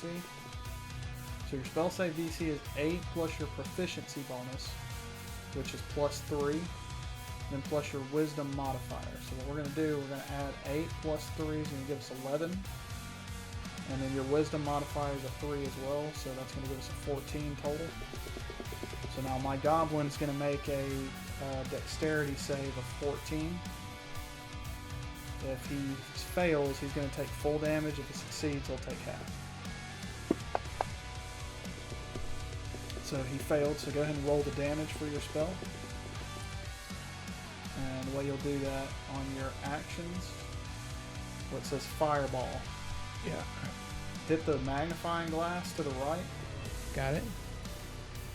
and then where it says damage, Yep. says DMG, click the little heart icon to the left of DMG, that little box there, and it should roll your damage. There you go. All right, sweet, thank you. It's the greatest feeling ever. Just I'm not drop gonna the lie. It D6. feels so Right? good. It feels so goddamn So good. describe your attack as it immolates this goblin that was hiding in the bushes there. Well, yeah, so I look at Suzu and say, you're about as good at missing arrows as I am. I like probably your style, and I send it downrange. Sweet. As you when your spell streaks across the landscape and impacts Cade, as you're hacking and chopping into this bush, suddenly you see a bright streak, almost like a meteor, flies right over your shoulder and impacts about 10 feet in front of you, and it's basically just everything directly in front of you is engulfed in flames to the point that the bush that you're standing right next to catches and forces you back 5 feet lest you catch on fire with it. At this point, Goddamn, bro. everybody is fairly confident that most of your foes have been dispatched, and right as you start to exhale and take a breather, The fucking signal runner in the cave's gonna fuck our world. Bartleby, the amulet around your neck starts to lift off your chest and float up until the full extent of the chain is pulling against your weight and almost pulling you forward. And as you look up in the sky, probably about 2 or 3 miles away, you see the silhouette of a massive fucking dragon as it turns and banks and starts to come straight towards you guys. And that's where I'll end this section. I wonder if the fire. Oh god damn it! I wonder if the fire gave it away. Everybody, we're going in the cave. Trey is pushing us into a cave. Goodbye, chance. Goodbye, horses. Goodbye, Well, Tuesday. guys, here's the thing. I have Liam's tiny hut. It takes a minute to cast, which is a shorter amount of time than the dragon. How? Yeah, no, it's like 30 seconds too long. Right. No, he said 3 or 4 miles away. Probably about 2 miles. Yeah. So you've got 5 or 10 minutes to prepare before it gets there. Oh, okay, cool. So we can get our animal friends. Tell him to run. Just tell him to run away at this point. We're gonna go into the fucking cave. That's all we can do. Unless Trey, we're I have finding a an ancient dragon. Yeah. I have a question for you, Trey.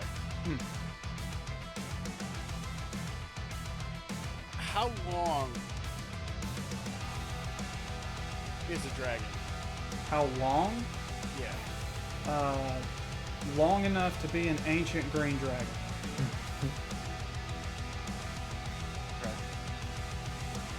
And I know you disagreed with the troll thing. You're not gonna disagree with the dragon thing, though, surely, right? Like, it's safe to say we're not dumb enough. Like, not even Brennis is dumb enough. Oh no! Dennis looks at it and he goes, "A challenge!" And he goes, "Don't worry, everyone, I have this." Make friends with it. An ancient green dragon is about 85 feet long. So What I'm asking you, it's considered to be, it's huge, right? It's Yeah. gargantuan. How many 85 feet long. how many squares does that take up? I Who don't know off the gives top a of my shit? head, like 6? he wants to drop something on top of it. He wants the wizard to If boss it. If it's 80 feet long, it takes up like what? 40 more squares. More than 10 squares? Yeah. And that's just in length. Well, yeah, but it's D&D, so you have to work within the box that it's in, not Yes. necessarily 80 feet long. Well, I mean, Well, technically D&D lore it says 84 feet long. either way, we're only gonna see like its head on the map.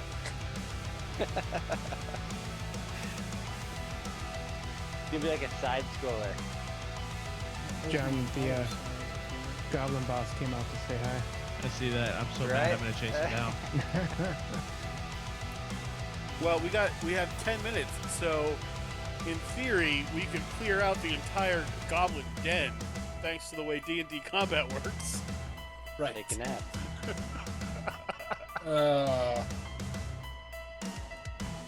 I don't like this one bit. Yes, it's that big. It's that big. Oh, good. That'll fucking fit in the sphere of force. Fantastic. Okay. Sphere of force? It's bio breath, baby. Yeah. So wall of force, my 5th level spell.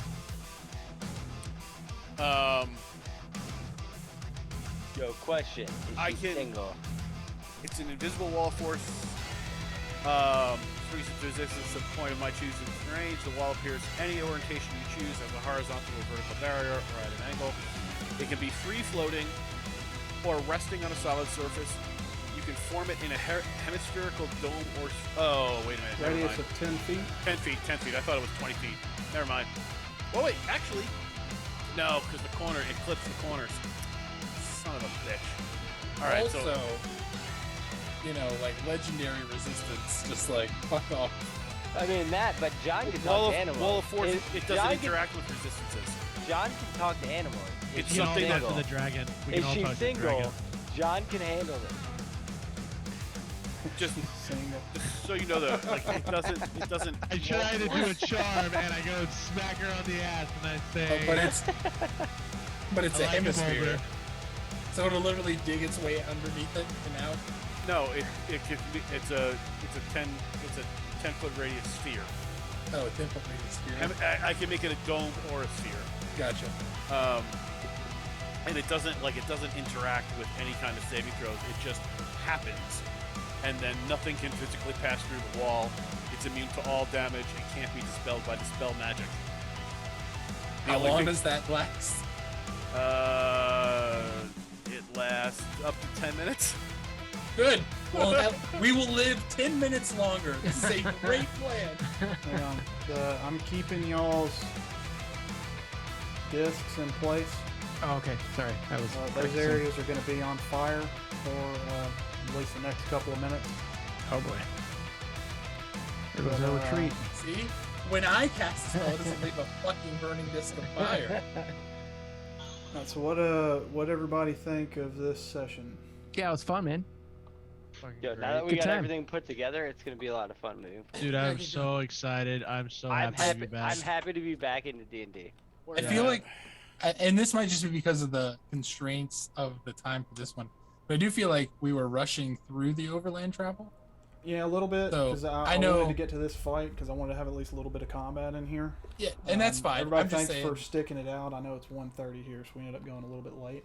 It's all good. I'm just saying, like, there's a lot of things I think that I would have liked to hit on more on the travel, which, you know, for in the future, as long as we don't have like a time requirement that we can hit on. But yeah, that was my only complaint. Was you like, don't like you know, ants?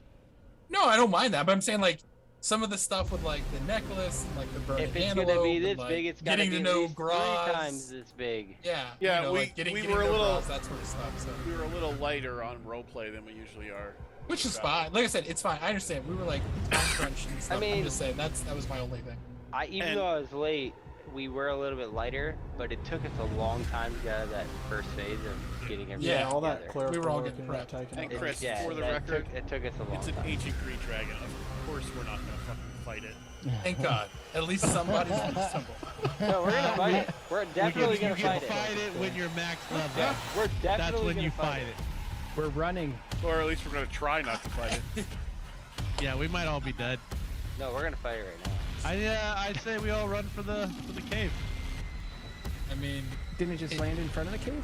No. No, it it's has 2 to miles out. Oh, He oh. was just showing us how big it is. yeah. Okay, good. He brought And a also, I parasol. can't fit into the cave, so. The cave's probably a good option. God. If that cave is too small, we have to open it for each other. Jesus That means we're gonna have to get the fucking horses and the fucking dog and try to get those things in there. No, you should tell Chance to the wrangle horses them. there as feed, should and tell- fucking we're gonna hoof it the rest of the You way, should but at tell least we'll be Chance to hungry. wrangle them out. I like how you picked the biggest fucking dog in the world, so that it also doesn't fit. Good job. No, it Could have fits. picked like a small dog. If No, I it can fits. fit as a 6'6" or 6'4" fucking half orc, the dog's gonna be able to fit in there, no problem. And the dog, being that big, would be able to wrangle the horses, or whatever you want to call it, herd them pretty quickly. So real quick post-session recap. I know we already talked about it a little bit. How was narration? Was it too much, too little, just fine, or? I thought it was good. I think we had a lot to fit in.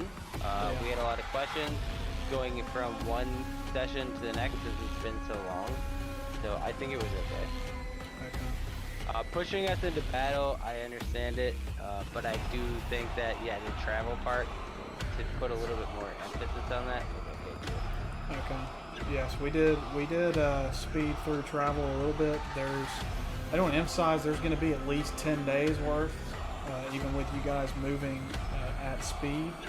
Obviously, it's going to slow you down a bit if you guys end up losing your horses. Hell, that's assuming you all make it out of this fight alive. What? There's no fight. There's no fight. Information how conveyed Trent's in the like, scene. I "That's feel what like you I think." got what I was trying to put across. Do you feel like basically naming it and everything was too out in the open, or should I have left the identity of Viletooth a secret? Do y'all think?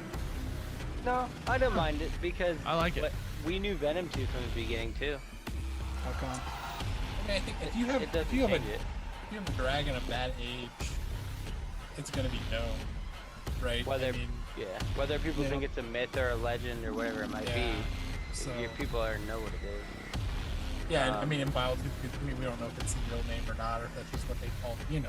I mean, so I don't have a problem with them naming a big dragon. Like I said, I mean, because I'm assuming an ancient dragon like that, yeah, I mean, it's taking up a lot of hometown turf, so you're gonna people are gonna know about it. Yeah. I think the only thing, if you wanted to make it more complicated, is that you could have left out the relation from Biotooth to Venom Fang, if you wanted to.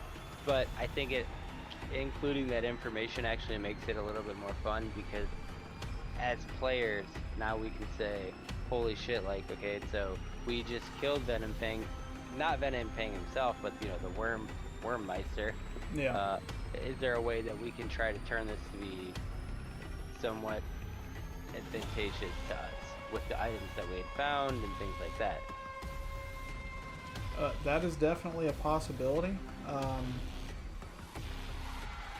I don't want to spoil anything. I'll let most of this stuff reveal itself through roleplay, because Biletooth definitely has personal reasons for coming after the people or groups that she perceived killed her son. I'm just going to leave it at that.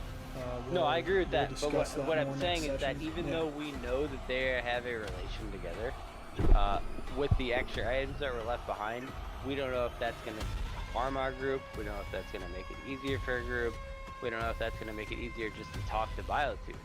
I think true. it's actually, it leaves so many different open ends. I think that it's kind of cool. One of two things is going to happen. She's going to see the amulet and think that we're like followers, or she's going to see the amulet and just kill us all.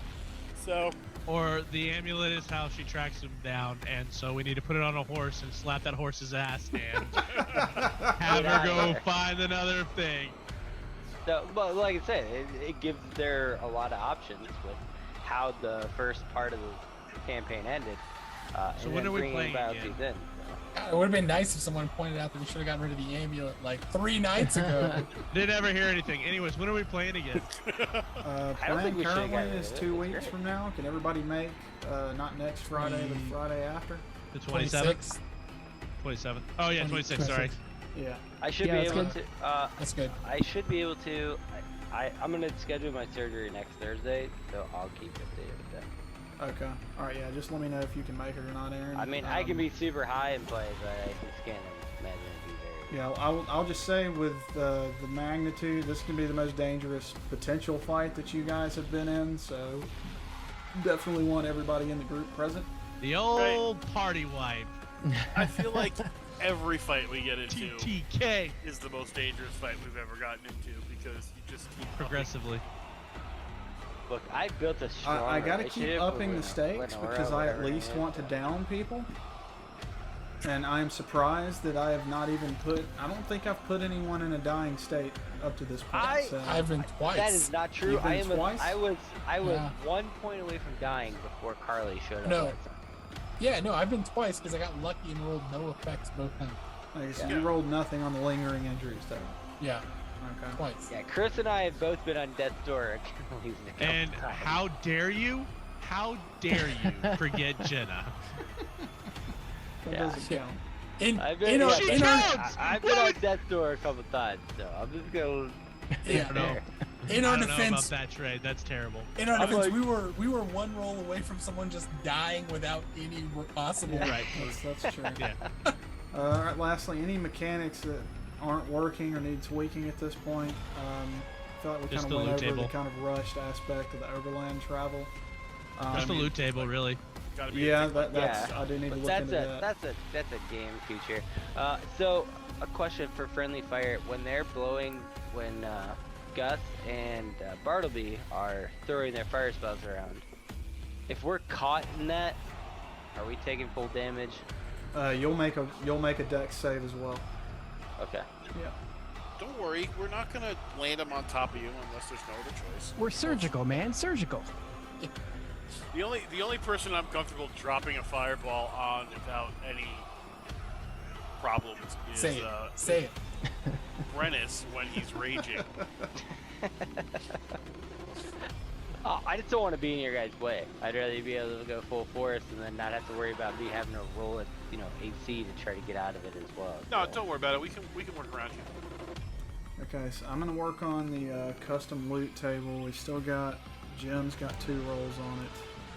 That and modules. Not all my modules are working still. Okay, I'll look into that.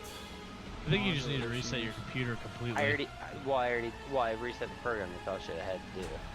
I shouldn't have to reset my entire computer for the program. Okay, I'll build entries for CC, the snake, and Chance the dog. Quick reminder: you guys are all still exhausted. Yeah, and I'm hurt. Yeah, so that's gonna carry on into next session. Yeah, because you said we had to take a full. Yeah, you got to Full get rest. a full rest, uninterrupted, and a full ration. So, other than that, I don't have anything else to add. Does anybody else have anything they need to throw in, or are we ready to call it? I'm good. I'm Good. fucking happy to be back, man. I fucking I'm fucking excited love to this be doing game. This one again. Yeah. This has been my favorite campaign. By I will far. say I have had a lot of fun with all the other one shots and stuff, and the it's been really fun to introduce like other things. But Yeah. since this was my very first D&D campaign to ever Coming do, home. and like it feels so good, man. No, I got you. Can't wait to have Brennis die. I'm gonna cry. I'll fucking cry. Alright, I don't I want don't have name anything it. else. I'm gonna go ahead and hit the sack, y'all. Thanks a Cool, lot, man. Trey. Appreciate Yep. you All right, guys. Trey. See you guys in Good 2 night, weeks. guys. Next session, 2 weeks. GG's.